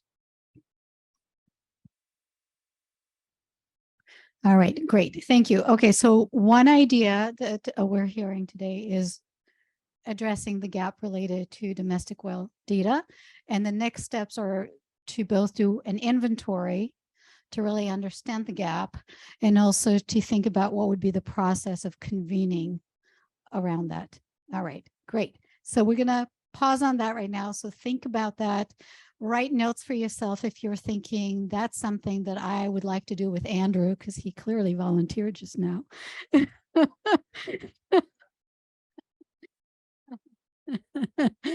All right, who's group number 2? All right, great. Yeah, just All right, Wendy Broly, KUA.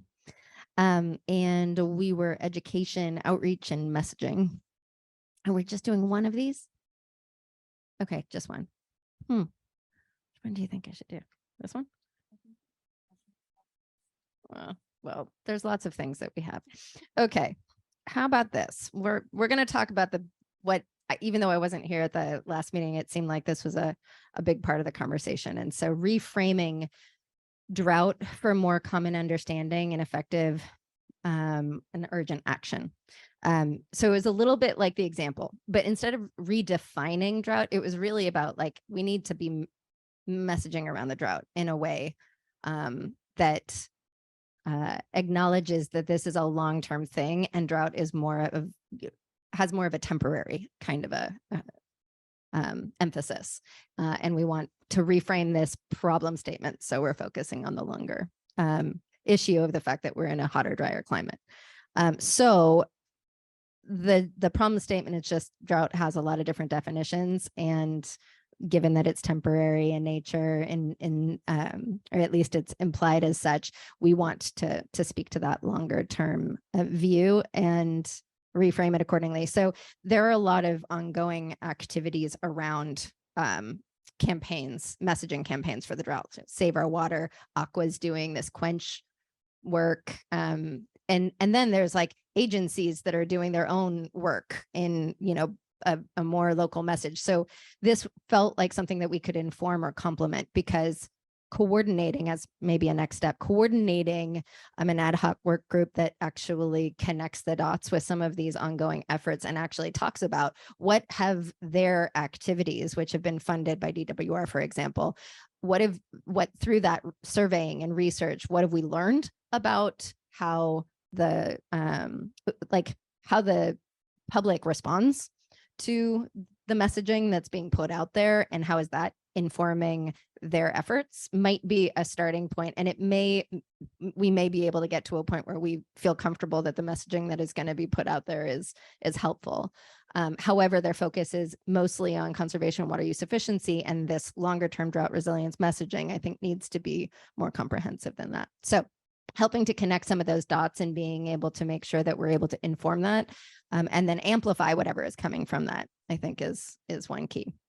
The other item did happen to do with a lot of education, and I wanted to just connect the dot to the issue around domestic wells, that in addition to the lack of data, we identified this issue of there's just like a basic lack of understanding of how water works that also would be an exciting project for us to maybe take on. So there's some basic education that we spend a little energy around. And I know that's two, but I won't go into the details of the second one. All right. Yeah, thank you. I think so far the two topics, domestic wells, reframing how we think about the definition of drought. So we have a more expansive view, which allows us to address things in a different way, that kind of a long-term thinking. I think those came up at the first meeting and we're coming back to it. Again, think about this idea and where you fit in terms of being part of this conversation. And so who's group 3? All right.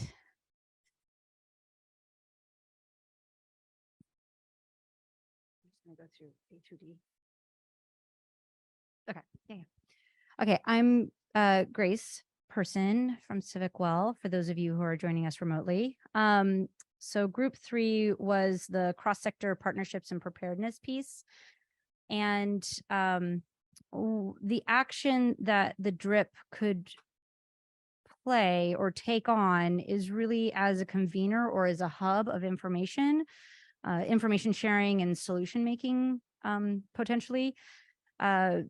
It's going to be a little bit of a cycle of inform and then lead. So it would be information gathering and then being able to take lead role as members of this body, as well as, respective champions within our sectors or agency officials or our positions within agencies and departments. Our problem statement that we really saw was that, wow, this is going to sound really harsh. Sorry, everybody. But, that there is to some degree, and why this group was formed, a lack of effective coordination among state agencies and departments with each other, with locals, with tribe, and that there's a need for a formal process to bring these issues to this group to talk about.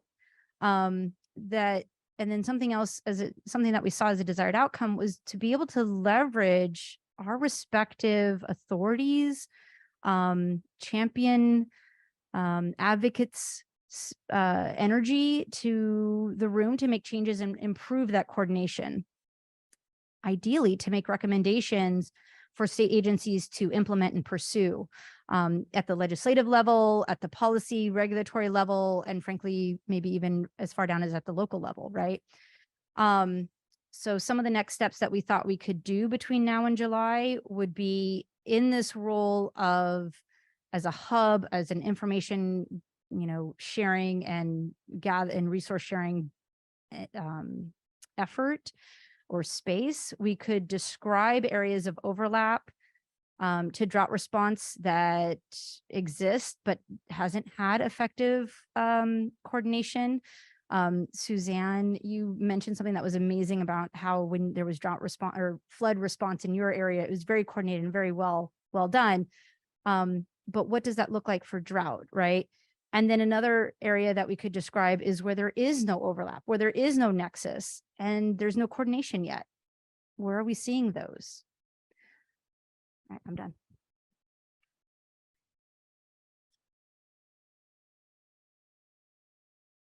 Thank you. So really help think about what does appropriate coordination looks like? Where are the opportunities to improve and where are the gaps? All right. Okay, so think about that opportunity to kind of come together and think about where we have effective coordination and where we lack that, as a way to kind of think through what that process could look like and provide those recommendations. Group 4. Who's group? Oh.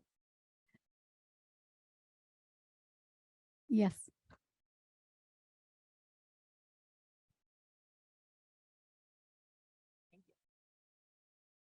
Okay, and could all the members of this group just raise your hand really briefly? We were a bunch, so okay. I don't know that we came to a perfect consensus on what exactly we want to do, but I'll try to summarize the main thoughts. When we were identifying the broad topics, we spent most of our time on a piece enhancing infrastructure resilience and upgrading systems for efficient water use, but simultaneously including nature-based solutions and recharge as part of that, right? The green infrastructure side of things. So we talked about the need to not just build more gray infrastructure, but also have a reliable way of harnessing water when it's available, and keep it safe, basically, and so that many people can access it.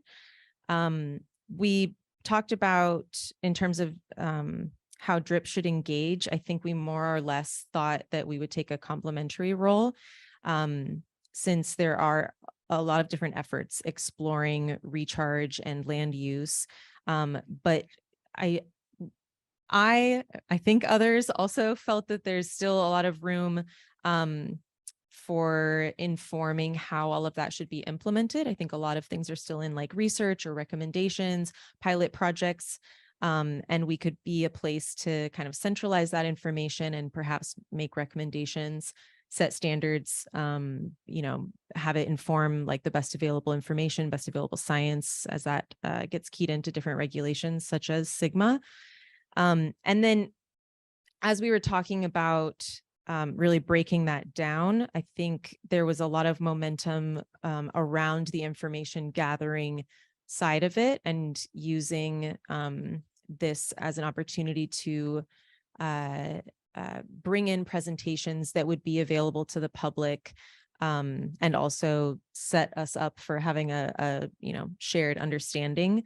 But I, and perhaps others, want to make sure that we don't just kind of gorge ourselves on information without also helping to move things. Because I don't feel comfortable in that position, especially trying to represent the needs of communities that today don't have safe drinking water. So I don't feel like I have a lot of time to just try to understand the problems more deeply, although obviously we want to learn as we go. So maybe we could have some kind of framework for what are the questions we want to answer, how will we know we have enough information to make some recommendations and move towards action. But in the meantime, things like inviting Floodmar representatives to share perhaps the groundwater recharge assessment tool as well, so we can learn more about how that need can be answered. And the last part I'll share is that we also identified a great need for more accurate water accounting, because there's a lot of paper water floating around in our assessment of what's available. Thanks.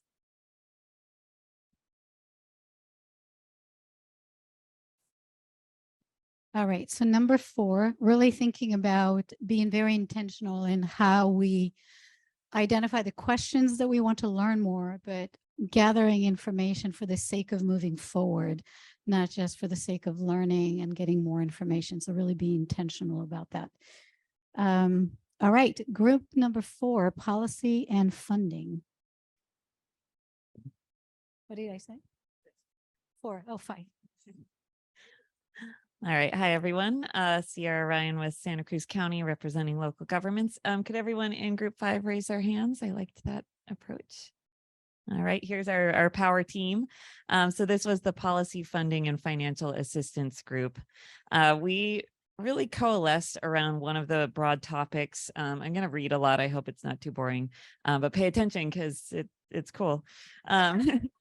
So the topic area we were focusing on was streamlining funding and financial assistance programs for drought response and planning. And I think something that came up after this morning's presentations was just the challenges that people face just trying to, I think the word, Chris used the term impenetrable, when seeing, 50 different grant programs being presented all at once, and how hard that is, and thinking about how is anyone supposed to manage that on top of their regular jobs? So that's sort of the context with which we were approaching this challenge.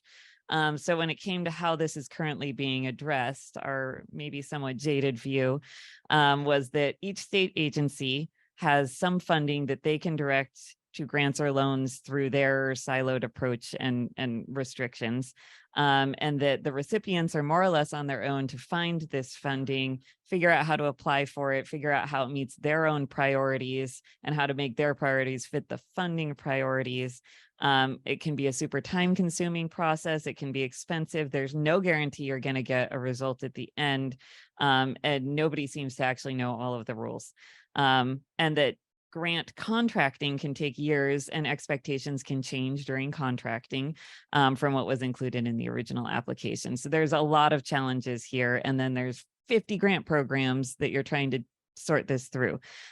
So we thought that this is actually a really unique opportunity for the DRIP to take a lead on, because pretty much everyone in this room either it works for an agency that offers grants or loans, or works for an agency or represents organizations or industry groups that receive grants and loans. So we have a really unique perspective collectively to see a really big picture when it comes to how funding is distributed for priorities. So we came up with some, nope, not that one, that one. Nope. That was it. Our problem statement and desired result was to simplify a convoluted, restrictive, and expensive process, which is heavily siloed within many agencies, to distribute funds for implementing state and local priorities, or keep funding simple. And the next steps we came up with were to begin by identifying what the challenges potential recipients face in identifying, receiving, and administering funds. So what are all these challenges that are out there? 2 is outline why those challenges exist, because some of them do exist for reasons either legislative tied to the funding source, or a way of being accountable for how money is being spent, because it is public funds. And then 3, look for positive examples of like highly functioning grant systems. So I've received many state funds through my career, and some of them have been pretty simple to apply for and administer, and others have been extremely burdensome. So looking at what works and how they work. So that's what we came up with. I don't know, I feel like we need a couple interns and grad students to help us with some of this, but yeah. All right, thank you. So fixing our convoluted grant process through several steps of really understanding the challenges and the good and examples that work. I'm going to come back to you, Wendy, because I'm curious what else you had on your list, and we have a little time. So can we come back and get more ideas from you? And are there other groups that would like to share another idea, another pitch for something that you think we should be doing? Did you have more?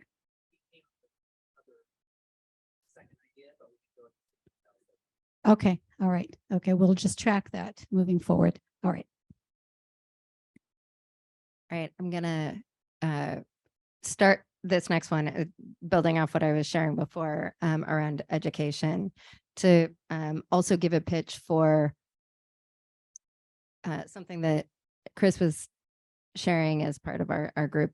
And something for us to collectively think about is, given the limited number of hours that most of us can contribute to this, being realistic about what, if we have to do an annual report, how much do we want to focus on making that an incredibly impactful report that causes actions that then can really make progress in these areas?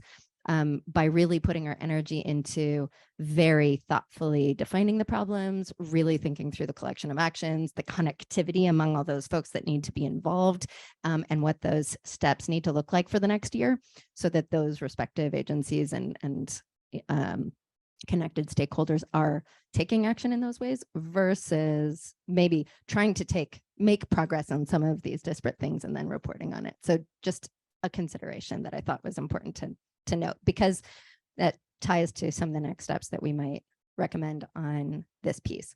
So it really boils down to this broader area of water resources education.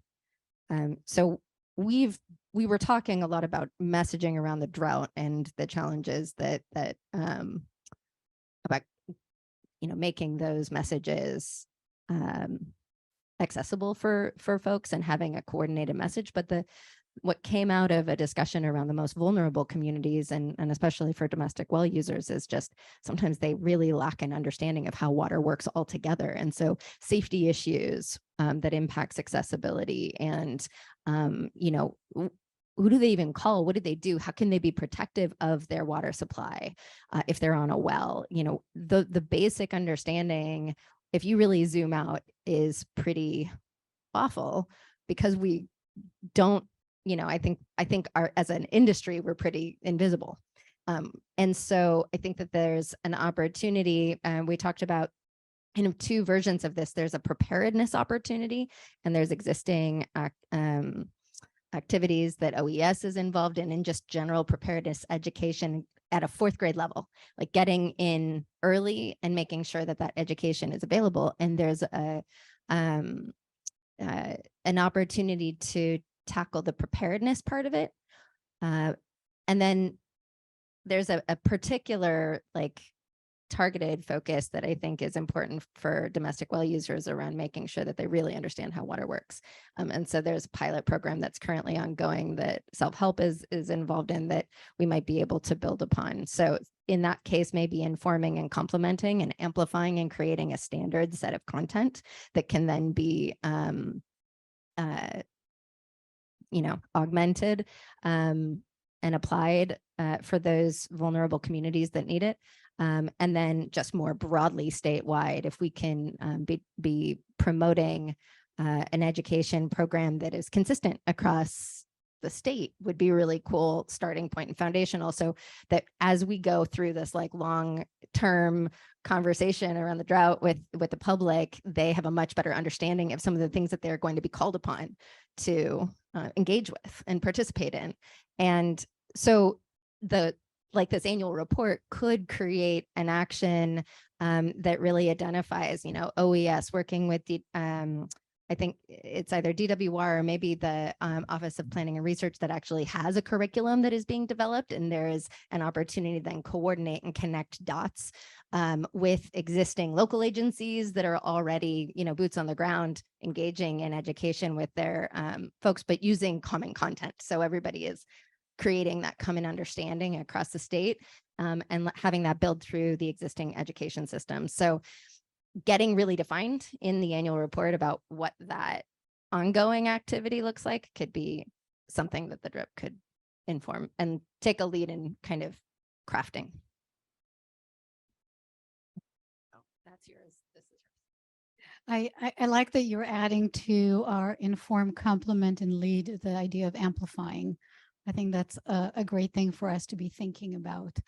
All right, so just to recap, we heard about key gaps and opportunity related to domestic well data, different ways of thinking about education in terms of reframing drought, and also thinking about statewide kind of foundational education. So when we need to reach out to the public, there's kind of foundational understanding and using what's already being done locally. We heard around partnerships, about opportunity to inform and lead on developing a process of what coordination could and should look like. With regard to the management and infrastructure, their idea in terms of gathering information and really understanding ways of kind of how do we bring information to the public, how do we increase knowledge. Related, we talked about FloodMar, and then with policy about streamlining our process and understanding what are the challenges and opportunities and examples of how to simplify the grant process at the state level. And I think these were the key ideas. So I would love for us to just have a few minutes to kind of hear your feedback about the ideas that were identified. And if you have any thoughts about wanting to see that move forward, if you want to just volunteer for anything that you're really interested in doing. Because just because you talked about it, we're not assuming that you signed up for it. We want to make sure that we take a few minutes to really think about what would be important to move forward. And I think to your point in terms of the report, that we do anticipate that the report will identify ideas that DRIP wants to move forward to and how to go about it. I think that is an appropriate content for the report. Any thoughts from anyone on the ideas that we just shared and how we can move those forward?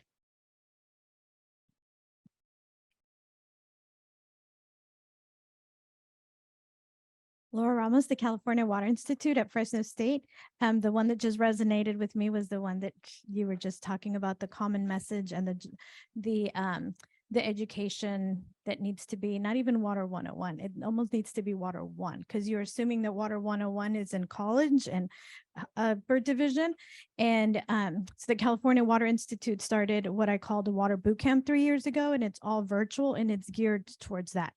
We talk about the water cycle, the groundwater. What is it? How do you get it? How do you move water from Shasta all the way to the San Joaquin Valley and more south than that? So I'd be glad to work with whoever on creating this message or making it, either adding subjects to it. Right now it was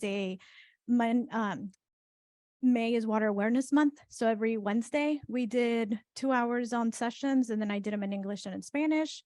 And so I'm glad to work with whoever on expanding it or helping or contributing or sharing an outline of what we're educating on it. Because some of the stuff we hear is, my well went dry, can the county come fill it up? They said they don't want to come fill it up. And so we need to educate on some of those basic things. Is no, a truck or a canal is not going to just come fill up. That's not how a well works. And so I'm glad to hear that that's a message that is needed, and glad to help with as much as we can with that.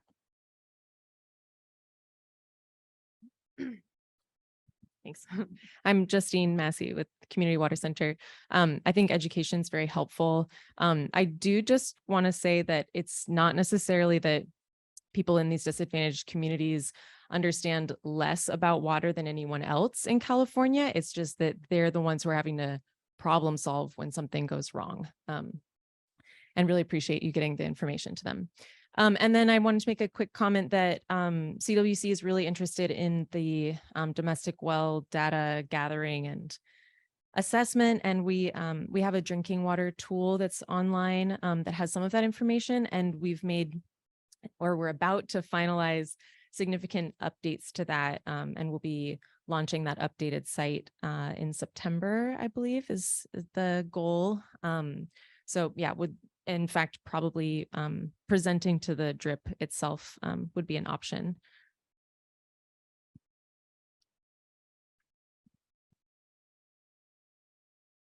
All right. Any other thoughts about something that you're excited about and you would like to weigh in or participate or be involved with? Michael Girace, Yurok Tribe. Excuse me. Justine's mentioning communities who have clean water issues now. And the Yurok Tribe, we have communities within the reservation that are facing the same issue. And so I think it's interesting to consider at least how this collective's work moves forward through specific or particular scenarios, and whether or not those scenarios can be brought forward as a hopefully more than a study. But let's look at the particulars and let's start to apply some of this stuff potentially sooner rather than later, so that we can test those concepts, and we know it's for good reason. There's real need right now. So.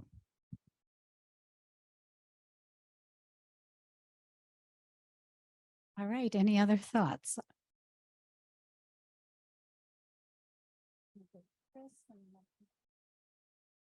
Chris Trinnell, California Department of Water Resources. Yeah, maybe just to underscore something that Wendy mentioned earlier, sorry, around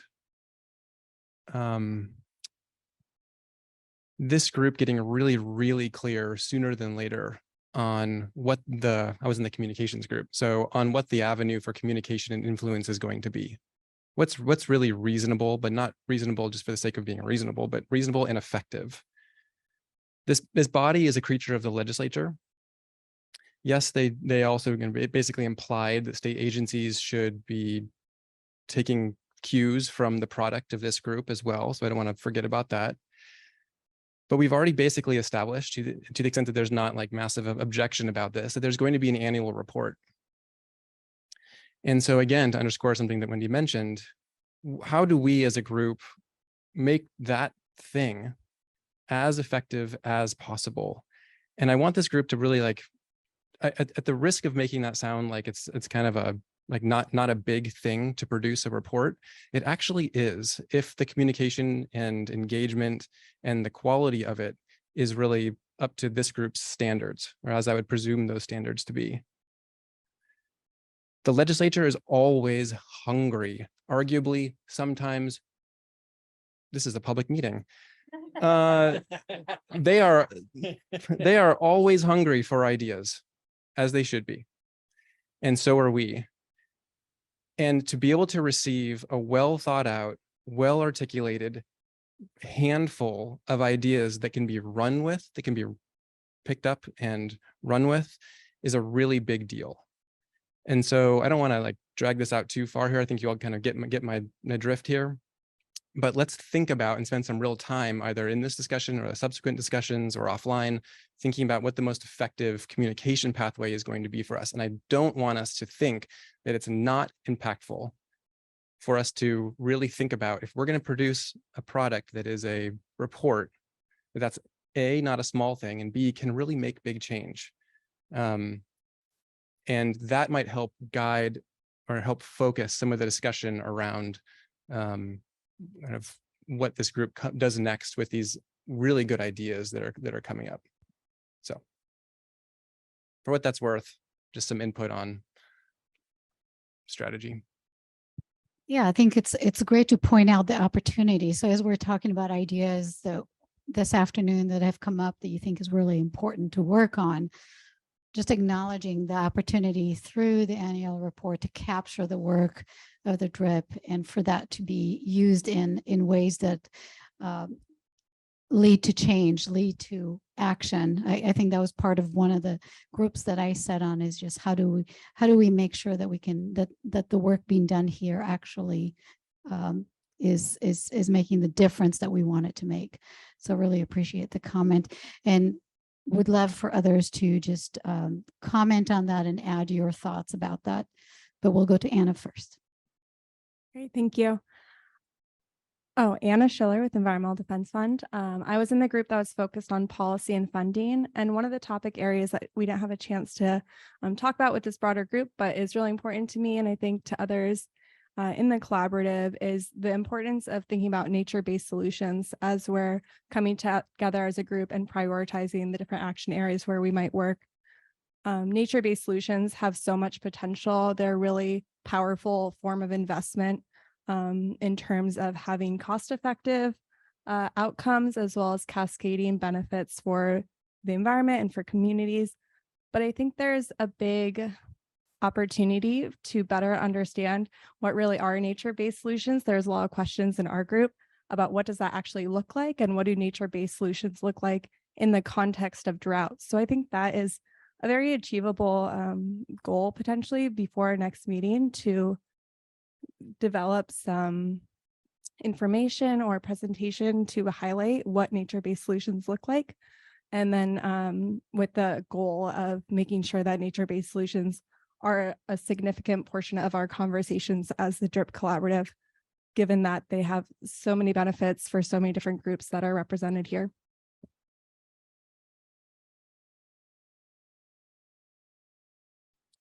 Yeah, two things. On the Oh, I'm sorry, Brent Hasty, Plymouth Lake Self-Storage, but I was served on the Yuba Water Agency Board for many years. And I wanted to say on the education side, the Yuba Water actually gave a grant to the schools within Yuba County and did a kindergarten through 14, so through community college on the water programs in Yuba County. So we start, where water comes from. And since we have surface water and we have groundwater, it's a full program from one end to the other.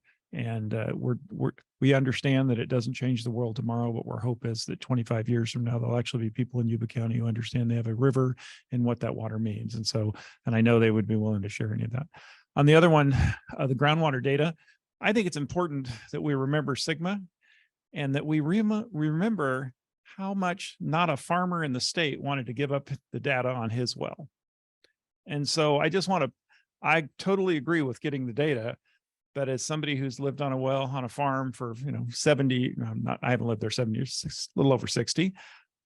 It's just always been there. And the last thing I want is somebody from the state to show up and say, "Hey, we're going to inspect your well. We need to know what's there." And so I think part of our communications and part of our sales is I understand in places in the state where water, how do I say this? It's challenging and the groundwater's not good. But where it's fine, there's not a landowner that wants the state to show up and get data from them. And so I just think that that's part of the communication is this is a statewide plan. We're working on this and we have to be able to tell the story of why it's important for us to have it. And so I just think we don't want to forget that small detail that there are people with private ground that believe they don't believe you should be on their ground and their water is just fine. And so I know it's important to get, but we have to kind of communicate the friendly tale of why it's important and how we're going to get it.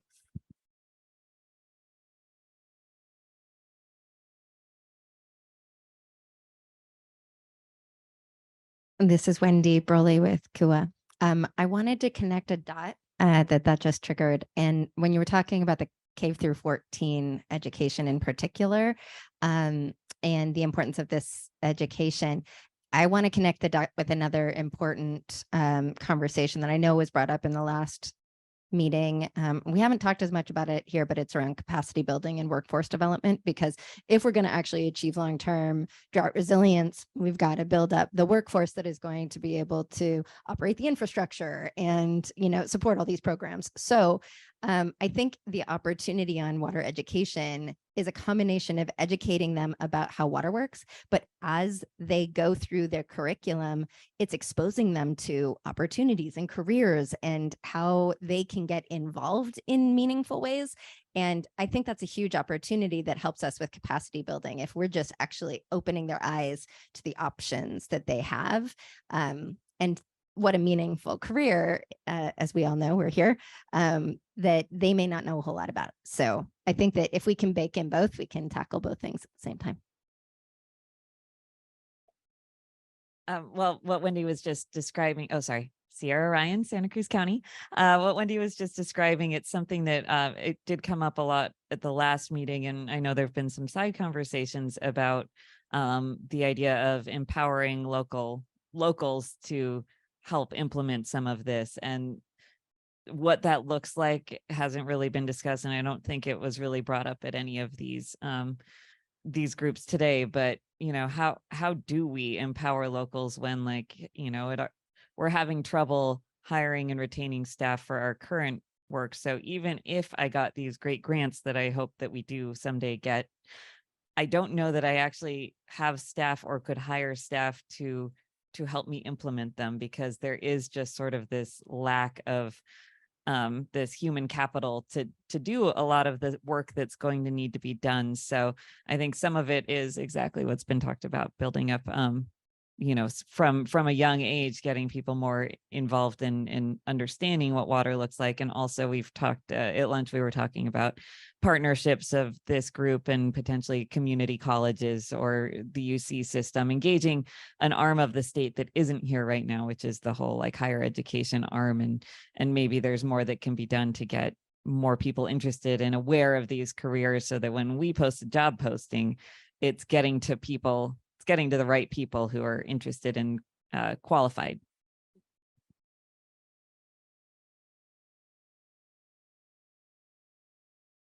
Anyone else? Well, maybe what we do is we pause for public comment and see if there's anyone who's been listening all day and heard some of the ideas that we came up, has any input. So moving forward, and then we'll come back to this conversation as we're thinking about it.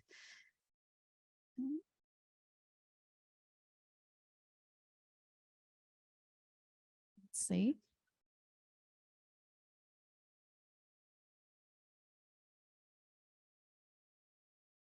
There is a public comment in there.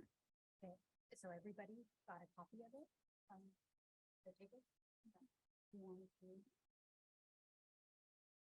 Okay. All right. So if you are listening on Zoom and you'd like to share your thoughts based on what you heard today in our conversation, we'd love to bring you in. And so please use the hand raise and let us know if you want to share any comments. And I see Mary Elizabeth, I'm going to allow you to speak and you should be able to talk now. Let's see if you can unmute. Okay, yeah, I just came up there. Can you hear me? We can hear you. Go ahead. Okay, very good. Thank you. So we have 58 counties in California, many of which has had drought conditions that affected well owners. And SB 552 requires that counties have a drought task force that is open to the public and takes into consideration domestic wells and small water system, and includes them in the process of developing this resiliency plan. And so I just like to, think for a first step, to provide this kind of boots on the ground assessment, how many counties have developed such a task force? Because in the county that I live, where, not very long ago, we had some dry wells and continue to have dry wells after, our rainy season, as many, we do not.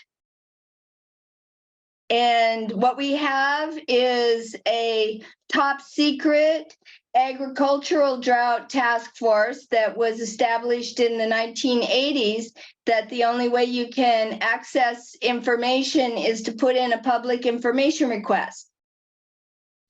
And so I think it's critical, and according to SB 552, counties were to have developed that compliant task force by January 1 of 2022.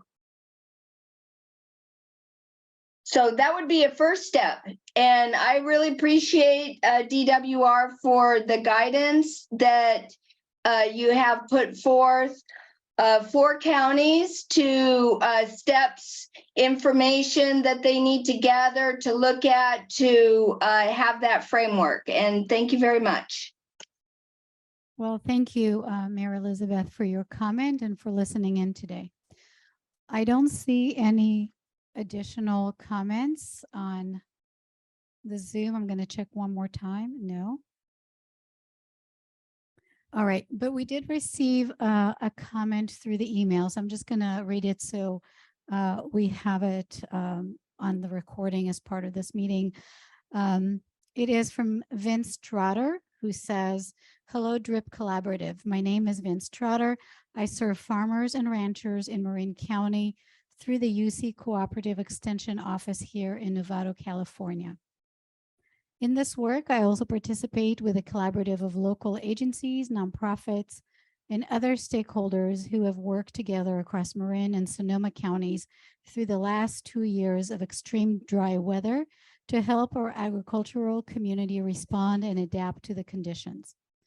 As the DRIP Collaborative launches its work, The members may find it interesting to read a report which we put together detailing our various local efforts over the last 2 years, including recommendations for further work to support our agricultural community in becoming more resilient in the face of future dry seasons.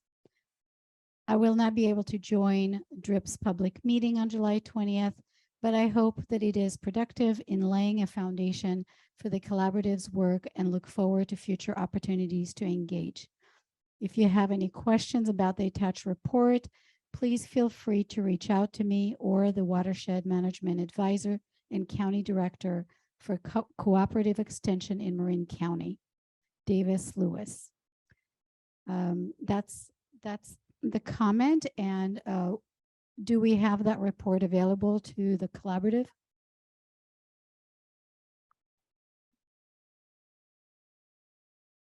All right, so DWR will share it with all of you and post it on the website. All right, okay. Thank you for the comment. And as we are coming to a close, we wanted to spend the rest of the time that we have thinking about next steps.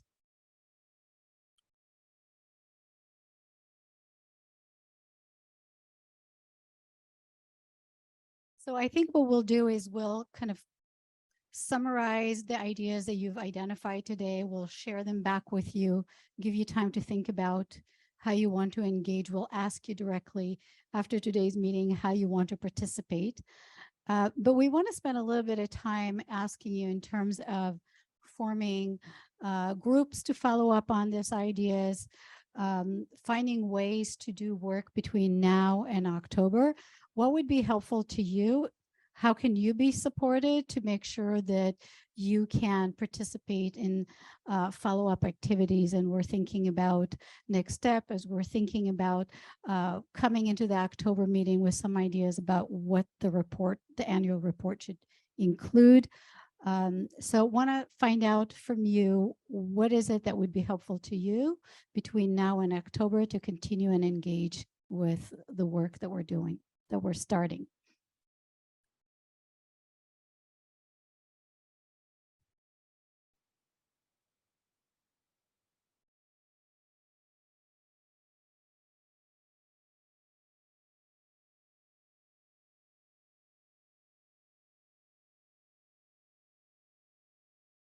I think there might need to be a little more clarity for the group about what the expectations of everybody between now and October is the expectation that everyone that, these ideas that were generated, that there's going to be follow-up calls and meetings. And if so, it seems like we need a leader designated for each idea and hopefully a facilitator or a staff person from DWR or one of the agencies who can help coordinate it. Because I'd be happy to respond to a Survey Monkey that asked which groups I was interested in participating in, and then a doodle poll about time, and I would attend a meeting. But without some sort of more guidance, I think for the group, what your expectations are. That's actually exactly what I was hoping we can start with, is the fact that we have about 5-6 ideas that were shared today. And I'm thinking that it was a long day, and we probably have to think about, everybody has to kind of think about where they see themselves fitting in and what they want to participate in. So I think one step would be to just summarize that and bring it back to all of you and say, here are the ideas. Now, who wants to participate and engage between now and October? And I think it would require some kind of a call out to all of you to say, do you want to lead? Do you want to collaborate on this? And potentially schedule something so you can think about what can you realistically accomplish between now and bring back to the October meeting. So that would be one way to approach that. Any thoughts about this idea of just kind of following up with you right away and identifying, unless you're ready to say today, I'm going to lead on this particular effort, and who wants to join me? And we do a hand raise, which is fine, but I'm getting a sense that it would be easier to give you a day or two to think through that. This is Wendy Broley with KUA, and so all the things that she said, and I do think that it is helpful to have a follow-up. I will say that like it took a long time to get a follow-up from the last one. We just got it basically, and so there's not a whole lot of time to respond and act. And if we're going to act by October and actually make any sort of meaningful progress, then the follow-up to this has to be quick. And I feel like there's an interim step before we start to launch in any of these things to be able to like digest these 6, or maybe there's probably a couple more that we didn't actually raise up in the conversation that needs to be documented, and for us to be able to give some thought to, are these the right things? How would we prioritize these efforts? And then who's on point to, maybe the next step is just fleshing it out a little bit more, because I don't know that 30 minutes was near enough time to actually give enough thought to it. So it just feels like we're not quite ready to understand how to take that next action until we go through that process. And, you know, I'll say on behalf of KUA, one of the things that I think, one of the ways in which we provide value is that I can represent for 11 urban water agencies, and we cover a lot of cover 2/3 of the state's population. So that's a real value add, but only if I have enough time to coordinate with them. So it isn't, you know, there is certainly going to be circumstances where it's just, you know, how I believe I can best represent them, but there's value potentially if we have enough time to be able to circulate, you know, and get input from a number of them. And I imagine that some of the other folks sitting at this table might have a similar kind of circumstance. Yeah, I think a lot of what I heard you talking about in your ideas is about kind of really learning about what's out there. So there has to be some kind of an exploratory process to really understand about how to move forward. And completely agree that if anything happens between now and October, the next step has to happen right away. So definitely agree with that, because time's going to run out very quickly. So thinking about between now and October, thinking about some ideas that were generated today, and doing that exploratory conversation of, is this the right thing? What does it mean for us to be engaged on it? What would be the things that we want to accomplish in the near term would be really important. I just wanted to mention on the domestic well data, Julie and I were just talking. We have an existing coordination between DWR and the water board on well data. And so we can bring something back, at least just basic information about that, about how many, what we think the gap is. And so we could do that for the next meeting, certainly. And Julie mentioned that we're also kind of working between, well, I think DWR is leading it, but the water board is involved in a future convening around some of that with counties. So, you know, we could also talk through some of that as well. So I think, you know, we already have some stuff that we could, I don't think we have it in hand right now, but we could have it by October. All right, that's great that you had that side conversation and decided to kind of move something into October. And would you like to check in with the group here if anybody wants to join effort or connect with you in collaborating around that? So yeah. The one thing I was going to say is just that I thought, you know, we could bring some of that back, and then folks could maybe understand it a little bit better, and then, you know, you could decide, you know, whether or not, and if you wanted to move it forward. All right. So Nancy, and then Grace, did you want to speak as well? No. Okay. Oh, David. Okay. Hi, Nancy Vogel with the California Natural Resources Agency. I just don't want to lose track of Mary Elizabeth's comment. And if we're talking about information to bring back in October, I wonder, would somebody at DWR, you've got that, Julie? Perfect.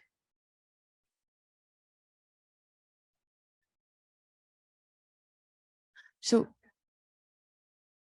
great. So in other words, is that information we could share publicly at the next meeting of the DRIP Collaborative? That'd be great. I just didn't want to lose track of that. Thanks. Yeah, I'm going to give it to Julie. I'm going to give it, Julie, to you so you can repeat your response. Just so they can hear it because you were not on mic. I was just responding to Nancy Vogel's comment about and Mary Elizabeth's about the wanting to know the tracking of the task forces. And so we had agreed that DWR would track that as part of a software that we have built out. And so it's drafted. I just need to submit the final language, but so it goes through all the pieces of SB 552 and so we've also been meeting with as many counties as we can reach about the assistance we have right now to give them to develop their plans. And as part of that, it's, do you have a task force? What are your needs around implementing the SB 552 and developing the plan? That's right. We have a grant program for counties and also a direct assistance, technical assistance program to help them write their plans and develop their task forces if they don't already have a task force developed, or if they need help strengthening it and getting it kind of more institutionalized as part of their processes. All right. Dave McCalco, California Association of Mutual Water Companies. I just have a logistical question for you and for Julie. And DWR will use their staff to help with this. Many of us here are representing associations. Can the association members participate if we start having Zoom calls or team meeting calls? Because I don't have the time. I've for the next year, I'm very busy, but I know my people I work with, you have relationships with, that would very much like to participate, especially in the funding issue. So if that's allowed or possible, I'd like to be considered. Yes. Yes, and I think we envision that once there are kind of teams that form, and I'm very intentionally not using work group, but as we're forming teams to kind of identify things for the DRIP to follow up, is that there is a great opportunity, since you all have networks and staff and others who can contribute really important information, that we're going to want to leverage that to make sure that there's opportunity there to really get all that expertise and knowledge into the work. Yeah.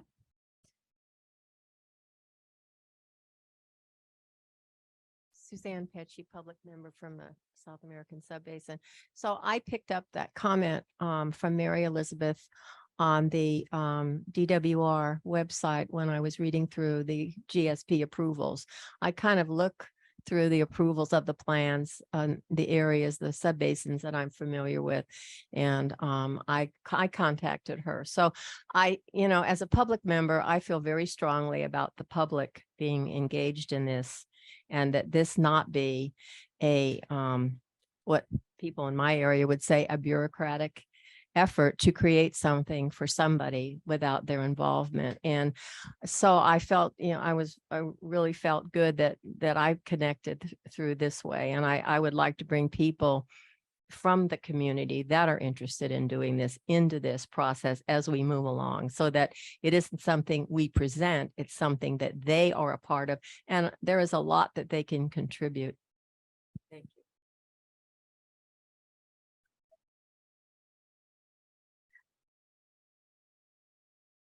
Questions were more about, they were about muting and unmuting, and they were not content when I look through it. But to your point, Suzanne, I think it's a similar comment to what we heard from David. You're all sitting here at the table. You have opportunity to bring a lot of expertise, and community members' knowledge is an important part of bringing expertise into the conversation. So just want to acknowledge that. Any other thoughts about how to move forward? What do you need to move forward? So very timely summary of the ideas that we want to explore, follow up with you to make sure that there is interest and see what that could look like. What else would be needed to make sure that we are effective between now and October?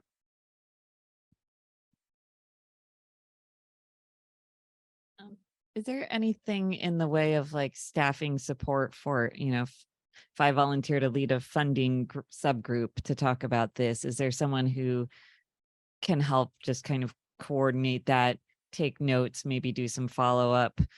Do I have access to someone who could do research, or am I volunteering to do all of the research as well? Like I guess I'm sort of taking your question and throwing it back to you. You're asking what we need. And I'm like, well, what can we have, I guess. Yes, I'm hearing you saying I need a note taker. I need support to be able to do this because I cannot do the research all by myself. And I think that is a question that we can take back to DWR and, based on your wish list right now of what you need to be successful and move forward, that would be that conversation and what is possible. But to your point, for that to realistically happen, you're saying we need resources and support. All right. Anything else? What else is on your wish list as part of the DRIP in order to be successful? All right, so we have 10 minutes. And what I'd like to do is similarly to where we started this morning, where you talked about what you bring into the conversation, would love to just kind of go around. We'll do that backwards. And for you to just share one thing that you're clear on now or something that you're taking away from the conversation. So this morning it was what you bring in and what are you taking away now? And I'll start with you, Anthony.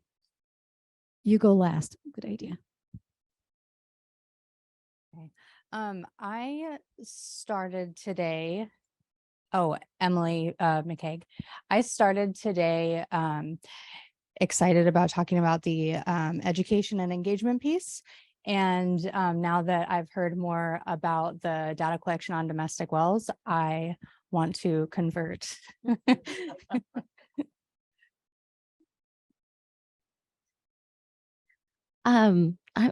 This is Wendy Broly with KUA. I don't know that I'm necessarily clear. I was hoping to kind of walk away feeling like I sort of understand where we're headed, but I'm clearer on the fact that more work needs to be done to get clear on what DRIP is doing. And I think that leaning into that and getting to that point of clarity is going to make this group that much more effective. I'm quite clear on that. And there's a lot of interest in getting there. So I know that everybody is willing to lean into that. And I think we made some progress today, but sorry. Yeah, I think I'm still a little bit unclear on everything that we're working on, but I do feel really good about being clear about like a next step between now and October. There are going to be some work groups, and I'm excited to kind of be able to dig in a little bit more on those and feel like we're really contributing something new and beginning to sort of see clarity on where this group fits in relation to other efforts like the community or like the Water Commission and things like that. Oh, sorry, Sierra Ryan, Santa Cruz County. Suzanne Pecci, South American Subbasin domestic well owner.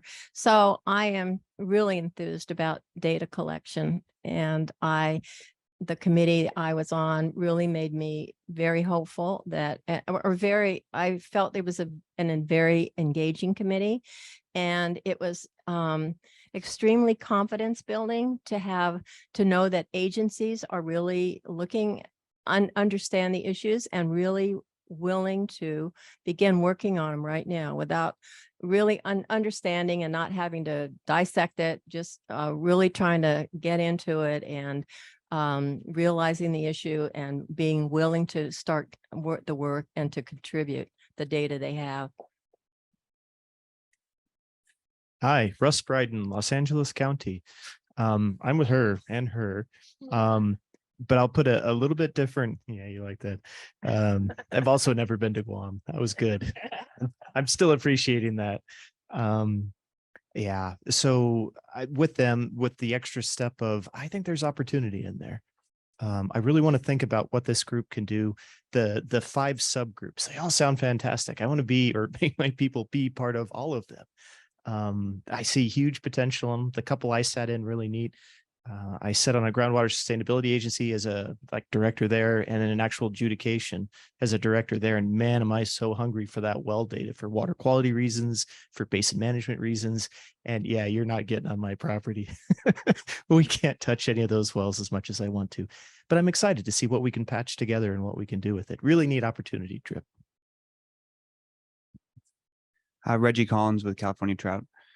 I think that the subgroups that we've developed, those teams that we're putting together, I think are really interesting across the board. I came in thinking where natural resource management and conservation would fit into each one of the priorities for DRIP. And I think that, of course, there's natural overlap. And I'm even more convinced now that, we can have the conservation community can have a voice in each one of those conversations. There's just natural overlap with everything that has to do with drought.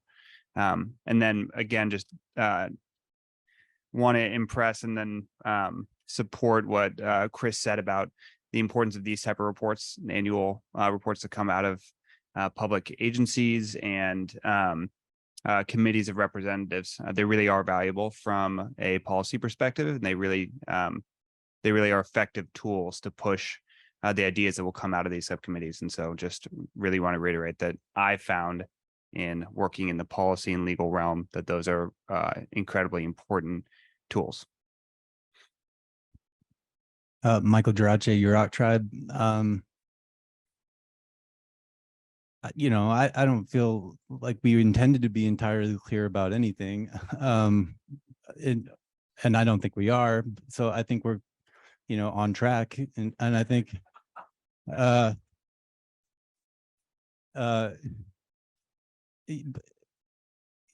that being said, the things that were raised by the various groups today, to me, that's really exciting, and it's clear that something can very well be done between us who are in this cooperative. So, or what are we calling it? Collaborative. So I'm just excited to see where that leads us, and as this clarity takes shape for us, we come to understand what we can do together, that we make sure that it's impactful, and I think we're going to get there. Nate Ortiz with OES. Being a planner, I appreciate the depth of the group and the openness and the willingness to discuss the issues, the candidness. And I guess I'm optimistic that in seeing all the partners that come, we do these 2 and 3 year planning process, and early on, it's really difficult to get the partners to come. It's usually at the last minute that everybody wants to chime in and make changes. So as we're kind of going through this, I think there's great value and looking at it and hearing where I'm listening as much as I'm anything else, and hearing that, on the state side, we can do better. We're talking with DWR and some of the different things that we can do, and creating and with the purpose of a better end product. So to collaborate more on state and to listen more, I think that's always a good thing for us to do. And it's really nice to hear the group and the candidness. Appreciate it. Laura Ramos, the California Water Institute at Fresno State. After the last meeting and even this morning, I was a little worried that these were going to be meetings you come and listen to, get talked to, and you provide feedback, and then you go home. Now I don't feel that way. Glenn was a facilitator on my group, and he was very keeping us focused on what is the expected outcome of this group, who does it affect, what does that impact, and what are some of the realistic actions that DRIP can take between now and the next one to get it moving. So I'm actually very hopeful about actions that will take place, and it not being a meeting where we just come and talk, but that where actually things get done that impact others. Justine Massey with Community Water Center. I think that I'm clearer on, repeatedly hearing that there's a growing interest in preserving groundwater, replenishing groundwater, and that's very important when we look at community resilience. as well as industry resilience, all different kinds, ecosystem resilience. But the majority of vulnerable communities in California rely on groundwater in the Central Valley. It's like 80%. And on the Central Coast, I think it's up to 90. So it's a really critical resource. And yeah, I'm just clearer on the amount of energy that there is around implementing that drought resilient strategy, especially as things get more extreme and more scarce. I think I'm also clearer that there's not consensus on how we want to engage on that yet. But perhaps for next steps, we can also think through what our questions are, what it actually looks like to gather kind of the state-of-the-art information that's been developed so far, and then where we can move forward from there.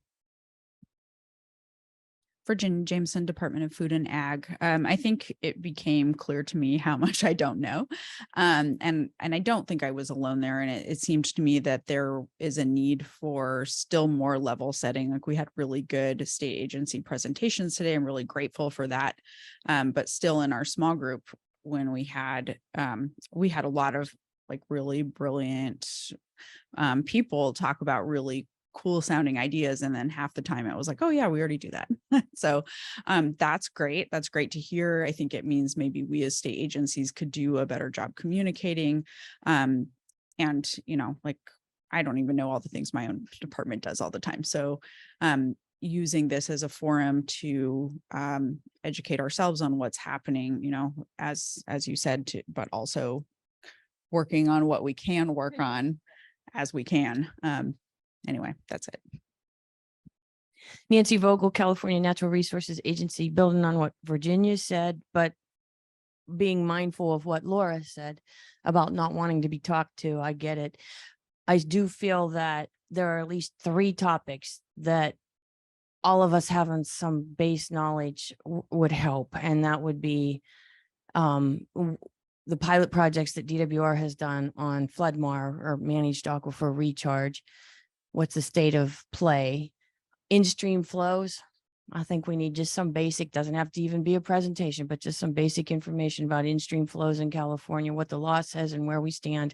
And I also think that the information that Andrew kindly offered to bring in October about domestic wells would help everybody. Hi, my name is Aaliyah Becker-Lowe. I represent the Office of Planning and Research. And I'm just really blown away by the level of expertise and depth. I'm learning a lot about what drought and drought resilience really means. And I think that we have an opportunity to learn from each other. So I'm very excited to continue to connect the dots. I think there's room to clarify exactly how we can focus our energy. Bringing in our broader networks. I think we each have a lot of folks behind us to learn from and to carry forward into this group to represent, and to really use that to channel and find our unified vision and our messaging, and really understanding what it is to, you know, set a tone for leadership, for equitable, sustainable resilience on drought. Emily Maloney, Buena Vista Rancheria of Miwok Indians. And, you know, I think I was a little worried about this group also kind of just reinventing the wheel or kind of just doing some of like recreating work that's already been done. But it's clear that we're really trying to find the gaps. And I think that's really important so we can be action oriented. And something that I was just thinking about in terms of, you know, it's complicated, right? And that's what's really clear to me now. But I am really glad to hear that in some of the discussions that water infrastructure is not just seen as traditional infrastructure, the hard infrastructure, but it's also the nature-based solutions, our environment. And I think that's really exciting to hear that we're finally kind of converging on those. Grace Person with CivicWell. In some ways, it's nice to have clarity on the range of topics that we could cover. that we generated from April's meeting. And I'm not going to lie, at 4:30 on a Thursday afternoon, my head is swimming. So it's kind of hard for me to think about and digest and to process and, want to be on certain, to volunteer for certain initiatives. And I'm going to leave it with this idea of I don't want to be in more meetings, but I really feel like this group really should be meeting more than just 3 times a year. But whatever form that looks like, to be able to get the work done, the teams, the subgroups, where we can really roll up our sleeves, sink our teeth in, do whatever we need to do to be the information hub and to understand these pieces and to generate recommendations to go into the report for actions in year 2 and 3, I think is that is what I'm seeing is we have a lot of work to do, and meeting 3 times a year is not going to cut it. I think we're going to be really dependent upon our teams or our subgroups to make the actions meaningful. So, okay, everybody get your power energy drink. I think that's what we're going to need. Where's our coffee and our Red Bulls and our whatever? So I'm going to hand it off to Dave. Dave McCalco, California Association of Mutual Water Companies. And I've been called pessimist many times. And at the end of last meeting, April, where I saw a lot of great ideas that everyone came up with, I had real concerns about where this would go, whether we would just be sitting and listening some philosophical ideas of how to solve all the world's problems. And today I feel a lot better. I do have concerns that we're not going to just produce a report that sits on a table somewhere or sits on a bookshelf, but it has some actionable items, almost maybe demanding some actionable items to either the legislator or to the other agencies that are here today. And then I want to just kind of get on my soapbox real quick. We're having a whole different conversation this year than we would have been if we didn't have the winter we had. It's night and day. We were expecting a dry winter, and things would be tremendously different today if it is what happened. And so the challenge to the state, more so than just this committee or this collaborative, is when I was flying up here today, the snow that is on the mountains is more than it has been in July than it has been many of the winters in the past 5 to 10 years. The state has an opportunity to take advantage of this next couple of years where there's a lot of water in the ground, there's a lot of water in the reservoirs, there's still snow in the mountains, to take some proactive actions. And so I hope that can happen. Let me pick that microphone up off the floor. Yeah, well said. So Chris Trinnell, California Department of Water Resources. Just reiterating something I think I brought up this thematically earlier. There's so much impact that groups like the Public Policy Institute of California, right, PPIC, makes because of their work from their perspective. The legislature has their legislative analyst office representing their interests, their perspective.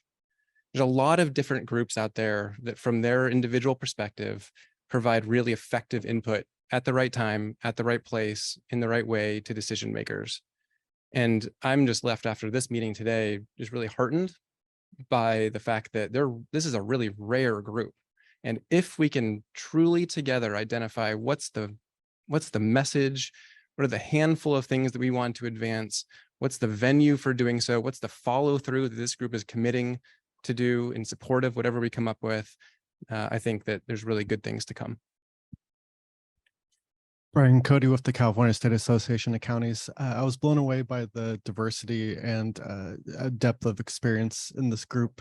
And also, I really like the way it's kind of heading with sort of dividing between places that we could potentially complement and places where we can lead. And I like that sort of kind of roadmap moving forward, and also the work that's being considered by the policy committees. I'm really excited about some of those as well. Yeah, Emily Rooney with Agricultural Council of California. I'll just say for a 26-member collaborative with all these state agencies, I think we're doing pretty well. So, I mean, we took a bunch of ideas from last time. We boiled them down to about 8 or so, we think, and we're going to take another look at them, maybe add some more. We're adding next steps. And this is our second meeting. I think we're doing all right. So I'm glad I'm here. Thanks. Man, Brent Hasty, I'm not sure I want to follow her. That's excitement. Yeah, I'm excited. I think that I've been in this game a long time, and it's great to have a large collaborative group, and we're going to be able to make a difference. Concur that once we pick what we're going to do and we implement, we will make a difference, because we're a big enough group and enough different experts to make the difference. I want to say that I really appreciated, I think it took a little long to get our information, and the 2 or 3 meetings we had prior to this meeting, but they happened at the very end. So I'm really excited if we can pick up, leaving this meeting, we get the information and we start working on it right away. I think we can make a huge difference, because I think it was those small groups. And I will say that, as usual at a meeting like this, I had my best connections and my best meeting parts. Many of it was at lunchtime, when I could actually have the time to talk and work with the people around me. And I think that's those relationship building times that we need to have either opportunities for more of those, because I think those are what really make a difference long term. Thank you. Andrew Altsvok with the State Water Board.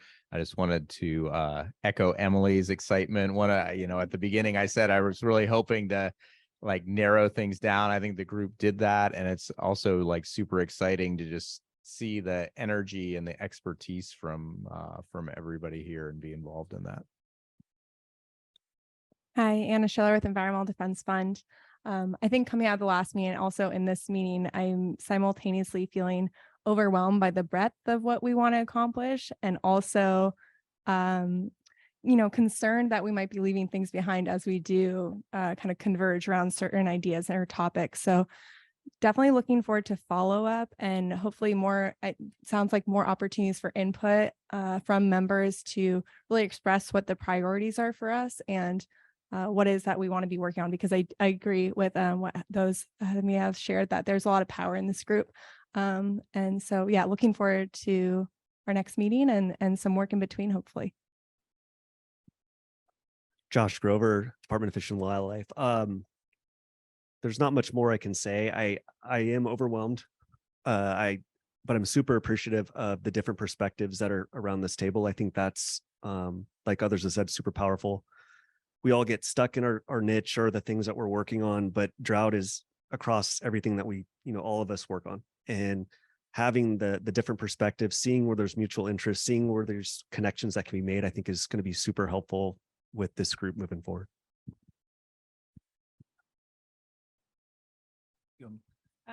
Yeah. Great. As a facilitator, I just want to say that I try and internalize what you all say, because it's what we've all been trying to do in the last few weeks. I think everyone is essentially revolving around the same question, which is, how do we have the most impact? And that answer depends on what's already being done, what's most needed. That's what we want to work on, what resources we have, designing an effective process that builds trust in a nascent group that by design represents 26 different people. Thank you, Emily. And you've done all of that, or at least started all of that in a July and an April meeting, right? And so there's ambition and opportunity here, but it's complicated. And so it's meant to be a little bit messy up front, just so you know, right? As we think about that 1, 2, 3 year time frame. I think Chris's question about how much do we focus on the report versus making progress on initiatives between now and October is a very fair question. Because when we think about year 1 and what we want to do we land the most impact by having the best annual report, or do we have the most impact by making progress on specific initiatives? That's a very fair question.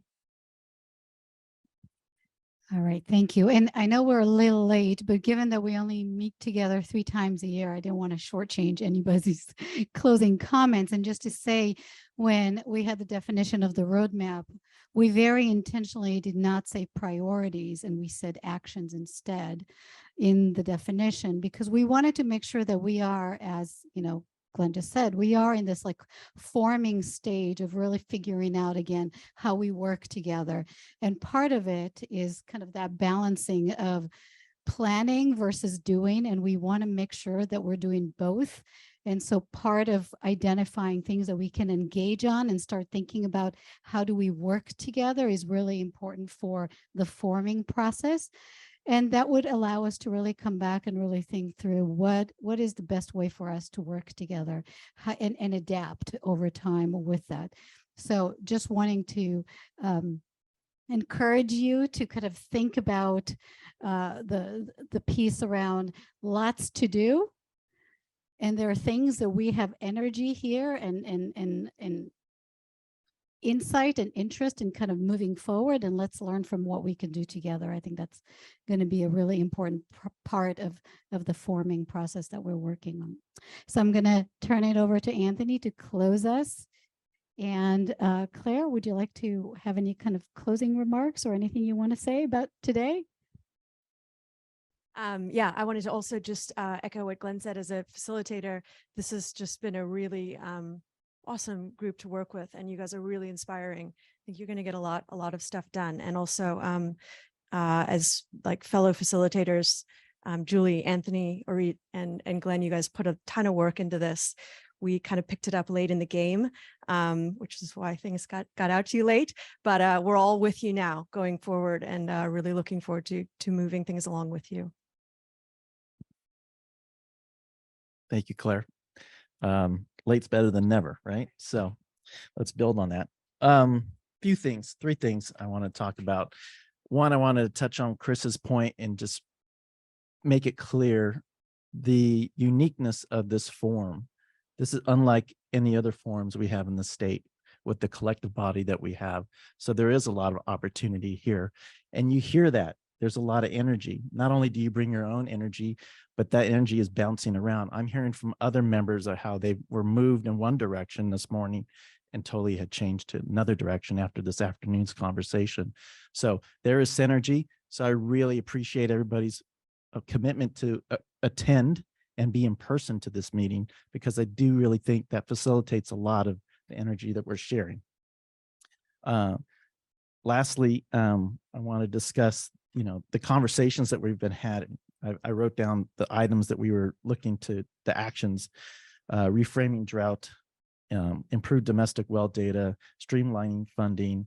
These are all the things that we want to engage on. And I'm hearing that, we're lacking some clarity, but then I'm also hearing like, hey, we're moving forward. So I think the overall theme of that is like, not to quote NBA GM basketball GM, but trust the process. You've trusted it for 2 meetings. Trust us for the next meeting in October. Look for more engagement. We'll get the summary out a little bit earlier so we can keep engaged more. And I really hope that you guys have a safe travel back home. Thank you.